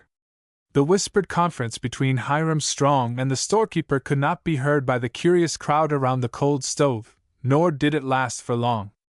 Caleb Shell finally closed his ledger and put it away. Hiram shook hands with him and walked out. On the platform outside, which was illuminated by a single smoky lantern, a group of small boys were giggling, and they watched Hiram unhitch the old horse and climb into the spring wagon with so much hilarity that the young farmer expected some trick. The horse started off all right, he missed nothing from the wagon, and so he supposed that he was mistaken. The boys had merely been laughing at him because he was a stranger. But as Hiram got some few yards from the hitching rack, the seat was suddenly pulled from under him, and he was left sprawling on his back in the bottom of the wagon. A yell of derision from the crowd outside the store assured him that this was the cause of the boy's hilarity. Luckily his old horse was of quiet disposition, and he stopped dead in his tracks when the seat flew out of the back of the wagon. A joke is a joke. No use in showing wrath over this foolish amusement of the Crossroads boys. But Hiram got a little the best of them, after all. The youngsters had scattered when the accident occurred. Hiram, getting out to pick up the seat, found the end of a strong hemp line fastened to it. The other end was tied to the hitching rack in front of the store. Instead of casting off the line from the seat, Hiram walked back to the store and cast that end off. At any rate, I'm in a good coil of hemp rope, he said to one of the men who had come out to see the fun. The fellow who owns it can come and prove property, but I shall ask a few questions of him. There was no more laughter. The young farmer walked back to his wagon, set up the seat again, and drove on. The roadway was dark, but having been used all his life to country roads at night, Hiram had no difficulty in seeing the path before him. Besides, the old horse knew his way home. He drove on some 1/8 of a mile. Suddenly he felt that the wagon was not running true. One of the wheels was yawing. He drew in the old horse, but he was not quick enough. The nigh forward wheel rolled off the end of the axle, and down came the wagon with a crash. Hiram was thrown forward and came sprawling, on hands and knees, upon the ground, while the wheel rolled into the ditch. He was little hurt, although the accident might have been serious. And in truth, he knew it to be no accident. A bird does not easily work off the end of an axle. He had greased the old wagon just before he started for the store, and he knew he had replaced each nut carefully. This was a deliberately malicious trick, no boy's joke like the tying of the rope to his wagon seat. And the axle was broken. Although he had no lantern, he could see that the wagon could not be used again without being repaired. Who did it? Was Hiram's unspoken question, as he slowly unharnessed the old horse, and then dragged the broken wagon entirely out of the road so that it would not be an obstruction for other vehicles. His mind set instantly upon Pete Dickerson. He had not seen the boy when he came out of the Crossroads store. If the fellow had removed this burr, he had done it without anybody seeing him, and had then run home. The young farmer, much disturbed over this incident, mounted the back of the old horse, and paced home. He only told Mrs. Addison that he had met with an accident, and that the light wagon would have to be repaired before it could be used again. That necessitated their going to town on Monday in the heavy wagon, and Hiram dragged the spring wagon to the blacksmith's shop for repairs on the way. But before that, the enemy in the dark had struck again. When Hiram went to the barnyard to water the stock, Sunday morning, he found that somebody had been bothering the pump. The bucket, or pump valve, was gone. He had to take it apart, cut a new valve out of sole leather, and put the pump together again. "We'll have to get a cross dog if we remain here," he told Mrs. Addison. "There is somebody in the neighborhood who means us harm." "Them Dickersons!" exclaimed Mrs. Addison. "Perhaps. That Pete, maybe. If I once caught him up to his tricks, I'd make him sorry enough." "Tell the constable hi!" cried Sister angrily. "That would make trouble for his folks. Maybe they don't know just how mean Pete is. A good thrashing, and the threat of another every time he did anything mean, would do him lots more good." This wasn't nice Sunday work, but it was too far to carry water from the house to the horse trough, so Hiram had to repair the pump. On Monday morning he routed out Sister and Mr. Camp at daybreak. He had been up and out for an hour himself, and on a bench under the shed he had heaped 2 or 3 bushels of radishes which he had pulled and washed, ready for bunching. He showed his helpers how the pretty scarlet balls were to be bunched, and found that Sister took hold of the work with nimble fingers, while Mr. Camp did very well at the unaccustomed task. "I don't know, said Mrs. Addison despondently, "that it's worth while you're trying to sell any of the truck, if we're going to leave here so soon." "We haven't left yet," he returned, trying to speak cheerfully. "And you might as well get every penny back that you can. Perhaps an arrangement can be made whereby we can stay and harvest the garden crop, at any rate. You can make up your mind that Pepper man won't give us any leeway. He isn't that kind," declared Mother Addison, with conviction. Hiram made a quick sale of the radishes at several of the stores, where he got 18 cents a dozen bunches, but some he sold at the big boarding school, St. Berries, at a retail price. "You can bring any other fresh vegetables you may have from time to time," the housekeeper told him. "Nobody ever raised any early vegetables about Scoville before. They are very welcome. Once we get going," said Hiram to Mrs. Addison, "you or Sister can drive in with the spring wagon and dispose of the surplus vegetables. And you might get a small canning outfit, they come as cheap as $15, and put up tomatoes, corn, peas, beans, and other things. Good canned stuff always sells well." "Good land o' Goshen, Hiram!" exclaimed the old lady in desperation. "You talk just as though we were going to stay on the farm." "Well, let's go and see Mr. Strickland," replied the young farmer, and they set out for the lawyer's office. Mrs. Addison sat in the anteroom while Hiram asked to speak with the old lawyer in private for a minute. The conference was not for long, and when Hiram came back to his employer he said, "Mr. Strickland has sent his junior clerk out for Pepper. He thinks we'd better talk the matter over quietly. And he wants to see the option, too." "Oh, Hiram! There ain't no hope, is there?" groaned the old lady. "Well, I tell you what!" exclaimed the young fellow. "We won't give in to him until we have to. Of course, if you refuse to sign a deed, he can go to Chancery, and in the end you will have to pay the costs of the action. But perhaps, even at that, it might be well to hold him off until you have got the present crop out of the ground." "Oh, I won't go to law," said Mrs. Addison decidedly. "No good ever come of that." After a time Mr. Strickland invited them both into his private office. The attorney spoke quietly of other matters while they waited for Pepper. But the real estate man did not appear. By and by Mr. Strickland's clerk came back with the report that Pepper had been called away suddenly on important business.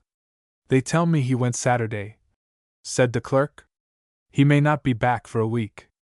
But he said he was going to buy the Addison place when he returned. He's told several people around town so." "Ah," said Mr. Strickland slowly. "Then he has left that threat hanging, like the sword of Damocles, over Mrs. Addison's head?"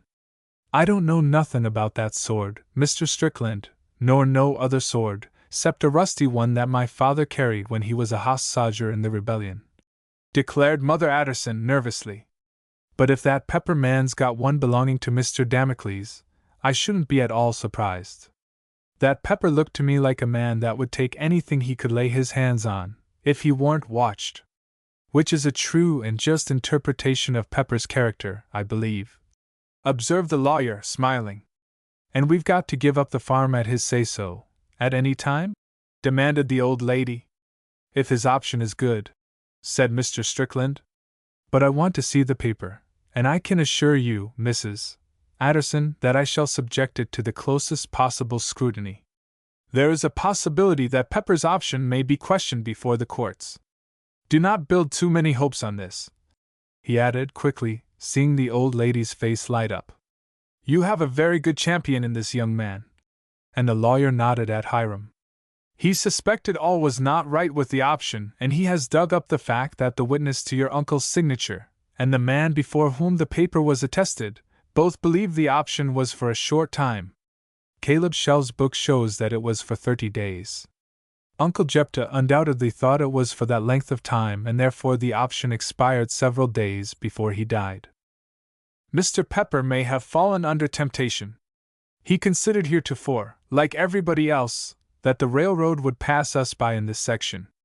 Pepper gambled $20 on its coming along the boundary of the Addison farm, between you and Darrell's tract, and thought he had lost. Then suddenly the railroad board turned square around and voted for the condemnation of the original route. Pepper remembered the option he had risked $20 on. If it was originally for 30 days, it was void, of course, but Uncle Jephthah is dead, and he hopes perhaps that nobody else will dispute the validity of it." "It's a forgery, then?" cried Mrs. Addison. "It may be a forgery. We do not know," said the lawyer hastily. "At any rate, he has the paper, and he is a shrewd rascal." Mrs. Addison's face was a study. "Do you mean to tell me we have got to lose the farm?" she demanded. "My dear lady, that I cannot tell you. I must see this option. We must put it to the test. But Shell and Pollock will testify that the option was for 30 days. Cried Hiram. "Perhaps. To the best of their remembrance and belief, it was for 30 days. A shrewd lawyer, however, and Pepper would employ a shrewd one, would turn their evidence inside out. No evidence, in theory at least, can controvert a written instrument, signed, sealed, and delivered. Even Caleb Shell's memoranda book cannot be taken as evidence, save in a contributory way. It is not direct. It is the carelessly scribbled record, in pencil, of a busy man. No, if Pepper puts forward the option, we have got to see if that option has been tampered with. The paper itself, I mean. If the fellow substituted a different instrument, at the time of signing, from the one Uncle Jephthah thought he signed, you have no case, I tell you frankly, my dear lady. Then it ain't no use. We got to lose the place, Hiram," said Mrs. Addison when they left the lawyer's office. "I wouldn't lose heart. If Pepper is scared, he may not trouble you again. It's got 10 months more to run," said she. "He can keep us guessing all that time." "That is so," agreed Hiram, nodding thoughtfully. "But, of course, as Mr. Strickland says, by raising a doubt as to the validity of the option we can hold him off for a while, maybe until we have made this year's crop. It's going to make me lay awake o' nights," sighed the old lady. "And I thought I'd got through with that when I stopped worrying about the gravy." "Well, we won't talk about next year," agreed Hiram. "I'll do the best I can for you through this season, if Pepper will let us alone. We've got the bottom land practically cleared. We might as well plow it and put in the corn there. If we make a crop, you'll get all your money back and more. Mr. Strickland told me privately that the option, unless it read that way, would not cover the crops in the ground. And I read the option carefully. Crops were not mentioned. So it was decided to go ahead with the work as already planned, but neither the young farmer nor his employer could look forward cheerfully to the future. The uncertainty of what Pepper would eventually do was bound to be in their thought day and night. Chapter 21. The Welcome Tempest. To some youths this matter of the option would have been such a clog that they would have lost interest, and slighted the work. But not so with Hiram Strong. He counted this day a lost one, however. He hated to leave the farm for a minute when there was so much to do. But the next morning he got the plow into the 4-acre corn lot, and he did nothing but the chores that week until the ground was entirely plowed. Then Henry Pollock came over and gave him another day's work, and they finished grubbing the lowland. The rubbish was piled in great heaps down there, ready for burning. As long as the rain held off, Hiram did not put fire to the bush heaps.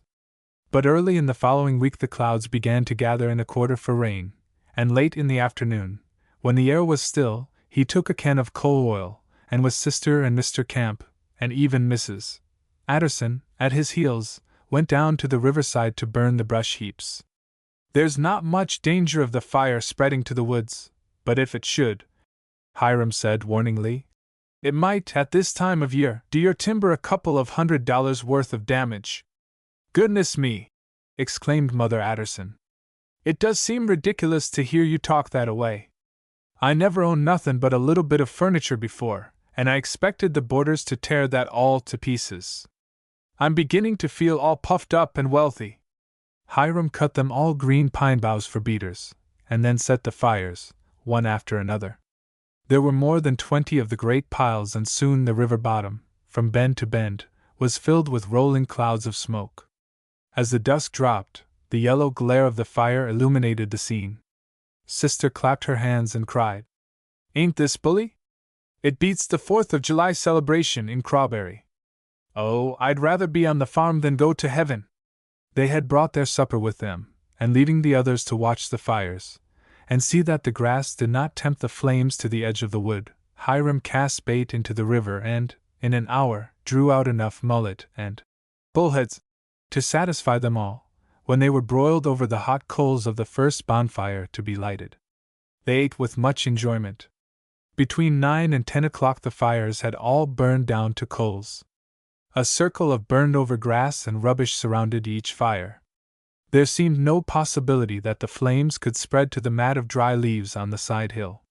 So they went home, a lantern guiding their feet over the rough path through the timber, stopping at the spring for a long, thirst-quenching draught. The sky was as black as ink. Now and again a faint flash in the westward proclaimed a tempest in that direction. But not a breath of wind was stirring, and the rain might not reach this section. A dull red glow was reflected on the clouds over the river bottom. When Hiram looked from his window, just as he was ready for bed, that glow seemed to have increased. "Strange," he muttered. "It can't be that those fires have spread. There was no chance for them to spread. I don't understand it." He sat at the window and stared out through the darkness. There was little wind as yet. It was a fact, however, that the firelight flickered on the low-hung clouds with increasing radiance. "Am I mad?" demanded the young farmer, suddenly leaping up and drawing on his garments again. "That fire is spreading." He dressed fully, and ran softly down the stairs and left the house. When he came out in the clear the glow had not receded. There was a fire down the hillside, and it seemed increasing every moment. He remembered the enemy in the dark, and without stopping to rouse the household, ran on toward the woods, his heart beating heavily in his bosom. Slipping, falling at times, panting heavily because of the rough ground, Hiram came at last through the more open timber to the brink of that steep descent, at the bottom of which lay the smoky river bottom. And indeed, the whole of the lowland seemed filled with stifling clouds of smoke. Yet, from a dozen places along the foot of the hill, yellow flames were starting up, kindling higher, and devouring as fast as might be the leaves and tinder left from the rack of winter. The nearest bonfire had been 100 yards from the foot of this hill. His care, Hiram knew, had left no chance of the dull coals in any of the 20 heaps spreading to the verge of the grove. Man's hand had done this. An enemy, waiting and watching until they had left the field, had stolen down, gathered burning brands, and spread them along the bottom of the hill, where the increasing wind might scatter the fire until the whole grove was in a blaze. Not only was Mrs. Adderson's timber in danger, but Darrell's tract and that lying beyond would be overwhelmed by the flames if they were allowed to spread. On the other side, Dickerson had cut his timber a year or two before, clear to the river. The fire would not burn far over his line. Whoever had done this dastardly act, Dickerson's property would not be damaged. But Hiram lent no time to trouble. His work was cut out for him right here and now, and well he knew it. He had brought the small axe with him, having caught it up from the doorstep. Now he used it to cut a green bough, and then ran with the ladder down the hill and set upon the fire line like a madman. The smoke, spread here and there by puffs of rising wind, half choked him. It stung his eyes until they distilled water enough to blind him. He thrashed and fought in the fumes and the murk of it, stumbling and slipping, one moment half knee-deep in quick-springing flames, the next almost overpowered by the smudge that rose from the beaten mat of leaves and rubbish. It was a lone fight. He had to do it all. There had been no time to rouse either the neighbors or the rest of the family. If he did not overcome these flames, and well he knew it, Mother Addison would arise in the morning to see all her goodly timber scorched, perhaps ruined. "I must beat it out, thought Hiram, and the repetition of the words thrummed in accompaniment upon the drums of his ears as he thrashed away with a madman's strength. For no sane person would have tackled such a hopeless task. Before him the flames suddenly leaped 6 feet or more into the air. They overtopped him as they writhed through a clump of green briars. The wind puffed the flame toward him, and his face was scorched by the heat. He lost his eyebrows completely, and the hair was crisped along the front brim of his hat. Then with a laughing crackle, as though scorning his weakness, the flames ran up a climbing vine and the next moment wrapped a tall pine in lurid yellow. This pine, like a huge torch, began to give off a thick, black smoke. Would some wakeful neighboring farmer, seeing it, know the danger that menaced and come to Hiram's help? For yards he had beaten flat the flames and stamped out every spark. Behind him was naught but rolling smoke. It was dark there. No flames were eating up the slope.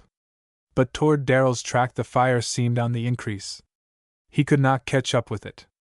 And this solitary, sentinel pine, ablaze now in all its head, threatened to fling sparks for 100 yards. If the wind continued to rise, the forest was doomed. His green branch had burned to a crisp. He had lost his axe in the darkness and the smoke, and now he tore another bough, by main strength, from its parent stem. Hiram Strong worked as though inspired, but to no purpose in the end. For the flames increased. Puff after puff of wind drove the fire on, scattering brands from the blazing pine, and now another and another tree caught. The glare of the conflagration increased. He flung down the useless bough. Fire was all about him. He had to leap suddenly to one side to escape a burst of flame that had caught in a jungle of green briars. Then, of a sudden, a crash of thunder rolled and reverberated through the glen. Lightning for an instant lit up the meadows and the river. The glare of it almost blinded the young farmer, and, out of the line of fire, he sank to the earth and covered his eyes, seared by the sudden, compelling light. Again and again the thunder rolled, following the javelins of lightning that seemed to dart from the clouds to the earth. The tempest, so long muttering in the west, had come upon him unexpectedly, for he had given all his attention to the spreading fire. And now came the rain, no refreshing, sweet, saturating shower, but a thunderous, blinding fall of water that first set the burning woods to steaming and then drowned out every spark of fire on upland as well as lowland. It was a cloudburst, a downpour such as Hiram had seldom experienced before. Exhausted, he lay on the bank and let the pelting rain soak him to the skin. He did not care. Half drowned by the beating rain, he only crowed his delight at the downpour. Every spark of fire was flooded out. The danger was past. He finally arose and staggered through the downpour to the house, only happy that, by a merciful interposition of Providence, the peril had been overcome. He tore off his clothing on the stoop, there in the pitch darkness, and crept up to his bedroom where he rubbed himself down with a crash towel, and finally tumbled into bed and slept like a log till broad daylight. Chapter 22. First Fruits. For the first time since they had come to the farm, Hiram was the last to get up in the house. And when he came down to breakfast still trembling from the exertion of the previous night, Mrs. Addison screamed at the sight of him. "For the good land, O Goshen!" she cried. "You look like a singed chicken, Hiram Strong! Whatever have you been doing to yourself? He told them of the fight he had had while they slept. But he could talk about it jokingly now, although Sister was inclined to snivel a little over his danger. That Dickerson boy ought to be lashed, 39 lashes, none too much. This sausage is good, humph, and pancakes, fit for the gods. But he'll come back, do more damage. The butter, yes, I want butter, and syrup, though 2 spreads is reckless extravagance. Eh? Can't prove anything against that Dickerson lout? Well, meb not. So old Lemkamp commented upon the affair. But Hiram could not prove that the neighbor's boy had done any of these things which pointed to a malicious enemy. The young farmer began to wonder if he could not lay a trap, and so bring about his undoing. As soon as the ground was in fit condition again, for the night's rain had been heavy, Hiram scattered the lime he had planned to use upon the 4 acres of land plowed for corn, and dragged it in with a spike-toothed harrow. Working as he was with 1 horse alone, this took considerable time, and when this corn land was ready, it was time for him to go through the garden piece again with the horse cultivator. Sister and Lemkamp, both, had learned to use the man-weight wheel-hoe, and the fine stuff was thinned and the weeds well cut out. From time to time the young farmer had planted peas, both the dwarf and taller varieties, and now he risked putting in some early beans, snap, and bush limas, and his first planting of sweet corn. Of the latter he put in 4 rows across the garden, each of 65-day, 75-day, and 90-day sugar corn, all of well-known kinds. He planned later to put in, every fortnight, 4 rows of a mid-length season corn, so as to have green corn for sale, and for the house, up to frost. The potatoes were growing finely, and he hilled them up for the first time.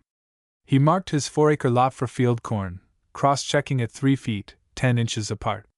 This made 2,750 hills to the acre, and with the hand planter, an ingenious but cheap machine, he dropped 2 and 3 kernels to the hill.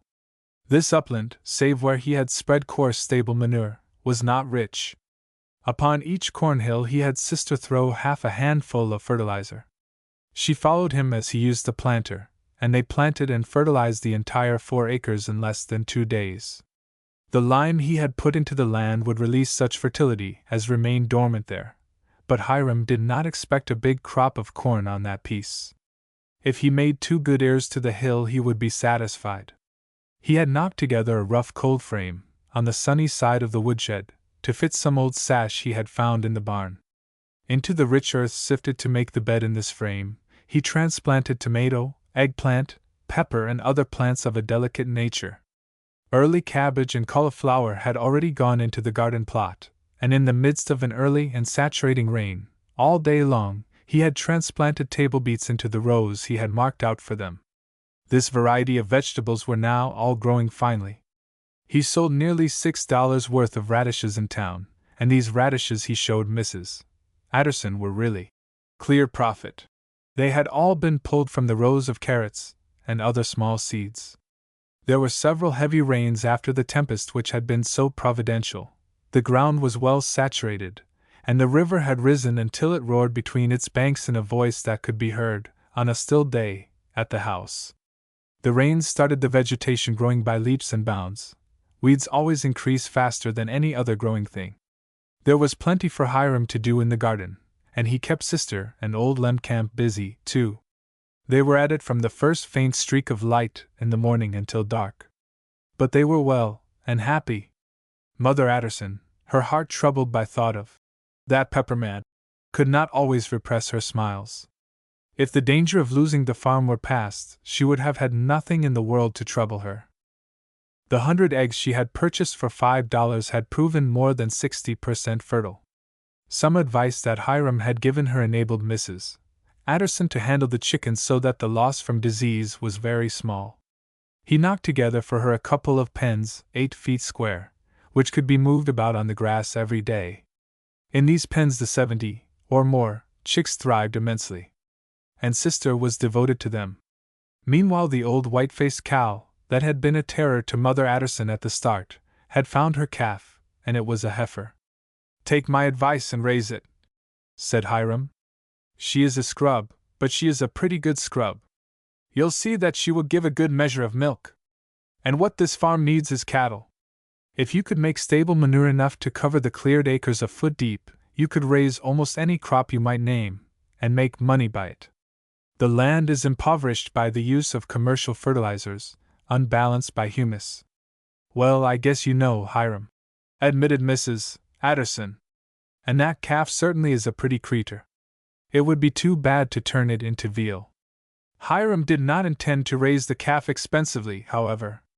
He took it away from its mother right at the start, and in 2 weeks it was eating grass, and guzzling skimmed milk and calf meal, while the old cow was beginning to show her employer her value. Mrs. Addison bought a small churn and quickly learned that slight at butter making, which is absolutely essential if one would succeed in the dairy business.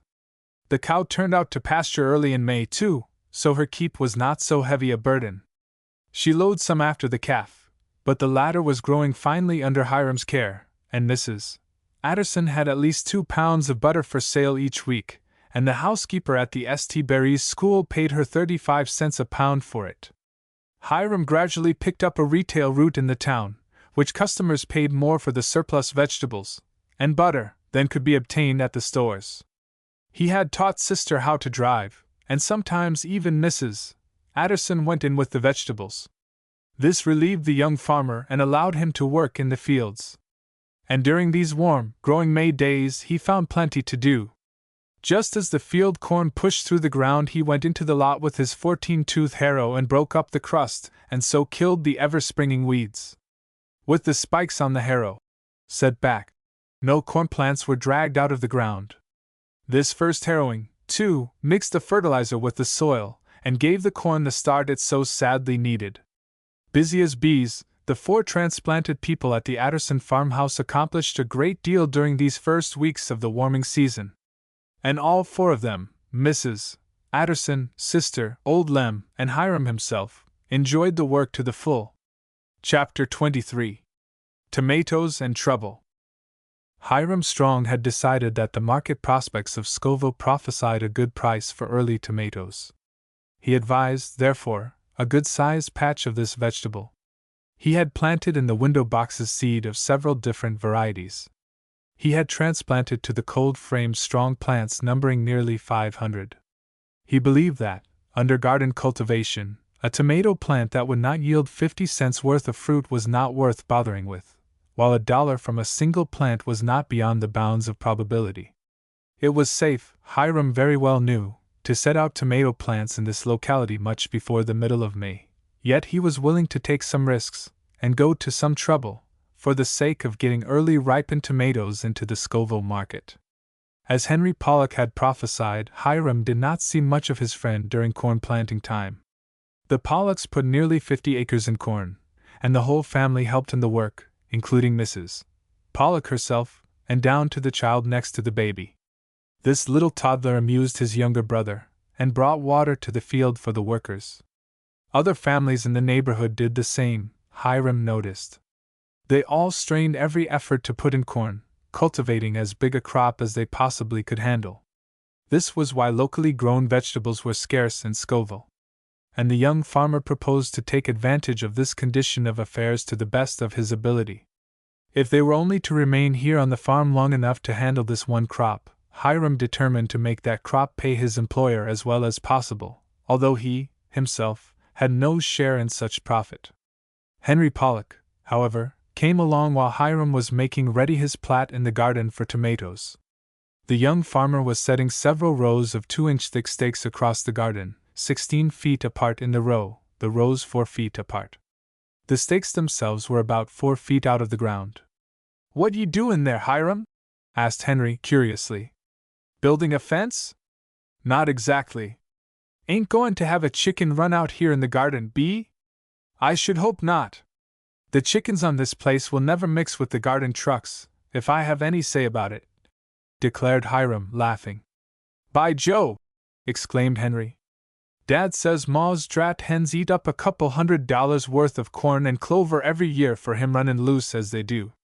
Why doesn't he build your mother proper runs, then, plant green stuff in several yards, and change the flock over, from yard to yard?" "Oh, hens won't do well shut up, Ma says so," said Henry, repeating the lazy farmer's unfounded declaration probably originated ages ago, when poultry was first domesticated. "I'll show you next year, if we are around here," said Hiram, "whether poultry will do well enclosed in yards. I told Mother you didn't let your chickens run free, and had no hens with them," said Henry thoughtfully. "No, I do not believe in letting anything on a farm get into lazy habits. A hen is primarily intended to lay eggs. I send them back to work when they have hatched out their brood. Those homemade brooders of ours keep the chicks quite as warm, and never peck the little fellows, or step upon them, as the old hen often does." "That's right, I allow," admitted Henry, grinning broadly. "And some hens will traipse chicks through the grass and weeds as far as turkeys." "No, sir. Send the hens back to business, and let the chicks shift for themselves. They'll do better. Them there in the pens certainly do look healthy," said his friend. "But you ain't said what you was doin' here, Hiram, setting these stakes." "Why, I'll tell you," returned Hiram. "This is my tomato patch." "By Joe!" ejaculated Henry. "You don't want to set tomatoes so far apart, do you?" "No, no," laughed Hiram. "The posts are to string wires on. The tomatoes will be 2 feet apart in the row. As they grow, I tie them to the wires, and so keep the fruit off the ground. The tomato ripens better and more evenly, and the fruit will come earlier, especially if I pinch back the ends of the vine from time to time and remove some of the side branches. We don't do all that to raise a tomato crop. And we'll put in 5 acres for the cannery this year, as usual," said Henry, with some scorn. "We run the rows out 4 feet apart, like you do, throwing up a list, in fact. Then Father goes ahead with a stick, making a hole for the plant every 3 feet, so they'll be check-rowed and we can cultivate them both ways, and we all set the plants. We never hand-hoe 'em, it don't pay. The cannery isn't giving but 15 cents a basket this year, and it's got to be a full 5/8 basket, too, for they weigh 'em." Hiram looked at him with a quizzical smile. "So you said about 3,640 plants to the acre?" he said. "I reckon so." "And you'll have 5 acres of tomatoes?" "Yep. So Dad says. He has contracted for that many. But our plants don't begin to be big enough to set out yet. We have to keep 'em covered nights. And I expect to have about 500 plants in this patch," said Hiram, smiling. "I tell you what, Henry." "Huh!" said the other boy. "I bet I take in from my patch, net income, I mean, this year as much as your father gets at the cannery for his whole crop." "Nonsense!" cried Henry. "Maybe Dad'll make $100 or $125. Sometimes tomatoes run as high as $30 an acre around here." "Wait and see," said Hiram, laughing. "It is going to cost me more to raise my crop and market it, that's true. But if your father doesn't do better with his 5 acres than you say, I'll beat him." "You can't do it, Hiram," cried Henry. "I can try anyway," said Hiram more quietly, but with confidence. "We'll see. And say," Henry added suddenly, "I was going to tell you something. You won't raise these tomatoes, nor no other crop, if Pete Dickerson can stop ye." "What's the matter with Pete now?" asked Hiram, troubled by thought of the secret enemy who had already struck at him in the dark. "He was blowing about what he'd do to you down at the crossroads last evening," said Henry. "He and his father both hate you like poison, I expect. And the fellers down to Kale Shells are always stirring up trouble. They think it is sport. Why, Pete got so mad last night he could hot shoot tacks." "I have said nothing about Pete to anybody," said Hiram firmly. "That don't matter. They say you have. They tell Pete a whole lot of stuff just to see him get riled. And last night he slopped over. He said if you reported around that he put fire to Miss Addison's woods, he'd put it to the house and barns. Oh, he was wild." Hiram's face flushed, and then paled. "Did Pete try to bum the woods, Hiram?" queried Henry shrewdly. "I never even said I thought so to you, have I?" asked the young farmer, sternly. "Nope. I only heard that fire got into the woods by accident, when I was in town. Somebody was hunting through there for coon, and saw the burned-over place. That's all the fellers at Kale's place knew, too, I reckon, but they just put it up to Pete to mad him. And they succeeded, did they? Said Hiram, sternly. I reckon. Loose-mouthed people make more trouble in a community than downright mean ones, declared Hiram. If I have any serious trouble with the Dickersons, like enough it will be because of the interference of the other neighbors. But, said Henry, preparing to go on, Pete wouldn't dare fire your stable now, after sayin' he'd do it. He ain't quite so big a fool as all that. But Hiram was not so sure. He had this additional trouble on his mind from this very hour, though he never said a word to Mrs. Addison about it. But every night before he went to bed he made a round of the outbuildings to make sure that everything was right before he slept. Chapter 24. Corn, that's corn. Hiram caught sight of Pepper in town one day and went after him. He knew the real estate man had returned from his business trip, and the fact that the matter of the option was hanging fire and troubling Mrs. Addison exceedingly urged Hiram go counter to Mr. Strickland's advice. The lawyer had said, "Let sleeping dogs lie." Pepper had made no move, however, and the uncertainty was very trying both for the young farmer and his employer. "How about that option you talked about, Mr. Pepper?" asked the youth. "Are you going to exercise it?" "I've got time enough, ain't I?" returned the real estate man, eyeing Hiram in his very slyest way. "I expect you have, if it really runs a year." "You seen it, didn't you?"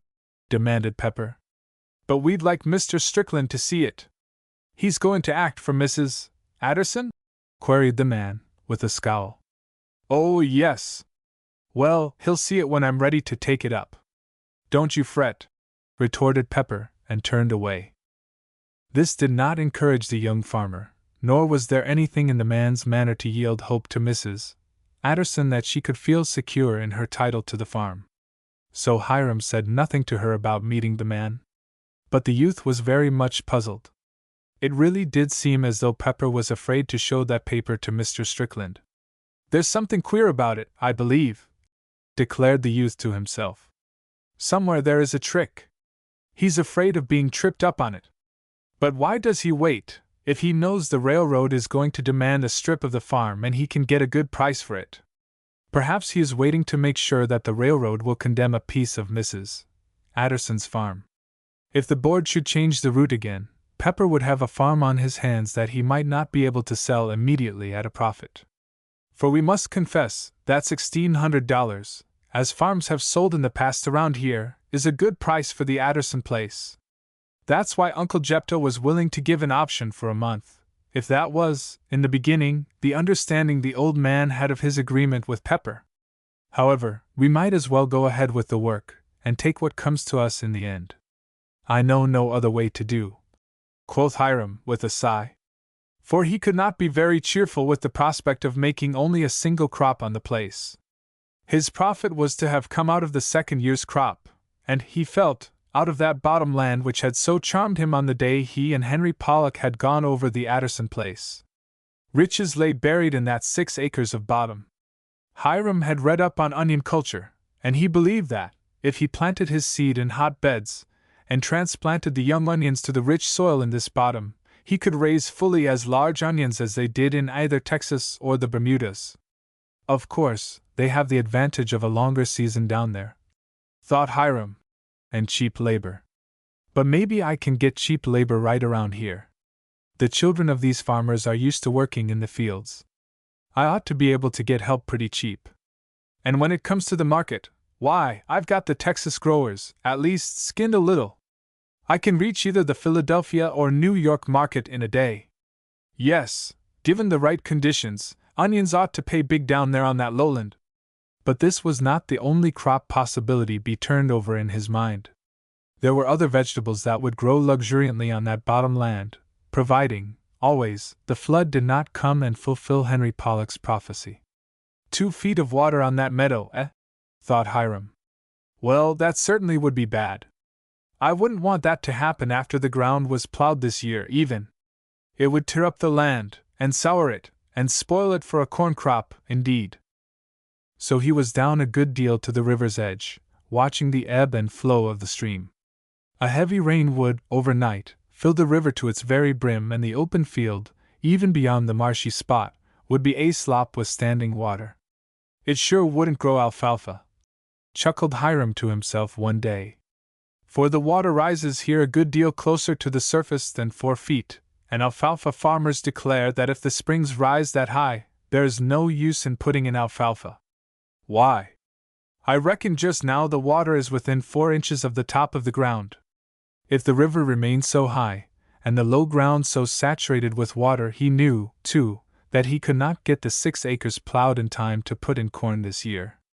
And it was this year's crop he must think about first. Even if Pepper did not exercise his option and turn Mrs. Addison out of the place, a big commercial crop of onions, or any other better-paying crop, could only be tried the second year. Hiram had got his seed corn for the upland piece of the man who raised the best corn in the community.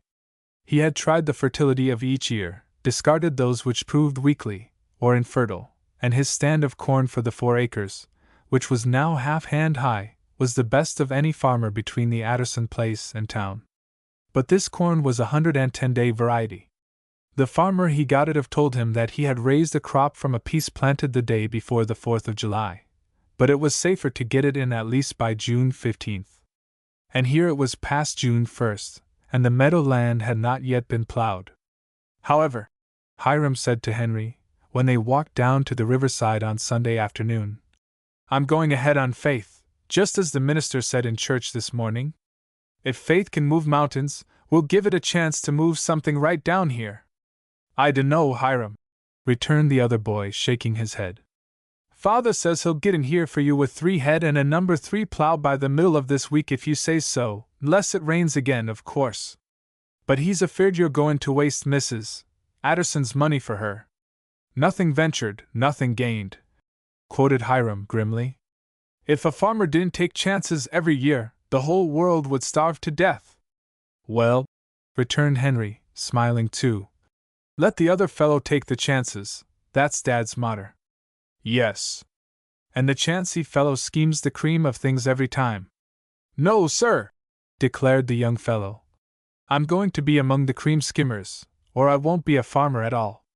So the plow was put into the bottomland Wednesday, and put in deep. By Friday night the whole piece was plowed and partly harrowed. Hiram had drawn lime for this bottomland, proposing to use beside only a small amount of fertilizer. He spread this lime from his 1-horse wagon, while Henry dragged harrowed behind him, and by Saturday noon the job was done. The horses had not mired at all, much to Mr. Pollock's surprise. And the plow had bed deep. All the heavy sod of the piece was covered well, and the seed bed was fairly level for corn. Although the Pollocks did not work on Saturday afternoon, Hiram did not feel as though he could stop at this time. Most of the farmers had already planted their last piece of corn. Monday would be the 15th of the month. So the young farmer got his homemade cornrow marker down to the river bottom and began marking the piece that afternoon. This marker ran out 3 rows at each trip across the field, and with a white stake at either end, the youth managed to run his rows very straight. He had a good eye. In this case he did not checkrow his field. The land was rich, phenomenally rich, he believed. If he was going to have a crop of corn here, he wanted a crop worthwhile. On the uplands the farmers were satisfied with from 30 to 50 baskets of ear corn to the acre. If this lowland was what he believed it was, Hiram was sure it would make twice that. And at that his corn crop here would only average $25 to the acre, not a phenomenal profit for Mrs. Addison in that. But the land would be getting into shape for a better crop, and although corn is a crop that will soon impoverish ground, if planted year after year on the same piece, Hiram knew that the humus in this soil on the lowland was almost inexhaustible. So he marked his rows the long way of the field, running with the river. One of the implements left by Uncle Jephthah had been a 1-horse corn planter with a fertilizer attachment. Hiram used this, dropping 2 or 3 grains 24 inches apart, and setting the fertilizer attachment to 150 pounds to the acre. He was until the next Wednesday night planting the piece. Meanwhile it had not rained, and the river continued to recede. It was now almost as low as it had been the day Letty Bronson's boating party had been wrecked under the big sycamore. Hiram had not seen the Bronsons for some weeks, But about the time he got his late corn planted, Mr. Bronson drove into the Addison yard, and found Hiram cultivating his first corn with the five-tooth cultivator. "Well, well, Hiram!" exclaimed the Westerner, looking with a broad smile over the field. "That's as pretty a field of corn as I ever saw. I don't believe there is a hill missing. Only a few on the far edge, where the moles have been at work." "Moles don't eat corn, Hiram." "So they say," returned the young farmer, quietly. "I never could make up my mind about it. I'm sure, however, that if they are only after slugs and worms which are drawn to the corn hills by the commercial fertilizer, the moles do fully as much damage as the slugs would. You see, they make a cavity under the corn hill, and the roots of the plant wither. Excuse me, but I'd rather have Mr. Mole in somebody else's garden." Mr. Bronson laughed. "Well, what the little gray fellows eat won't kill us. But they do spoil otherwise handsome rows. How did you get such a good stand of corn, Hiram?" "I tested the seed in a seed box early in the spring. I wouldn't plant corn any other way. Aside from the hills the moles have spoiled, and a few an old crow pulled up, I've got no replanting to do. And replanted hills are always behind the crop, and seldom make anything but fodder. If it wasn't for the look of the field, I'd never replant a hill of corn. Of course, I've got to thin this. 2 grains in the hill is enough on this land." Mr. Bronson looked at him with growing surprise.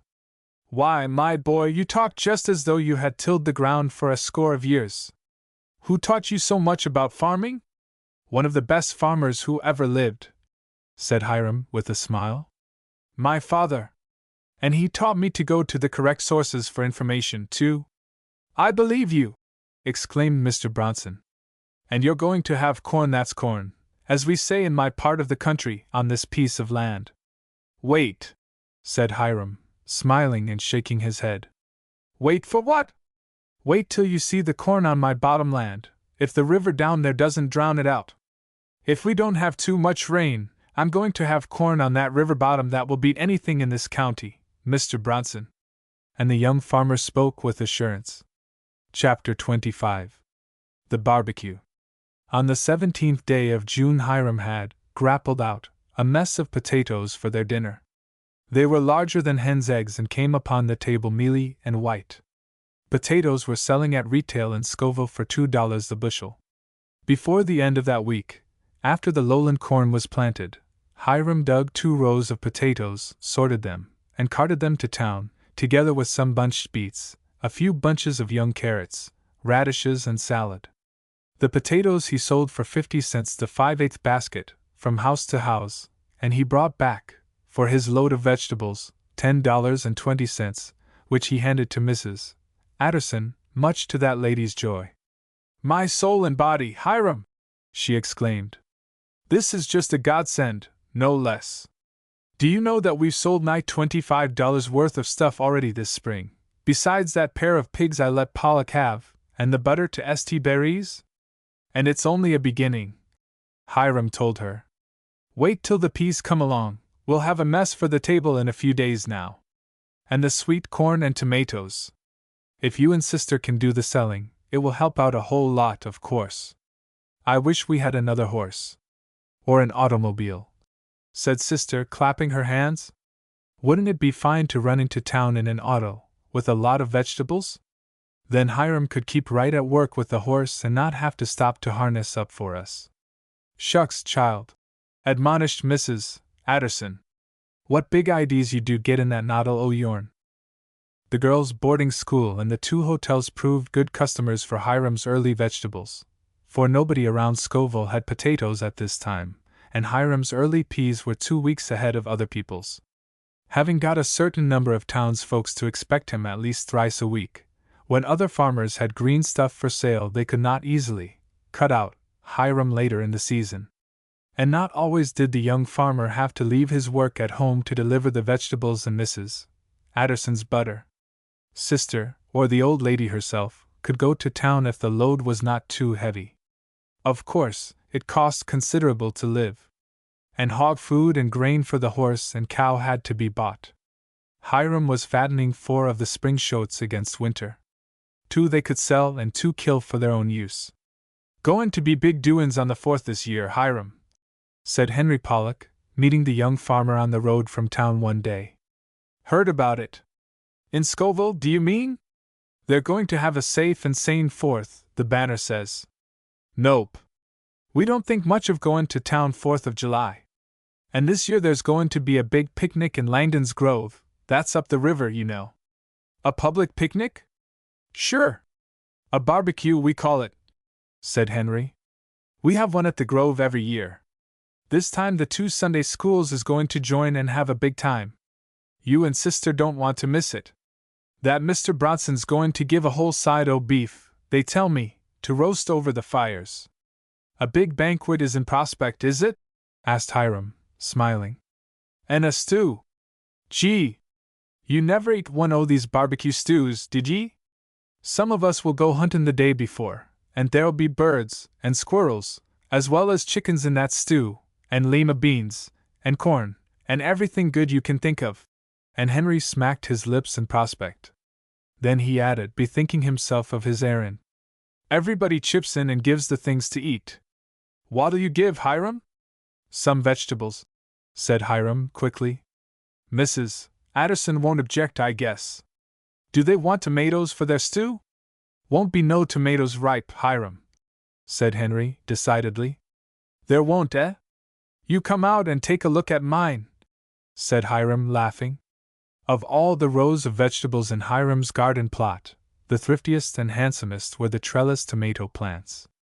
It took nearly half of Sister's time to keep the plants tied up and pinched back, as Hiram had taught her. But the stalks were already heavily laden with fruit, and those hanging lowest on the sturdy vines were already blushing. By Jove! Gasped Henry. You've done it, ain't you?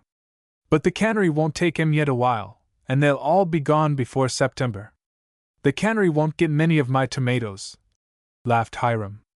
And these vines, properly trained and cultivated as they are, will bear fruit up to frost. You wait and see.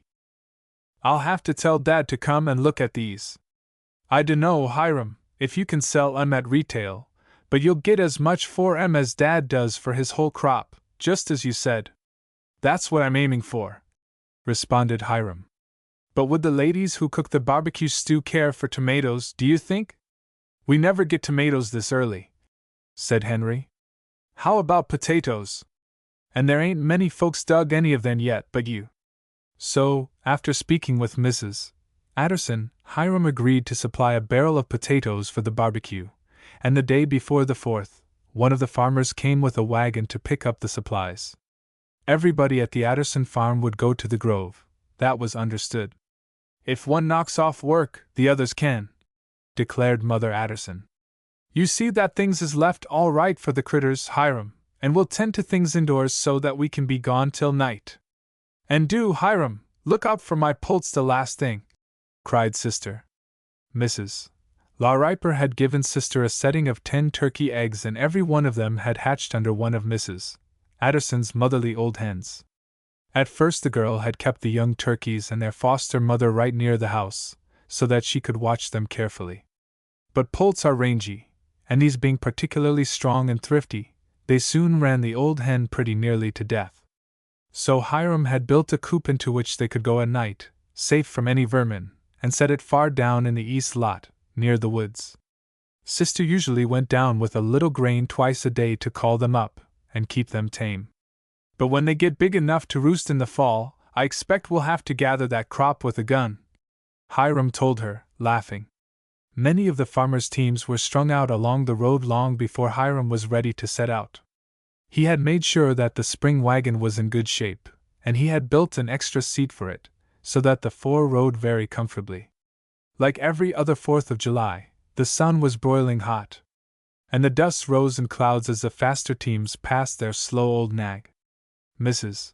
Addison sat up very primly in her best silk, holding a parasol and wearing a pair of lace mitts that had appeared on state occasions for the past 20 years, at least. Sister was growing like a weed, and it was hard to keep her skirts and sleeves at a proper length. But she was an entirely different-looking girl from the boarding-house slavey whom Hiram remembered so keenly back in Crawberry. As for old Lemcamp, he was as cheerful as Hiram had ever seen him, and showed a deal of interest in everything about the farm, and had proved himself, as Mrs. Adderson had prophesied, a great help. Scarcely a house along the road was not shut up and the dooryard deserted, for everybody was going to the barbecue. All but the Dickerson family. Sam was at work in the fields, and the haggard Mrs. Dickerson looked dumbly from her porch, with a crying baby in her scrawny arms as the Addersons and Hiram passed. But Pete was at the barbecue. He was there when Hiram arrived, and he was making himself quite as prominent as anybody.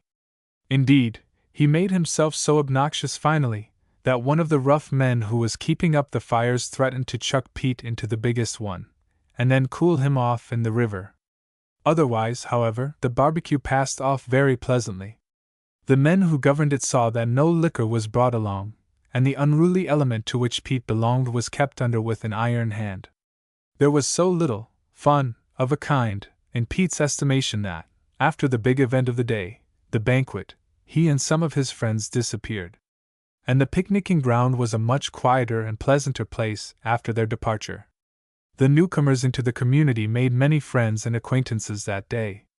Sister was going to school in the fall, and she found many girls of her age whom she would meet there. Mrs. Adderson met the older ladies, and was invited to join no less than 2 ladies' aids, and, as she said, if she called on all the folks she'd agreed to visit, she'd be going every day from then till Christmas. As for Hiram, the men and older boys were rather inclined to jolly him a bit. Not many of them had been upon the Adderson place to see what he had done, but they had heard some stories of his proposed crops that amused them. When Mr. Bronson, however, whom the local men knew to be a big farmer in the Middle West, and who owned many farms out there now, spoke favorably of Hiram's work, the local men listened respectfully. "The boy's got it in him to do something," the Westerner said, in his hearty fashion. "You're eating his potatoes now, I understand. Which one of you can dig early potatoes like those? And he's got the best stand of corn in the county." "On that river bottom, you mean?" asked one. "And on the upland, too? You fellows want to look about you a little. Most of you don't see beyond the end of your noses. You watch out, or Hiram Strong is going to beat every last one of you this year, and that's a rundown farm he's got, at that." Chapter 26. Sister's Turkeys. But Letty was not at the barbecue, and to tell the truth, Hiram Strong was disappointed. Despite the fact that she had seemed inclined to snub him, the young farmer was vastly taken with the pretty girl. He had seen nobody about Scoville as attractive as Letty, nor anywhere else, for that matter. He was too proud to call at the Bronson place, although Mr. Bronson invited him whenever he saw Hiram. And at first, Letty had asked him to come, too. But the Western girl did not like being thwarted in any matter, even the smallest. And when Hiram would not come to take Pete Dickerson's place, the very much indulged girl had showed the young farmer that she was offended. However, the afternoon at Langdon's Grove passed very pleasantly, and Hiram and his party did not arrive at the farm again until dusk had fallen. "I'll go down and shut your turkeys up for the night, sister," Hiram said, after he had done the other chores, for he knew the girl would be afraid to go so far from the house by lantern light. And when he reached the turkey coop, way down in the field, Hiram was very glad indeed that he had come instead of the girl. For the coop was empty. There wasn't a turkey inside, or thereabout. It had been dark an hour and more then, and the poult should long since have been hovered in the coop. Had some marauding fox, or other varmint, run the young turkeys off their reservation?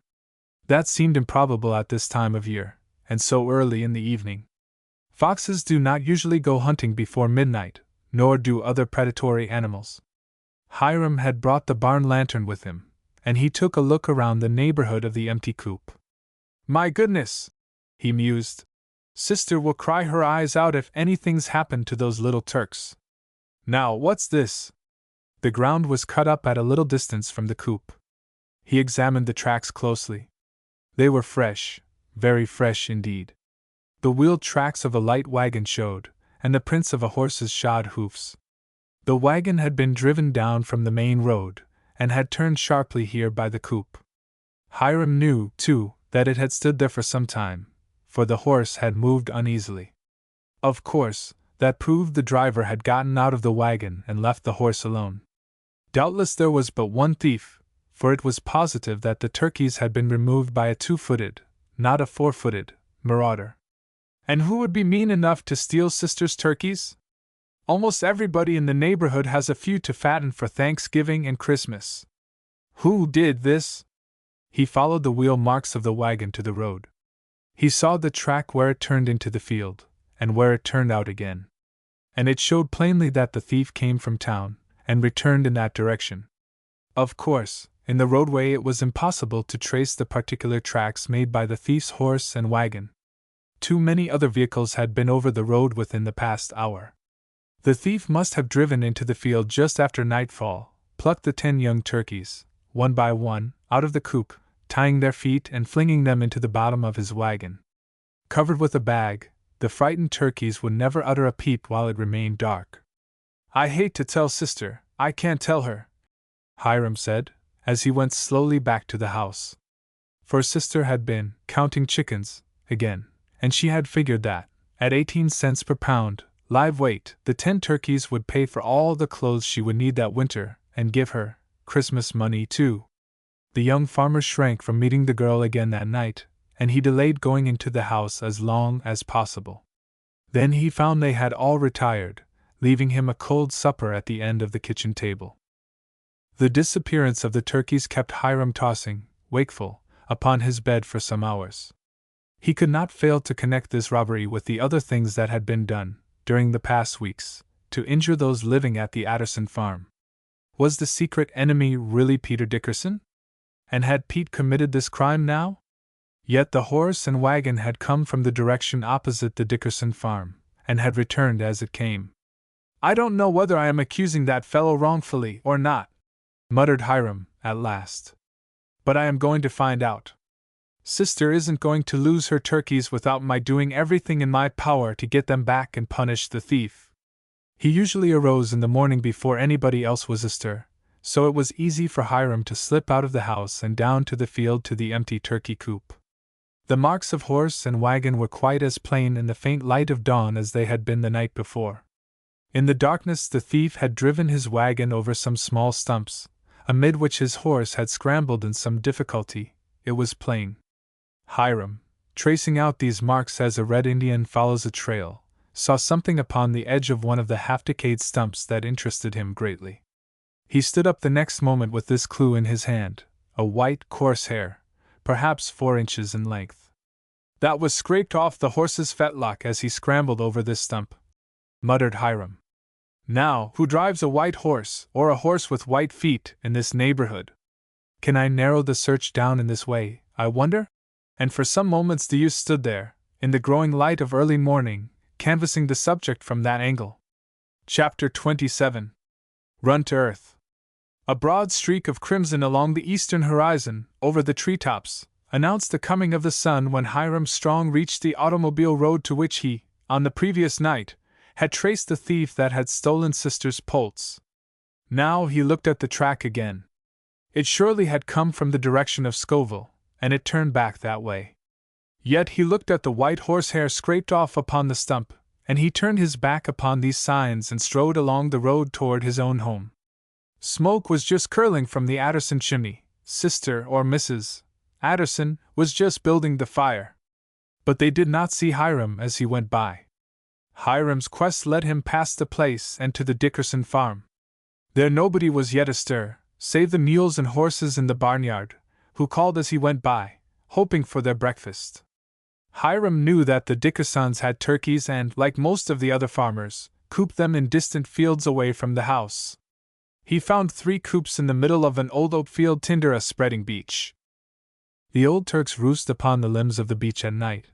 They were already up and away, hunting grasshoppers for breakfast. But quite a few poults were running and peeping about the coops, with 2 hen turkeys playing guard to them. Hiram saw where a wagon had been driven in here, and turned too. The tracks were made recently. And one of the coops was shut tight, although he knew by the rustling within that there were young turkeys in it. It was too dark within the hutch, however, for the youth to number the poults confined there. He strolled back across the fields to the rear of the Dickerson house.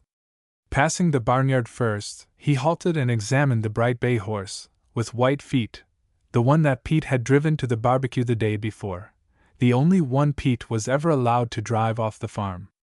The Dickersons, father and son, were not as early risers as most farmers in those parts. At least, they were not up betimes on this morning. But Mrs. Dickerson had built the fire now and was stirring about the porch when Hiram arrived at the step, filling her kettle at the pump. "Mornin', Mr. Strong," she said in her startled way, eyeing Hiram askance. She was a lean, sharp-featured woman, with a hopeless droop to her shoulders. "Good morning, Mrs. Dickerson," said Hiram gravely. "How many young turkeys have you this year?" The woman shrank back and almost dropped the kettle she had filled to the pump bench. Her eyes glared. Somewhere in the house a baby squatted. Then a door banged and Hiram heard Dickerson's heavy step descending the stair. "You have a coop of poults down there, Mrs. Dickerson," continued Hiram, confidently, "that I know belongs to us. I traced Pete's tracks with the wagon and the white-footed horse. Now, this is going to make trouble for Pete." "What's the matter with Pete, now?" demanded Dickerson's harsh voice, and he came out upon the porch. He scowled at sight of Hiram, and continued, "What are you roaming around here for, Strong? Can't you keep on your own side of the fence?" "It's little I'll ever trouble you, Mr. Dickerson," said Hiram, sharply. "If you and yours don't trouble me, I can assure you." "What's eating you now?" demanded the man, roughly. "Why, I'll tell you, Mr. Dickerson," said Hiram, quickly. "Somebody's stolen our turkeys, 10 of them. And I have found them down there where your turkeys roost. The natural inference is that somebody here knows about it." Dickerson, just out of his bed and as ugly as many people are when they first get up, leaped for the young farmer from the porch, and had him in his grip before Hiram could help himself. The woman screamed. There was a racket in the house, for some of the children had been watching from the window. "Dad's going to lick him," squalled one of the girls. "You come here and intimate that any of my family's thieves, do you?" the angry man roared. "Stop that, Sam Dickerson!" cried his wife. She suddenly gained courage and ran to the struggling pair, and tried to haul Sam away from Hiram. "The boy's right," she gasped. "I heard Pete tellin' little Sam last night what he'd done. It's come to a pretty pass, so it has, if you are going to uphold that bad boy in thieving." "Hush up, Ma!" cried Pete's voice from the house. "Come out here, you scalawag!" ordered his father, relaxing his hold on Hiram. Pete slouched out on the porch, wearing a grin that was half sheepish, half worried. "What's this Strong says about turkeys?" demanded Sam Dickerson, sternly. "'Tain't so," declared Pete. "I ain't seen no turkeys." "I have found them," said Hiram, quietly. "And the coopful is down yonder in your lot. You thought to fool me by turning into our farm from the direction of Scoville, and driving back that way. But you turned around in the road under that overhanging oak, where I picked Letty Bronson off the back of the runaway horse last spring. Now, those 10 turkeys belong to Sister. She'll be heartbroken if anything happens to them. You have played me several mean tricks since I have been here, Pete Dickerson." "No, I ain't," interrupted the boy. "Who took the burr off the end of my axle and let me down in the road that night?" demanded Hiram, his rage rising. Pete could not forbear a grin at this remembrance. "And who tampered with our pump the next morning? And who watched and waited till we left the lower meadow that night we burned the rubbish, and then set fire to our woods?" Mrs. Dickerson screamed again. "I knew that fire never come by accident," she moaned. "You shut up, Ma," admonished her hopeful son again. "And now I've got you," declared Hiram, with confidence. "I can tell those 10 poults. I marked them for Sister long ago so that, if they went to the neighbors, they could be easily identified. They're in that shut-up coop down yonder," continued Hiram. "And unless you agree to bring them back at once, and put them in our coop, I shall hitch up and go to town, first thing, and get out a warrant for your arrest." Sam had remained silent for a minute or two. Now he said decidedly, "You needn't threaten no more, young feller. I can see plain enough that Pete's been carrying his fun too far." "Fun!" ejaculated Hiram. That's what I said, growled Sam. He'll bring the turkeys back and before he has his breakfast, too. All right, said Hiram, knowing full well that there was nothing to be made by quarreling with Sam Dickerson. His returning the turkeys, however, will not keep me from speaking to the constable the very next time Pete plays any of his tricks around our place. It may be fun for him, but it won't look so funny from the inside of the town jail. He walked off after this threat. And he was sorry he had said it. For he had no real intention of having Pete arrested, and an empty threat is of no use to anybody. The turkeys came back. Sister did not even know that they had been stolen, for when she went down to feed them about the middle of the forenoon, all 10 came running to her call.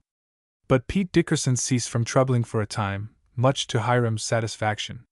Meanwhile the crops were coming on finely. Hiram's tomatoes were bringing good prices in Scoville, and as he had such a quantity, and was so much earlier than the other farmers around about, he did, as he told Henry he would do, skim the cream off the market. He bought some crates and baskets in town, too, and shipped some of the tomatoes to a produce man he knew in Crawberry, a man whom he could trust to treat him fairly. During the season that man's checks to Mrs. Adderson amounted to $54. 3 times a week the spring wagon went to town with vegetables for the school, the hotels, and their retail customers. The whole family worked long hours, and worked hard, but nobody complained. No rain fell of any consequence until the latter part of July, and then there was no danger of the river overflowing and drowning out the corn. And that corn!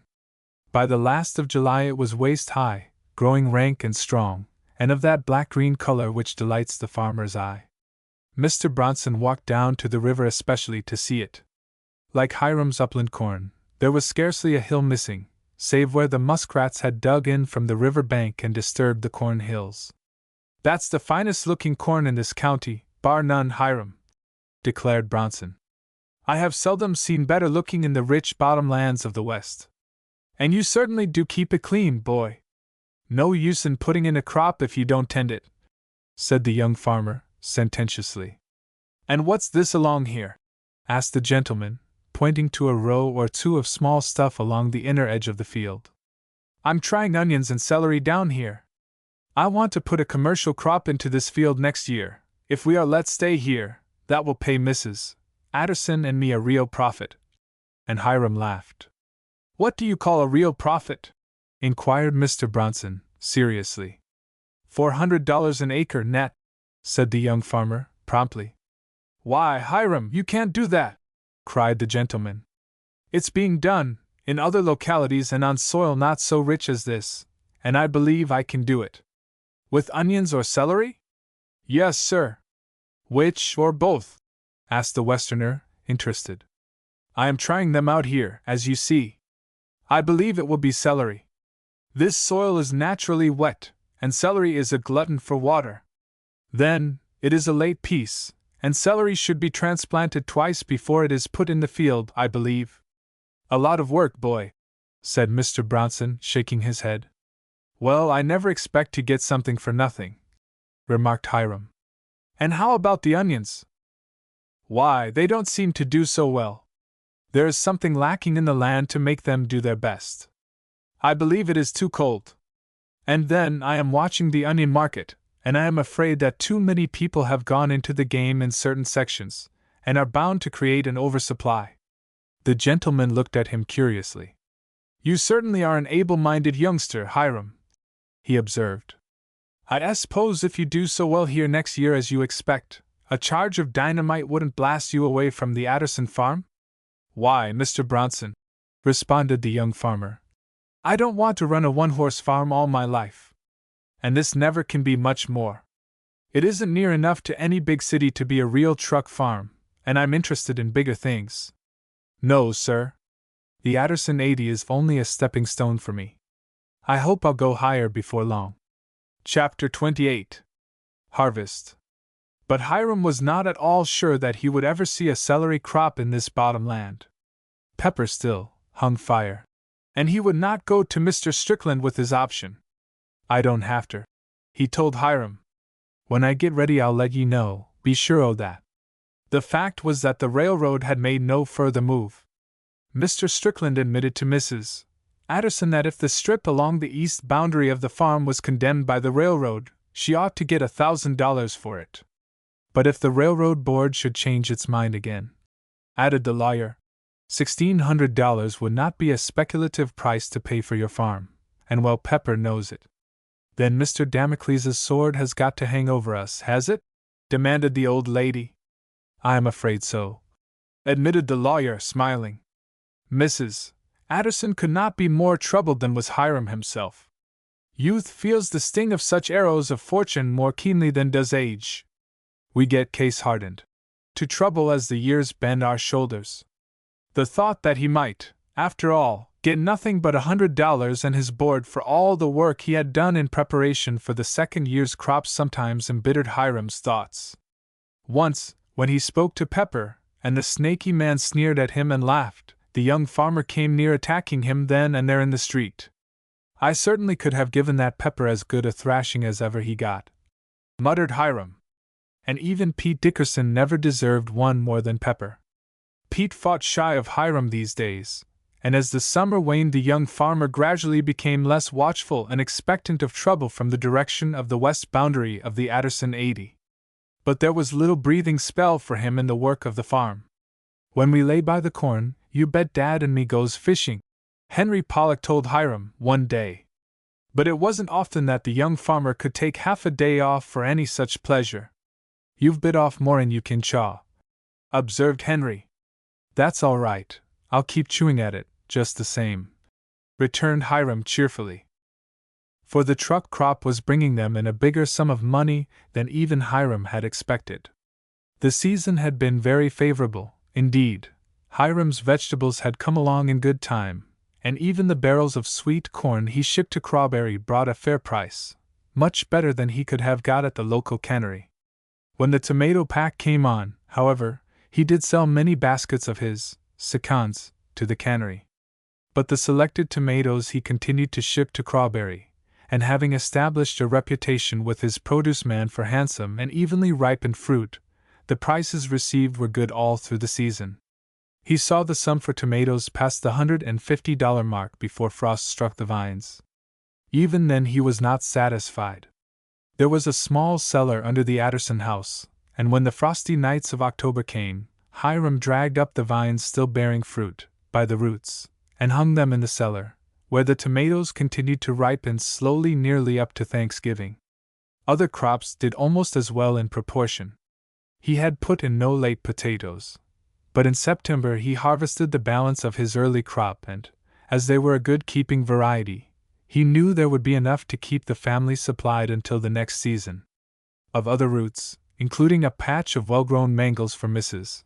Addison's handsome flock of chickens, there were plenty to carry the family over the winter.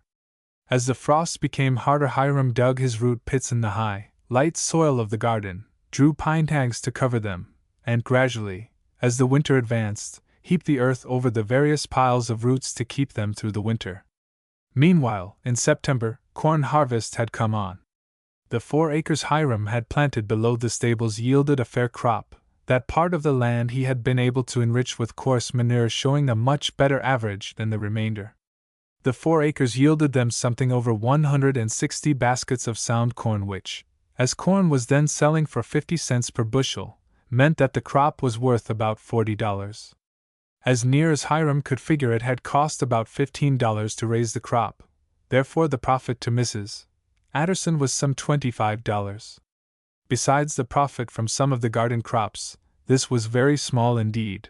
As Hiram said, it did not pay well enough to plant small patches of corn for them to fool with it much. The only way to make a good profit out of corn a place like this, he said to Henry, who would not be convinced, is to have a big drove of hogs and turn them into the field to fatten on the standing corn. But that would be wasteful, cried Henry, shocked at the suggestion. Big pork producers do not find it so, returned Hiram, confidently. Or else one wants a drove of cattle to fatten, and cuts the corn green and shreds it, blowing it into a silo. The idea is to get the cost of the corn crop back through the price paid by the butcher for your stock, or hogs. Nobody ever did that around here, declared young Pollock. "And that's why nobody gets ahead very fast around here. Henry, why don't you strike out and do something new, just to surprise them? Stop selling a little tad of this, and a little tad of that off the farm, and stick to the good farmer's rule. Never sell anything off the place that can't walk off." "I've heard that before," said Henry, sighing. "And even then just so much fertility goes with every yoke of steers or pair of fat hogs. But it is less loss, in proportion, than when the corn, or oats, or wheat itself is sold." Chapter 29. Letty Bronson's Corn Husking. Sister had begun school on the very first day it opened, in September. She was delighted, for although she had had lessons at the institution, they had not been like this regular attendance, with other free and happy children, at a good country school. Sister was growing not alone in body, but in mind. And the improvement in her appearance was something marvelous. "It certainly does astonish me, every time I think o' that young un and the way she looked when she come to me from the charity school," declared Mother Addison. "Who'd want a better-looking young un now? She'd be the pride of any mother's heart, she'd be. If there's folks belonging to her, and they have neglected her all these years, in my opinion they're lacking in sense, Hiram." "They certainly have been lacking in the milk of human kindness," admitted the young farmer. "Huh! That milk's easily soured in many folks," responded Mrs. Addison. "But sister's folks, whoever they be, will be sorry some day." "You don't suppose she really has any family, do you?" demanded Hiram. "No father nor mother, I expect. But many a family will get rid of a young un too small to be of any use, when they probably have many children of their own. And if there was a little bait of money coming to the child, as that lawyer told the institution matron, that would be another reason for losing her in this great world. I'm afraid sister will never find her folks, Mrs. Addison," said Hiram, shaking his head. "Huh! If she don't, it's no loss to her. It's loss to them," declared the old lady. "And I'd hate to have anybody come and take her away from us now." Sister no longer wore her short hair in four pigtails. She had learned to dress it neatly like other girls of her age, and although it would never be like the beautiful blue-black tresses of Letty Bronson, Hiram had to admit that the soft brown of Sister's hair, waving so prettily over her forehead, made the girl's features more than a little attractive. She was an entirely different person, too, from the one who had helped Letty and her friends ashore from the grounded motorboat that day, so long ago, and so Letty herself thought when she rode into the Addison yard one October day on her bay horse, and Sister met her on the porch. "Why, you're Mrs. Addison's girl, aren't you?" cried Letty, leaning from her saddle to offer her hand to Sister. "I wouldn't have known you." Sister was getting plump, she had roses in her cheeks, and she wore a neat, whole, and becoming dress. "You're Miss Bronson," said Sister gravely. "I wouldn't forget you." Perhaps there was something in what Sister said that stung Letty Bronson's memory. She flushed a little, but then she smiled most charmingly and asked for Hiram. "Husking corn, miss, with Henry Pollock, down on the bottom land?" "Oh, way down there? Well, you tell him. Why, I'll want you to come, too," laughed Letty, quite at her best now. Nobody could fail to answer Letty Bronson's smile with its reflection, when she chose to exert herself in that direction. "Why, I just came to tell you both that on Friday we're going to have an old-fashioned husking bee for all the young folks of the neighborhood, at our place. You must come yourself, sister, and tell Hiram to come, too. 7 o'clock sharp, remember, and I'll be dreadfully disappointed if you don't come," added Letty, turning her horse's head homeward, and saying it with so much cordiality that her hearer's heart warmed. "She is pretty," mused Sister, watching the bay horse and its rider flying along the road. "I don't blame Hiram for thinking she's the very finest girl in these parts." "She is," declared Sister, emphatically, and shook herself. Hiram had finished husking the lowland corn that day, with Henry's help, and it was all drawn in at night. When the last measured basket was heaped in the crib by lantern light, the young farmer added up the figures chalked up on the lintel of the door. "For goodness' sake, Hiram! It isn't as much as that, is it?" gasped Henry, viewing the figures the young farmer wrote proudly in his memorandum book. 6 acres, 680 baskets of sound corn, crowed Hiram. And it's corn that is corn, as Mr. Bronson says. It's not quite as hard as the upland corn, for the growing season was not quite long enough for it, but it's better than the average in the county. 340 bushel of shelled corn from 6 acres? Cried Henry. I should say it was. It's worth 50 cents now right at the crib, $170. Hiram. That'll make Dad let me go to the agricultural college. What? Cried Hiram, surprised and pleased. Have you really got that idea in your head? I'd been gnawing on it ever since you talked so last spring, admitted his friend rather shyly. I told Father, and at first he pooh-poohed. But I kept on pointing out to him how much more you knowed than we did. That's nonsense, Henry, interrupted Hiram. Only about some things. I wouldn't want to set myself up over the farmers of this neighborhood as knowing so much. Well, you've proved it. Dad says so himself. He was taken all aback when I showed him how you had beat him on the tomato crop. And I'd been talking to him about your corn. That hit Father where he lived, chuckled Henry, for Father's a corn-growing man, and always has been considered so in this county. He watched the way you tilled your crop, and he believed so much shallow cultivating was wrong, and said so. But he says you beat him on poor ground, and when I tell him what that lowland figures up, he'll throw up his hands. And I'm going to take a course in fertilizers, farm management, and the chemistry of soils, continued Henry. Just as you say, I believe we have been planting the wrong crops on the right land. Anyway, I'll find out. I believe we've got a good farm, but we're not getting out of it what we should. Well, Henry, admitted Hiram, slowly, nothing's pleased me so much since I came into this neighborhood, as to hear you say this. You get all you can at the experiment station this winter, and I believe that your father will soon begin to believe that there is something in book farming, after all. If it had not been for the hair-hung sword over them, Mrs. Addison and Hiram would have taken great delight in the generous crops that had been vouchsafed to them. Still, we can't complain, said the old lady. And for the first time for more than 20 years I'm going to be really thankful at Thanksgiving time. Oh, I believe you, cried Sister, who heard her. No boarders. Nope, said the old lady quietly. You're wrong. For we're going to have boarders on Thanksgiving Day. I've writ to Crawberry. Anybody that's in the old house now that wants to come to eat dinner with us can come. I'm going to cook the best dinner I ever cooked, and make a milk pail full of gravy. I know, said the good old soul, shaking her head, that them 2 old maids I sold out to have half-starved them boys. We ought to be able to stand even Fred Crackit and Mr. Peebles one day in the year. Well, returned Sister thoughtfully, if you can stand 'em I can. I never did think I could forgive 'em all, so mean they was to me, and the hair-pulling and all. But I guess you're right, Miss Addison. It's heaping coals of fire on their heads, like what the minister at the chapel says. Good land o' Goshen, child! Exclaimed the old lady briskly. Hot coals would scotch 'em, and I only want to fill their stomachs for once. The husking at the Bronsons was a very well-attended feast, indeed. There was a great barn floor, and on this were heaped the ear corn and the husks, not too much, for Letty proposed having the floor cleared and swept for square dancing, and later for the supper. She had a lot of her school friends at the husking, and at first the neighborhood boys and girls were bashful in the company of the city girls.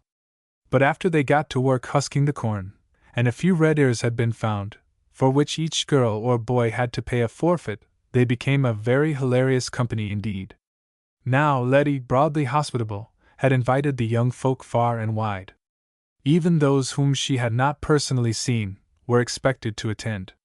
So it was not surprising that Pete Dickerson should come, despite the fact that Mr. Bronson had once discharged him from his employ, and for serious cause. But Pete was not a thin-skinned person. Where there was anything doing, he wanted to cut a figure. And his desire to be important, and be marked by the company, began to make him objectionable before the evening was half over. For instance, he thought it was funny to take a run down the long barn floor and leap over the heads of those huskers squatting about a heap of corn, and land with his heavy boots on the apex of the pile, thus scattering the ears in all directions. He got long straws, too, and tickled the backs of the girls' necks, or he dumped handfuls of bran down their backs, or shook oats into their hair, and the oats stuck. Mr. Bronson could not see to everything, and Pete was very sly at his tricks. A girl would shriek in one corner, and the lout would quickly transport himself to a distant spot. When the corn was swept aside, and the floor cleared for the dance, Pete went beyond the limit, however. He had found a pail of soft soap in the shed, and while the crowd was out of the barn, playing a round game, in the yard while it was being swept, Pete slunk in with the soap and a swab, and managed to spread a good deal of the slippery stuff around on the boards. A broom would not remove this soft soap. When the hostler swept, he only spread it. And when the dancing began, many a couple measured their length on the planks, to Pete's great delight. But the hired man had observed Pete sneaking about while he was removing the last of the corn, and Hiram Strong discovered soft soap on Pete's clothes, and the smell of it strong upon his unwashed hands. "You get out of here," Mr. Bronson told the boy. "I had occasion to put you off my land once, and don't let me have to do it a third time." And he shoved him with no gentle hand through the door and down the driveway. But Pete laid it all to Hiram. He called back over his shoulder, "I'll be square with you yet, Hi Strong! You wait!" But Hiram had been threatened so often from that quarter by now that he was not much interested. Chapter 30. One snowy midnight. The fun went on after that with more moderation, and everybody had a pleasant time. That is, so supposed Hiram Strong until, in going out of the barn again to get a breath of cool air after one of the dances, he almost stumbled over a figure hiding in a corner, and crying. "Why, sister!" he cried, taking the girl by the shoulders and turning her about. "What's the matter?" "Oh, I want to go home, Hi. This isn't any place for me. Let me run home," she sobbed. "I guess not. Who's bothered you? Has that Pete Dickerson come back?" "No," sobbed sister. "What is it then?" They don't want me here. They don't like me." "Who don't?" demanded Hiram, sternly. Those girls from St. Barry's. I tried to dance, and I slipped on some of that horrid soap and fell down. And they said I was clumsy. And one said, "Oh, all these country girls are like that. I don't see what Let wanted them here for." "So we could all show off better," said another, laughing some more. "And I guess that's right enough," finished sister. "They don't want me here. Only to make fun of. And I wish I hadn't come." Hiram was smitten dumb for a moment. He had danced once with Letty, but the other town girls had given him no opportunity to do so. And it was plain that Letty's school friends preferred the few boys who had come up from town to any of the farmers' sons who had come to the husking. "I guess you're right, sister. They don't want us much," admitted Hiram, slowly. "Then let's both go home," said sister sadly. "No, that wouldn't be serving Mr. Bronson, or Letty, right. We were invited in good faith, I reckon, and the Bronsons haven't done anything to offend us. But you and I'll go back there and dance together. You dance with me, or with Henry, and I'll stick to the country girls. If Letty Bronson's friends from boarding school think they are so much better than us folks out here in the country, let us show them that we can have a good time without them."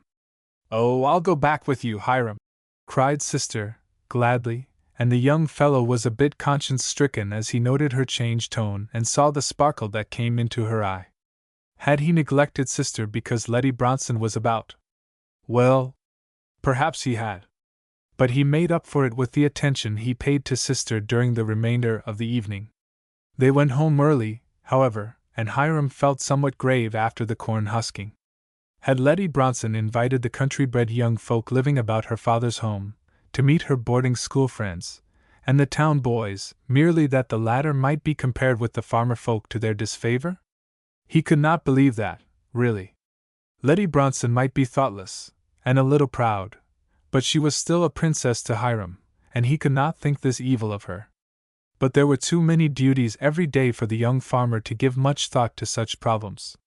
Harvesting was not complete yet, and soon flurries of snow began to drive across the fields and threaten the approach of winter. Finally the wind came out of the northwest for more than a day, and toward evening the flakes began to fall, faster and faster, thicker and thicker. "It's going to be a snowy night, a real baby blizzard," declared Hiram, stamping his feet on the porch before coming into the warm kitchen with the milk pail. "Oh dear! And I thought you'd go over to Pollock's with me tonight, Hi," said Sister. "Mabel and I are going to make our Christmas presents together, and she's expecting me." "Shucks! 'T'n't be fit for a girl to go out if it snows," said Mother Addison. But Hiram saw that Sister was much disappointed, and he had tried to be kinder to her since that night of the corn husking. "What's a little snow?" he demanded, laughing. "Bundle up good, Sister, and I'll go over with you. I want to see Henry anyway." "Crazy young uns," observed Mother Addison. But she made no real objection. Whatever Hiram said was right, in the old lady's eyes.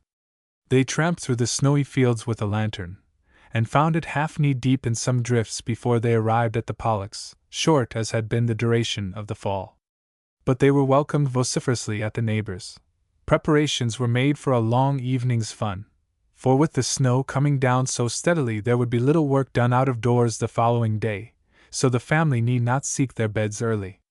The Pollock children had made a good store of nuts, like the squirrels, and there was plenty of corn to pop, and molasses for candy, or corn balls, and red apples to roast, and sweet cider from the casks in the cellar. The older girls retired to a corner of the wide hearth with their workboxes, and Hiram and Henry worked out several problems regarding the latter's 11-week course at the Agricultural College, which would begin the following week, while the young ones played games until they fell fast asleep in odd corners of the big kitchen. It was nearly midnight, indeed, when Hiram and Sister started home. And it was still snowing, and snowing heavily. "We'll have to get all the plows out tomorrow morning," Henry shouted after them from the porch. And it was no easy matter to wade home through the heavy drifts. "I never could have done it without you, Hi," declared the girl, when she finally floundered onto the Addison porch, panting and laughing. "I'll take a look around the barns before I come in," remarked the careful young farmer. This was a duty he never neglected, no matter how late he went to bed, nor how tired he was. Halfway to the barn he halted. A light was waving wildly by the Dickerson back door.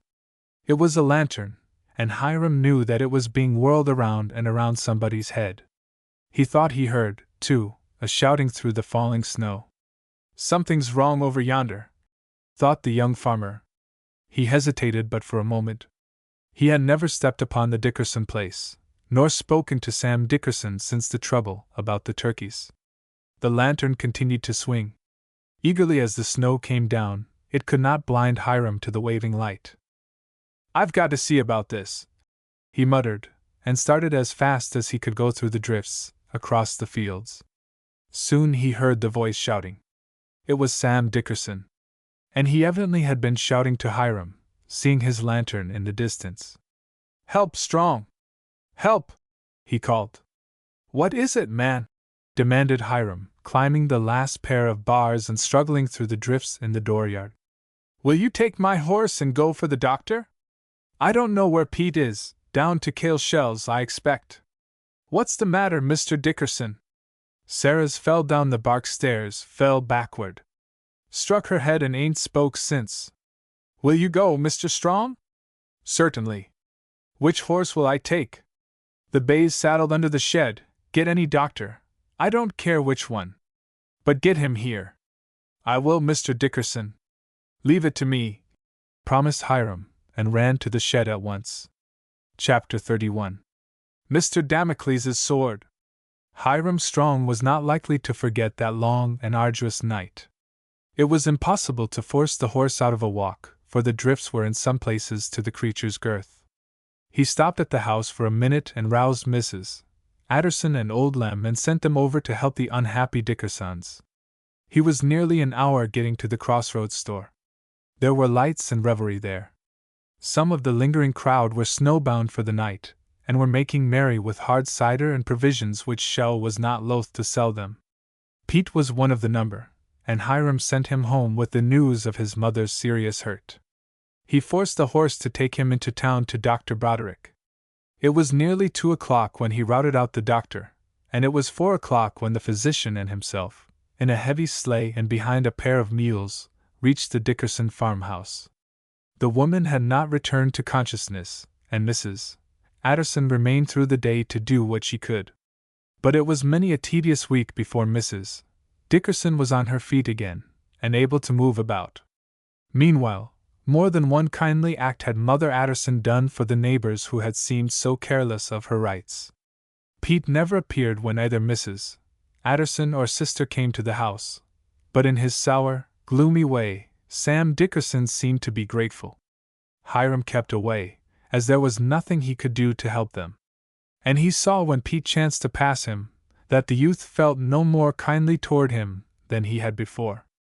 Well, let him be as ugly as he wants to be, only let him keep away from the place and let our things alone, thought Hiram. Goodness knows, I'm not anxious to be counted among Pete Dickerson's particular friends. Thanksgiving came on apace, and every one of the old boarders of Mother Addison had written that he would come to the farm to spend the holiday.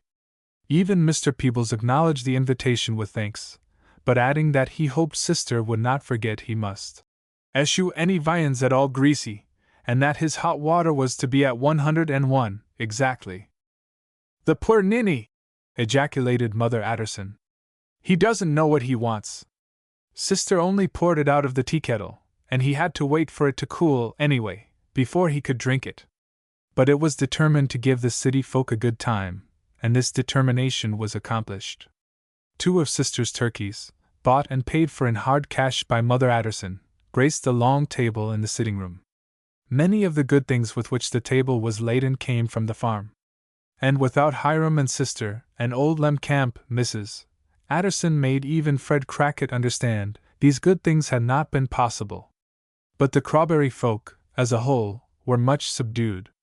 They had missed Mother Addison dreadfully, and really, they had felt some affection for their old landlady, after all. After dinner, Fred Crackit, in a speech that was designed to be humorous, presented a massive silver-plated water pitcher with Mother Addison engraved upon it. And really, the old lady broke down at that. Good land o' Goshen!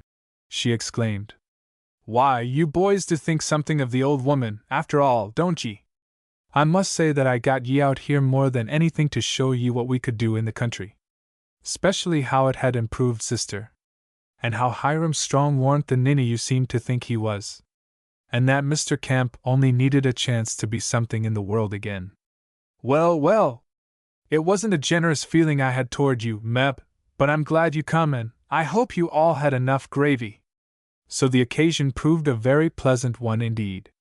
And it made a happy break in the hard work of preparing for the winter. The crops were all gathered ere this, and they could make up their books for the season just past. But there was wood to get in, for all along they had not had wood enough, and to try and get wood out of the snowy forest in winter for immediate use in the stoves was a task that Hiram did not enjoy. He had Henry to help him saw a goodly pile before the first snow fell, and Mr. Camp split most of it, and he and sister piled it in the shed. We've got to haul up enough logs by March, or earlier, to have a wood sawing in earnest, announced Hiram. We must get a gasoline engine and saw, and call on the neighbors for help, and have a sawing bee. But what will be the use of that if we've got to leave here in February? Demanded Mrs. Addison worriedly. The last time I saw that Pepper in town he grinned at me in a way that made me want to break my old umbrella over his drat head. I don't care, said Hiram, sullenly. I don't want to sit idle all winter. I'll cut the logs, anyway, and draw 'em out from time to time. If we have to leave, why, we have to, that's all. And we can't tell a thing to do about next year till we know what Pepper is going to do, groaned Mrs. Addison. That is very true. But if he doesn't exercise his option before February 10th, we needn't worry any more. And after that will be time enough to make our plans for next season's crops, declared Hiram, trying to speak more cheerfully. But Mrs. Addison went around with clouded brow again, and was heard to whisper, more than once, something about Mr. Damocles' sword. Chapter 32. The cloud is lifted. Despite Hiram Strong's warning to his employer when they started work on the old Addison 80, that she must expect no profit for this season's work. The Christmastide, when they settled their accounts for the year, proved the young fellow to have been a bad prophet. "Why, Hiram, after I pay you this $100, I shall have a little money left, I shall indeed. And all that corn in the crib, and stacks of fodder, beside the barn loft full, and the roots, and the chickens, and the pork, and the calf. Why, Hiram, I'm a richer woman today than when I came out here to the farm, that's sure. How do you account for it?" Hiram had to admit that they had been favored beyond his expectations. "If that Pepper man would only come for'ard and say what he was going to do," sighed Mother Addison. That was the continual complaint now. As the winter advanced, all four of the family bore the option in mind continually. There was talk of the railroad going before the legislature to ask for the condemnation of the property it needed in the spring. It seemed pretty well settled that the survey along the edge of the Addison 80 would be the route selected. And if that was the case, why did Pepper not try to exercise his option? Mr. Strickland had said that there was no way by which the real estate man's hand could be forced, so they had to abide Pepper's pleasure. "If we only knew we'd stay," said Hiram, "I'd cut a few well-grown pine trees, while I am cutting the firewood, have them dragged to the mill, and saw the boards we shall need if we go into the celery business this coming season." "What do you want boards for?" demanded Henry, who chanced to be home over Christmas, and was at the house. "For bleaching. Saves time, room, and trouble. Banking celery, even with a plow, is not alone old-fashioned and cumbersome, but is apt to leave the blanched celery much dirtier." "But you'll need an awful lot of board for 6 acres, Hiram," gasped Henry. "I don't know. I shall run the trenches 4 feet apart, and you mustn't suppose, Henry, that I shall blanch all 6 acres at once. The boards can be used over and over again." "I didn't think of that," admitted his friend. Henry was eagerly interested in his selected studies at the experiment station and college, and Abel Pollock followed his son's work there with growing approval, too. "It does beat all," he admitted to Hiram, "what that boy has learned already about practical things. Book farming ain't all flapdoodle, that's sure."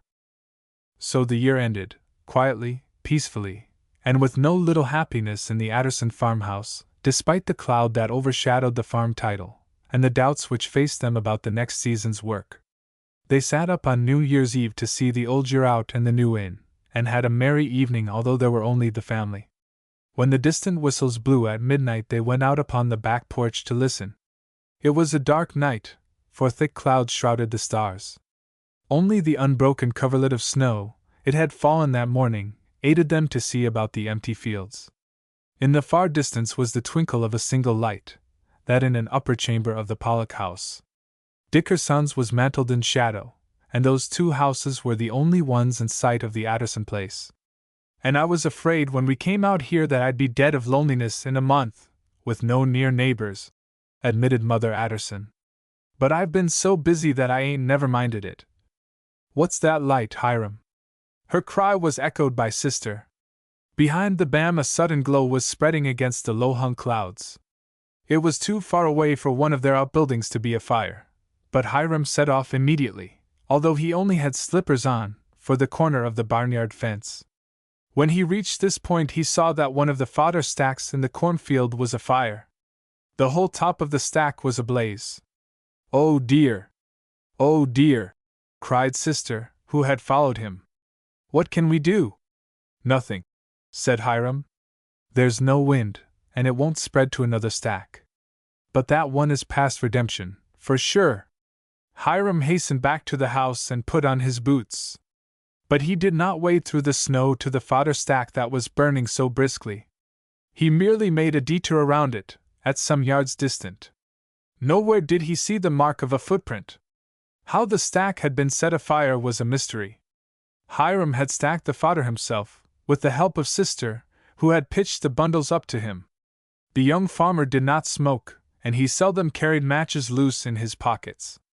Therefore, the idea that he had dropped a match in the fodder and a field mouse, burrowing for some nubbin of corn, had come across the match, nibbled the head, and so set the blaze, was scarcely feasible. Yet how else had the fire started? When daylight came, Hiram could find no footprint near the stack, only his own where he had circled it while it was blazing. It was the stack nearest to the Dickerson line.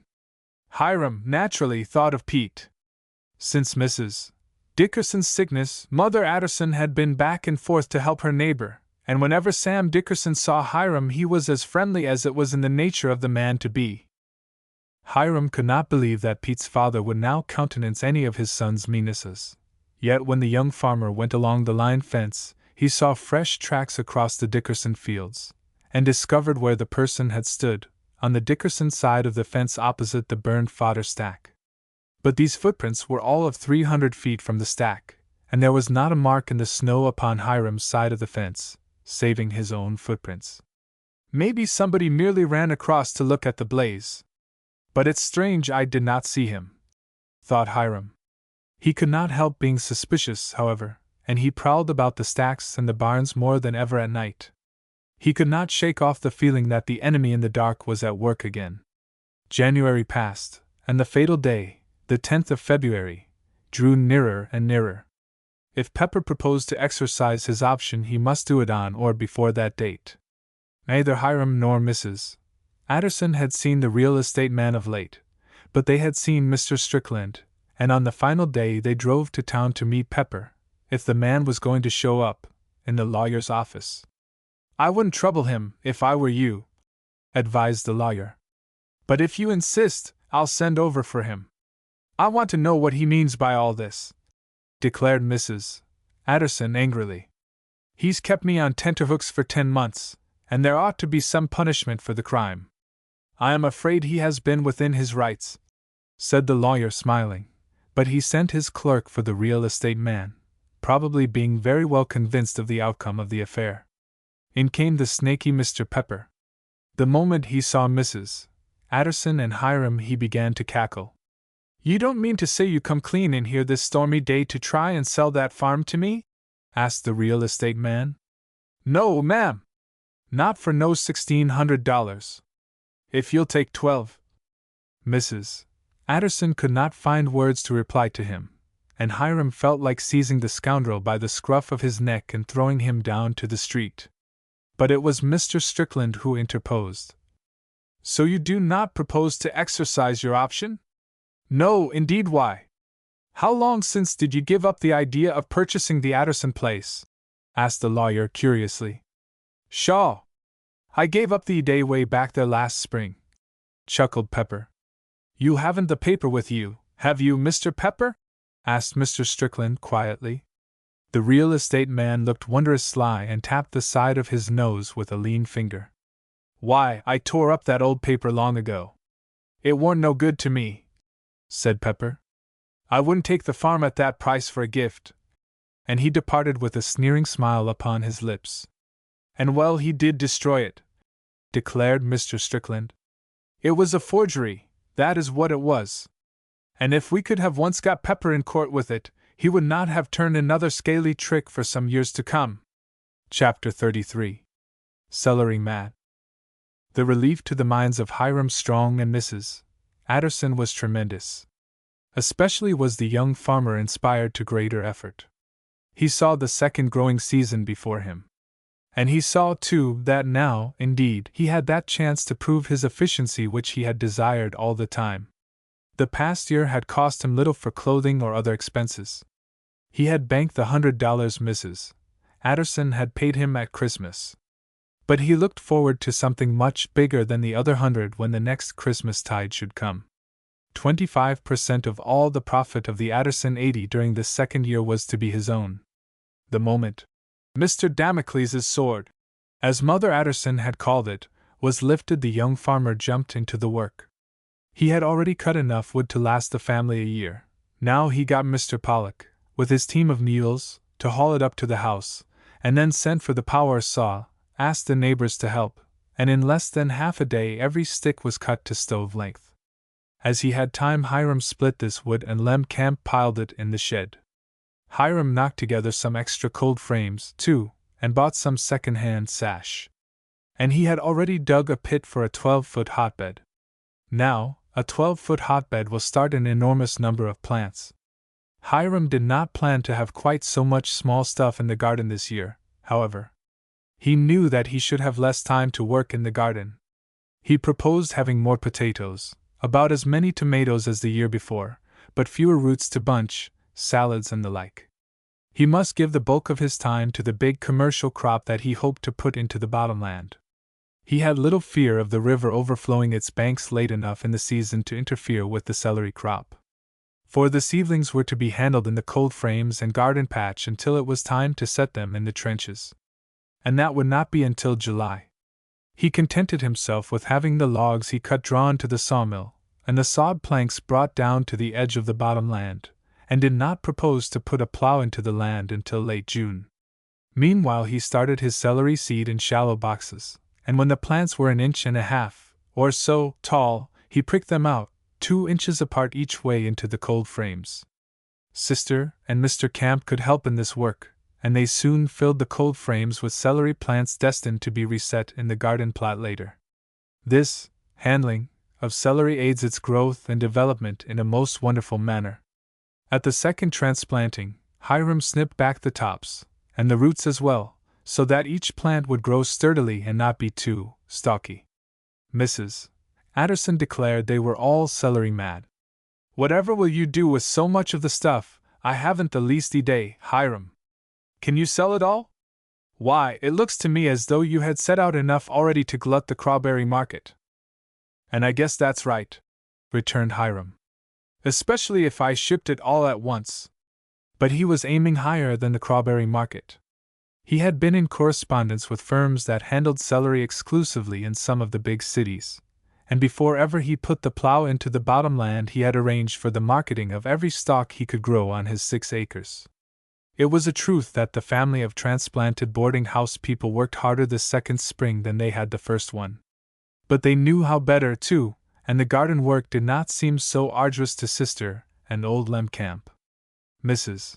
Addison had a fine flock of hens, and they had laid well after the 1st of December, and the eggs had brought good prices.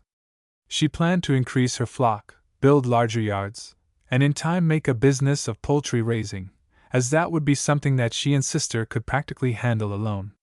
Sister's turkeys had thrived so the year before that she had saved 2 hens and a handsome gobbler, and determined to breed turkeys for the fall market. And Sister learned a few things before she had raised that raft of poults, as Mother Addison called them. Turkeys are certainly calculated to breed patience, especially if one expects to have a flock of young toms and hens fit for killing at Thanksgiving time. She hatched the turkeys under motherly hens belonging to Mother Addison, striving to breed poults that would not trail so far from the house. But as soon as the youngsters began to feel their wings they had their foster mothers pretty well worn out. One flock told the old hen off at least a mile from the house, and Hiram had some work enticing the poults back again. There was no raid made upon her turkey coops this year, however. Pete Dickerson was not much in evidence during the spring and early summer. Mrs. Addison went back and forth to the neighbors, but although whenever Hiram saw the farmer the latter put forth an effort to be pleasant to him, the 2 households did not well mix. Besides, during this busiest time of the year, when the crops were getting started, there seemed to be little opportunity for social intercourse. At least, so it seemed on the Addison place. They were a busy and well-contented crew, and everything seemed to be running like clockwork, when suddenly, another dish of trouble, as Mother Addison called it, was served them in a most unexpected manner. Hiram was coming up from the barn one evening, long after dark, and had just caught sight of Sister standing on the porch waiting for him, when a sudden glow against the dark sky made him turn. The flash of fire passed on the instant, and Sister called to him. "Oh, Hiram! Did you see that shooting star?" "You never wished on it, sis," said the young farmer. "Oh, yes, I did," she returned, dancing down the steps to meet him. "That quick?" "Just that quick," she reiterated, seizing his arm and getting into step with him. "And what was the wish?" demanded Hiram. "Why, I won't ever get it if I tell you, will I?" she queried shyly. "Just as likely to as not, sister," he said, with serious voice. "Wishes are funny things, you know. Sometimes the very best ones never come true. And I'm afraid mine will never come true." she sighed. Oh dear! I guess no amount of wishing will ever bring some things to pass. Maybe that's so, sis, he said, chuckling. I fancy that getting out and hustling for the thing you want is the best way to fulfill wishes. Oh, but I can't do that in this case, said the girl, shaking her head, and still speaking very seriously as they came to the porch steps. Maybe I can bring it about for you, teased Hiram. I guess not, she said. I want so to be like other girls, Hiram. I'd like to be like that pretty Letty Bronson. I'm not jealous of her looks and her clothes and her good times and all. No, that's not it, proclaimed Sister, with a little break in her voice. But I'd like to know who I really be. I want folks, and I want to have a real name of my own. Why, bless you, exclaimed the young fellow. Sister is a nice name, I'm sure, and we all love it here. But it isn't a name. They call me Sissy Addison at school. But it doesn't belong to me. I've thought lots about choosing a name for myself, a real fancy one, you know. There's lots of pretty names, she said reflectively. Cords of 'em, Hiram agreed. But you see, they wouldn't really be mine, said the girl earnestly. Not even after I had chosen them. I want my very own name. I want to know who I am and all about myself. And, with a half-strangled sob, I guess wishing will never bring me that, will it, Hiram? Never before had the young fellow heard Sister express herself upon this topic. He had no idea that the girl felt her unknown and practically unnamed existence so strongly. I wouldn't care, sis, he said, patting her bent shoulders. We love you here just as well as we would if you had 10 names. Don't forget that. And maybe it won't be all a mystery someday. Your folks may look you up. They may come here and find you. And they'll be mighty proud of you, you've grown so tall and good-looking. Of course they will. Sister listened to him and gave a little contented sigh. And then they might want to take me away, and I'd fight, tooth and nail, if they tried it. What? Gasped Hiram. Of course I would, said the girl. Do you suppose I'd give up Mother Addison for a dozen families, or for clothes, and houses, or anything? And she ran into the house, leaving the young farmer in some amazement. Ain't that the girl of it? He muttered at last. Yet I bet she is in earnest about wanting to know about her folks. And from that time Hiram thought more about Sister's problem himself than he had before. Once, when he went to Crawberry, he went to the charitable institution from which Mother Addison had taken Sister. But the matron had heard nothing of the lawyer who had once come to talk over the child's affairs, and the path of inquiry seemed shut off right there by an impassable barrier. However, this is ahead of our story. On this particular night Hiram washed at the pump, and then followed Sister into supper. Before they were half through, Mr. Camp suddenly started from his chair and pointed through the window. Flames were rising behind the barn again. Another stack burning! Exclaimed Hiram, and be shot out of the door, seizing a pail of water, hoping that he might put it out. But the stack was doomed. He knew it the moment he saw the extent of the blaze. He kept away from it, as he had before, yet he did not expect to pick up any trail of the incendiary near the stack. Twice in the same place is too much, declared the young farmer, glowing with wrath. I'm going to have this mystery explained, or know the reason why. He left Mr. Camp to watch the burning fodder, to see that sparks from the stack did no harm, and lighting his lantern he went along the line fence again. Yes, there were the footprints that he had expected to find. But the burning stack was even farther from the fence than the first one had been, and there were no marks of feet in the soft earth on Mrs. Addison's side of the boundary. Chapter 34. Cleaning up a profit. Hiram crawled through the wires, and followed the plain footmarks back to the Dickerson sheds. He lost them there, of course, but he knew by the size of the footprints that either Sam Dickerson or his oldest son had been over to the line fence. And that shooting star, considered Hiram. There was something peculiar about that. I wonder if there wasn't a shooting star, also, away back there at New Year's when our other stack of fodder was burned. He loitered about the sheds for a few moments. It appeared as though all the Dickersons were indoors. Nobody interfered with him. Of a sudden Hiram began to sniff an odor that seemed strange about a cart shed. At least, no wise farmer would have naphtha, or gasoline, in his outbuildings, for it would make his insurance invalid. But that was the smell Hiram discovered. And he was not long in finding the cause of it.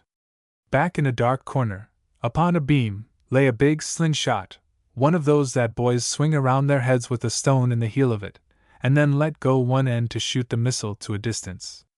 The leather loop was saturated with the gasoline, and it had been scorched, too. The smell of burning, as well as the smell of gasoline, was very distinct. Hiram took the slingshot with him, and went up to the Dickerson house. He had got along so well with the Dickersons for these past months that he honestly shrank from starting anything, now. Yet, he could not overlook this flagrant piece of malicious mischief. Indeed, it was more than that. 2 stacks had already been burned, and it might be some of the outbuildings, or even Mrs. Adderson's house, next time. Besides, Hiram felt himself responsible for his employer's property.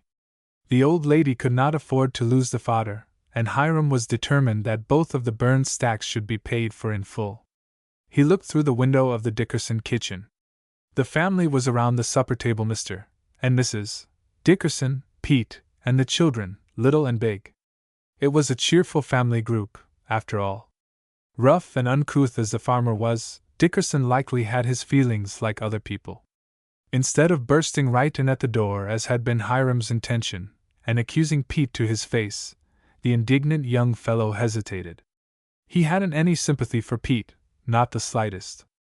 If he gave him, or the elder Dickerson, a chance to clear up matters by making good to Mrs.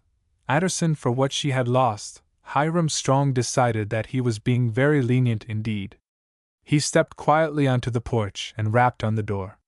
Then he backed off and waited for some response from within. "Hello, Mr. Strong!" exclaimed the farmer, coming himself to the door. "Why? Is that your stack burning?" "Yes, sir," said Hiram quietly. "Another one!" "That is the second," admitted Hiram. "But I don't propose that another shall be set afire in just the same way." Sam Dickerson stepped suddenly down to the young farmer's level and asked, "What do you mean by that? Do you know how it got afire?" Hiram held out the slingshot in the light of his lantern. A rag, saturated with gasoline, was wrapped around a pebble, then set afire, and stone and blazing rag were shot from our line fence into the fodder stack. I found the footprints of the incendiary on New Year's morning at the same place. And I'll wager a good deal that your son Pete's boots will fit the footprints over there at the line now. Sam Dickerson's face had turned exceedingly red, and then paled. But he spoke very quietly. "What are you going to do with him, Mr. Strong?" he asked. "It will be 5 years for him at least, if you take it to court, and maybe longer. I don't believe, Mr. Dickerson, that you have upheld Pete in all the mean tricks he has played on me. Indeed I haven't.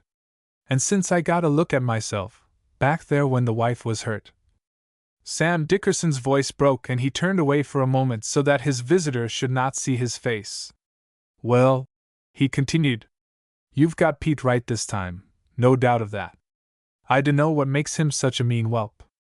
I'll lambaste him good for this, now I tell you. But the stacks. Make him pay for them out of his own money. Mrs. Adderson ought not to lose the stacks," said Hiram, slowly. "Oh, he'll do that, anyway, you can bet!" exclaimed Dickerson, with conviction. "I don't believe that sending a boy like him to jail will either improve his morals, or do anybody else any good," observed Hiram, reflectively. "And it'll just about finish his mother," spoke Sam. "That's right, too," said the young farmer. "I tell you, I don't want to see him, not just now. But you do what you think is best about this matter, and make Peter pay the bill, $10 for the 2 stacks of fodder." "He shall do it, Mr. Strong," declared Sam Dickerson warmly. "And he shall beg your pardon, too, or I'll larrup him until he can't stand. He's too big for a lickin', but he ain't too big for me to lick." And the elder Dickerson was as good as his word. An hour later, yells from the cart shed denoted that Pete was finally getting what he should have received when he was a younger boy. Before noon, Sam marched the youth over to Mrs. Addison. Pete was very puffy about the eyes, and his cheeks were streaked with tears. Nor did he seem to care to more than sit upon the extreme edge of a chair. But he paid Mrs. Addison $10, and then, nudged by his father, turned to Hiram and begged the young farmer's pardon. "That's all right, etc.," said Hiram, laying his hand upon the boy's shoulder. "Just because we haven't got on well together heretofore, needn't make any difference between us after this. Come over and see me. If you have time this summer and want the work, I'll be glad to hire you to help handle my celery crop. Neighbors ought to be neighborly, and it won't do either of us any good to hug to ourselves any injury which we fancy the other has done. We'll be friends if you say so, Peter, though I tell you right now that if you turn another mean trick against me, I'll take the law into my own hands and give you worse than you've got already." Pete looked sheepish enough, and shook hands. He knew very well that Hiram could do as he promised. But from that time on the young farmer had no further trouble with him. Meanwhile, Hiram's crops on the Addison 80 grew almost as well this second season as they had the first. There was a bad drought this year, and the upland corn did not do so well, yet the young farmer's corn crop compared well with the crops in the neighborhood. He had put in but 8 acres of corn this year, but they had plenty of old corn in the crib when it came time to take down the second season's crop. It was upon the celery that Hiram bent all his energies.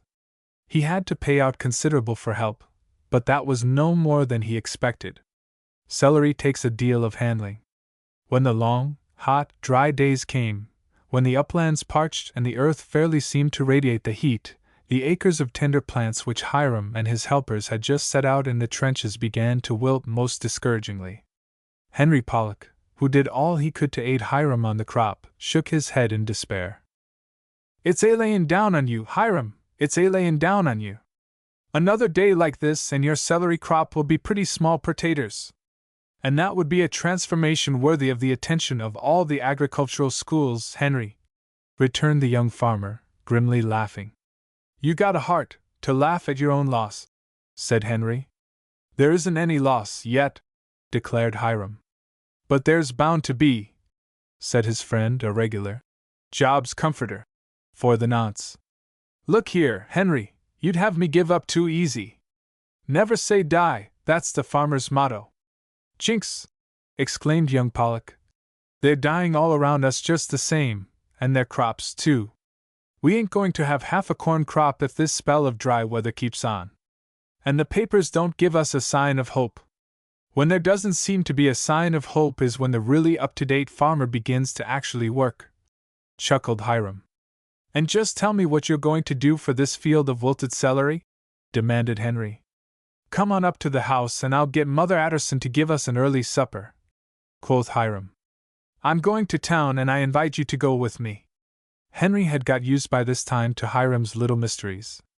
But this seemed to him a case where man had done all that could be done for the crop, and without providential interposition.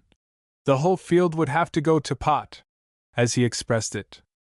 And in his heart the young farmer knew that the outlook for a paying crop of celery right then was very small indeed. He had done his best in preparing the soil, in enriching it, in raising the sets and transplanting them. Up to this point he had brought his big commercial crop, at considerable expense. If the drought really got it, he would have, at the most, but a poor and stunted crop to ship in the fall. But Hiram Strong was not the fellow to throw up his hands and own himself beaten at such a time as this. Here was an obstacle that must be overcome. The harder the problem looked, the more determined he was to solve it. The two boys drove to town that evening, and Hiram sought out a man who contracted to move houses, clean cisterns and wells, and various work of that kind. He knew this man had just the thing he needed, and after a conference with him, Hiram loaded some bulky paraphernalia into the light wagon. It was so dark Henry could not see what it was, and they drove home again. "I'd like to know what the Jim Hickey you're about, Hiram," sniffed Henry in disgust. "What's all this litter back here in the wagon?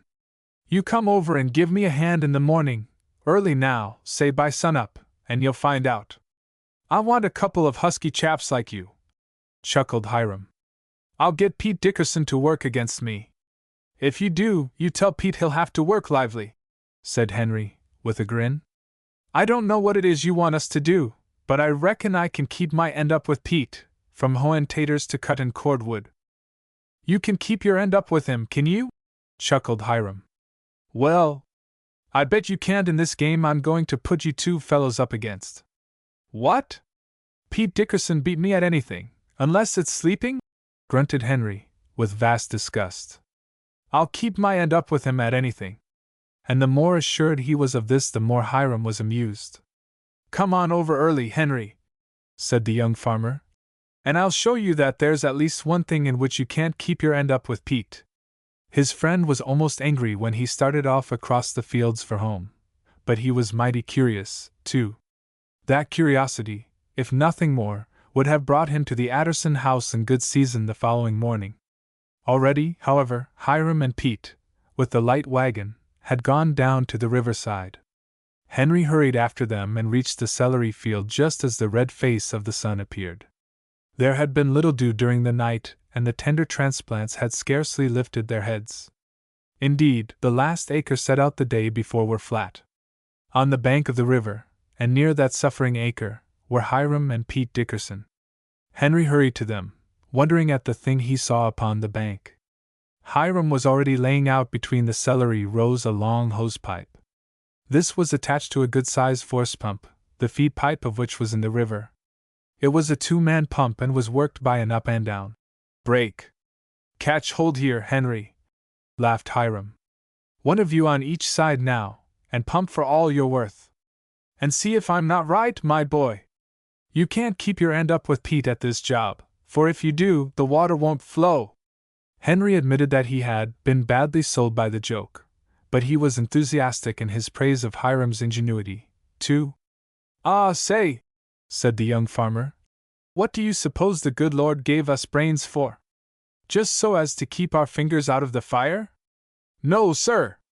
With all this perfectly good and wet water running past my field, could I have the heart to let this celery die? I guess not. He had a fine spray nozzle on the pipe, and the pipe itself was long enough so that, by moving the pump occasionally, he could water every square foot of the big piece. And the three young fellows, by changing about, went over the field every other day in about 4 hours without difficulty. By and by the celery plants got rooted well. They no longer drooped in the morning. Before the drought was past, the young farmer had as handsome a field of celery as one would wish. Indeed, when he began to ship the crop, even his earliest crates were rated A1 by the produce men, and he had no difficulty in selling the entire crop at the top of the market, right through the season. The garden paid a profit. The potatoes did even better than the year before, and Hiram harvested and sold $75 worth while the price for new potatoes was high. He shipped most of his tomatoes this year, for he could not pay attention to the local market as he had the first season, but the tomato crop was a good one. They raised to 8 weeks and sold, during the year, 5 pair of shoats, and Mrs. Adderson bought a great cow with her calf by her side, for $100, and made 10 pounds of butter a week right through the season.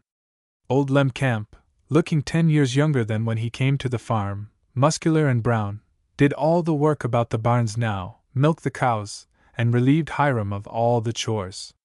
Indeed, with some little help about the plowing and cultivating, Hiram knew very well that Mrs. Adderson and old Lem could run the farm another year without his help. Of course, the old lady could not expect to put in any crop that would pay her like the celery, for when they footed up their books, the bottom land had yielded, as Hiram had once prophesied to Mr. Bronson, over $400 the acre, net. $2,400 income from 6 acres. And the profit was more than 50% indeed. Hiram's share of the profit amounted to $370. With his $100 wage, and the money he had saved the previous season, when the crops were harvested the second season, the young farmer's bank book showed a balance of over $500 to his credit. I'm 18 years old and over, soliloquized the young farmer. And I've got a capital of $500. Can I turn that capital some way so as to give me a bigger, a broader, chance? Thus far I've been a one-horse farmer. I want to be something better than that. Now, there's no use in my hanging around here, waiting for something to turn up. I must get a move on me and turn something up for myself. Chapter 35. Looking ahead. During this year Hiram had not seen much of Mr. Bronson, or Letty. They had gone back to the West over the summer vacation, and when Letty had returned for her last year at St. Barry's, her father had not come on until near Thanksgiving. Hiram had spoken with Letty several times during the fail, and he thought that she had vastly improved in one way, at least. She could not be any prettier, it seemed to him, but her manner was more cordial, and she always asked after Sister and Mrs. Addison, and showed that her interest in him was not a mere surface interest. One day, when Hiram had been shipping some of the last of his celery, Letty met him on the street near the Scoville Railroad station. Hiram was in his high boots and overalls, and Letty was with two of her girl friends. But the girl stopped him and shook hands, and told him that her father had arrived and wanted to see him. "We want you to come to dinner Saturday evening, Hiram. Father insists, and I shall be very much disappointed if you do not come." "Why, that's very kind of you, Miss Letty," responded the young farmer slowly, trying to find some good reason for refusing the invitation. He was determined not to be patronized. "Now, Hiram, this is very important. We want you to meet somebody," said Letty, her eyes dancing. "Somebody very particular. Now, do say you'll come like a good boy, and not keep me teasing." "Well, I'll come, Miss Letty," he finally agreed, and she gave him a most charming smile. Letty's two friends had waited for her, very much amused. "I declare, Let!" cried one of them, and her voice reached Hiram's ears quite plainly. "You do have the queerest friends. Why did you stop to speak to that yokel?" "Hush! He'll hear you," said Miss Bronson, yet she smiled too. "So you think Hiram is a yokel, do you?" "Hiram!" repeated her friend. "Goodness me!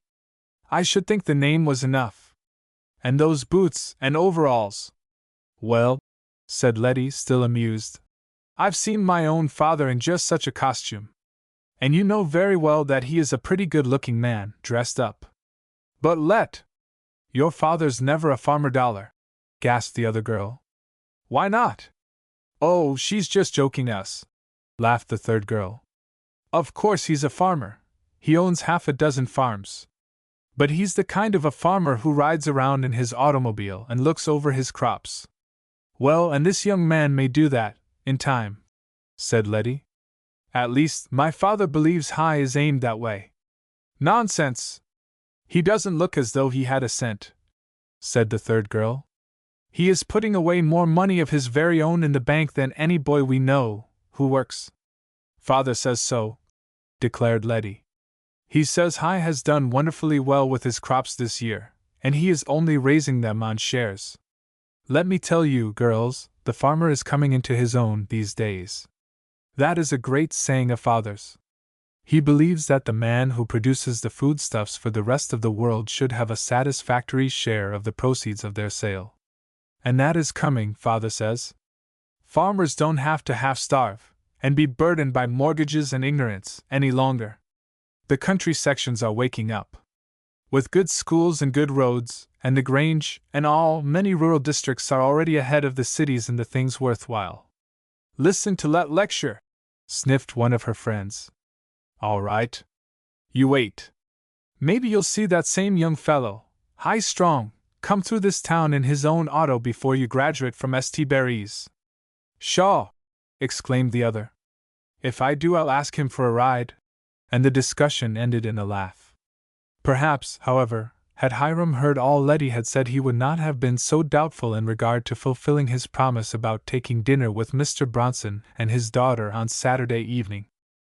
To tell the truth, the more he thought of it, the more he shrank from the ordeal.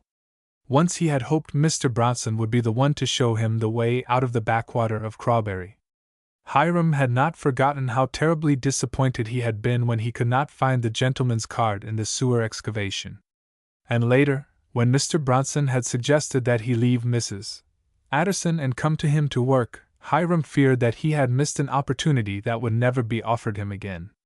His contract was practically over with his present employer, and Hiram's ambition urged him to desire greater things in the farming line. It might be in Mr. Bronson's power to aid the young farmer right along this line. The gentleman owned farms in the Middle West that were being tilled on up-to-date methods, and by modern machinery. Hiram desired very strongly to get upon a place of that character. He wished to learn how to handle tools and machinery which it would never pay a one-horse farmer to own. But how deeply had the gentleman been offended by Hiram's refusal to come to work for him when he gave him that opportunity? That was a question that bit deep into the young farmer's mind. When he went to the Bronsons' house on Saturday, in good season, Mr. Bronson met him cordially in the library. "Well, my boy, they all tell me you have done it!" exclaimed the Westerner. "Done what?" queried Hiram. "Made the most money per acre for Mrs. Addison that this county ever saw. Is that right?" "I've succeeded in what I set out to do," said Hiram modestly. "And I did not believe myself that you could do it," declared the gentleman. "And it's too bad, too, that I was a doubting Thomas," added Mr. Bronson, his eyes beginning to dance a good deal like Letty's. "You see, Hiram, I had it in my mind when I took this place to get a young man from around here and teach him something of my ways of work, and finally take him back west with me. I have several farms that are paying me good incomes, but good farm managers are hard to get. I wanted to train one, a young man. I ran against a promising lad before you came to the Addison place, but I lost track of him. Had you been willing to leave Mrs. Addison and come to me," continued Mr. Bronson, "I believe I could have licked you into shape last season so that you would have suited me very well." And he laughed outright.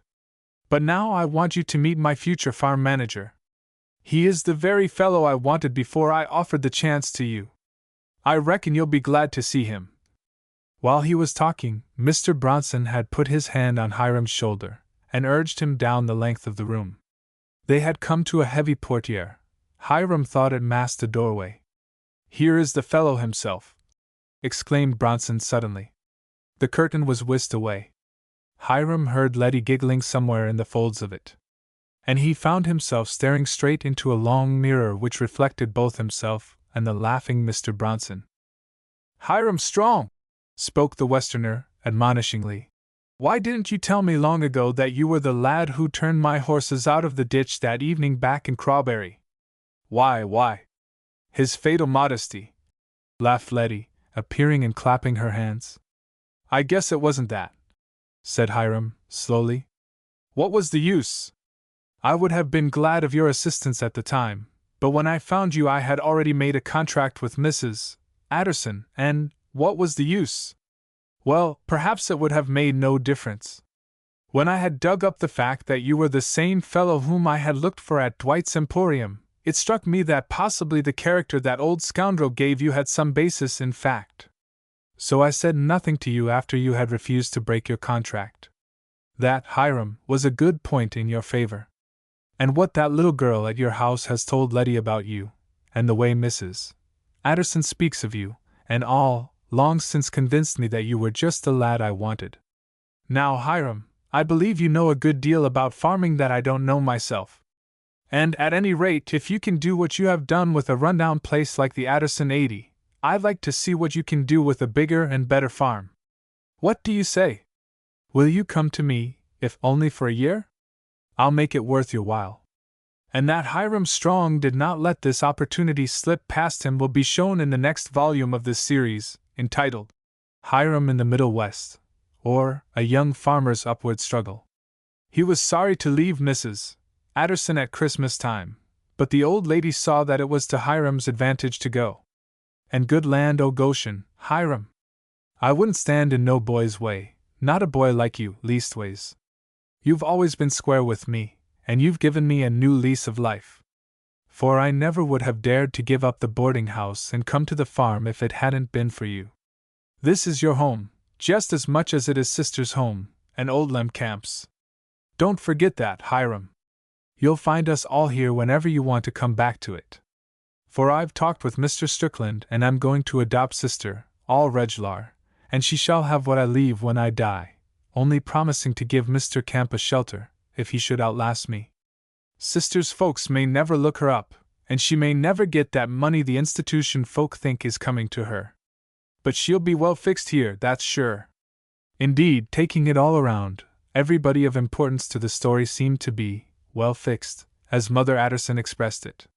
She herself need never be disturbed by the vagaries of boarders, or troubled in her mind, either waking or sleeping, about the gravy, save on Thanksgiving Day. Old Lem Camp and sister were provided for by their own exertions and Mrs. Addison's kindness. The Dickersons, even Pete, had become friendly neighbors. Henry Pollock had waked up his father, and they were running the Pollock farm on much more modern lines than before. And Hiram himself was looking ahead to a scheme of life that suited him, and to a chance to make good, on a much larger scale than he had on the Addison 80 where, nevertheless, he had made the soil pay.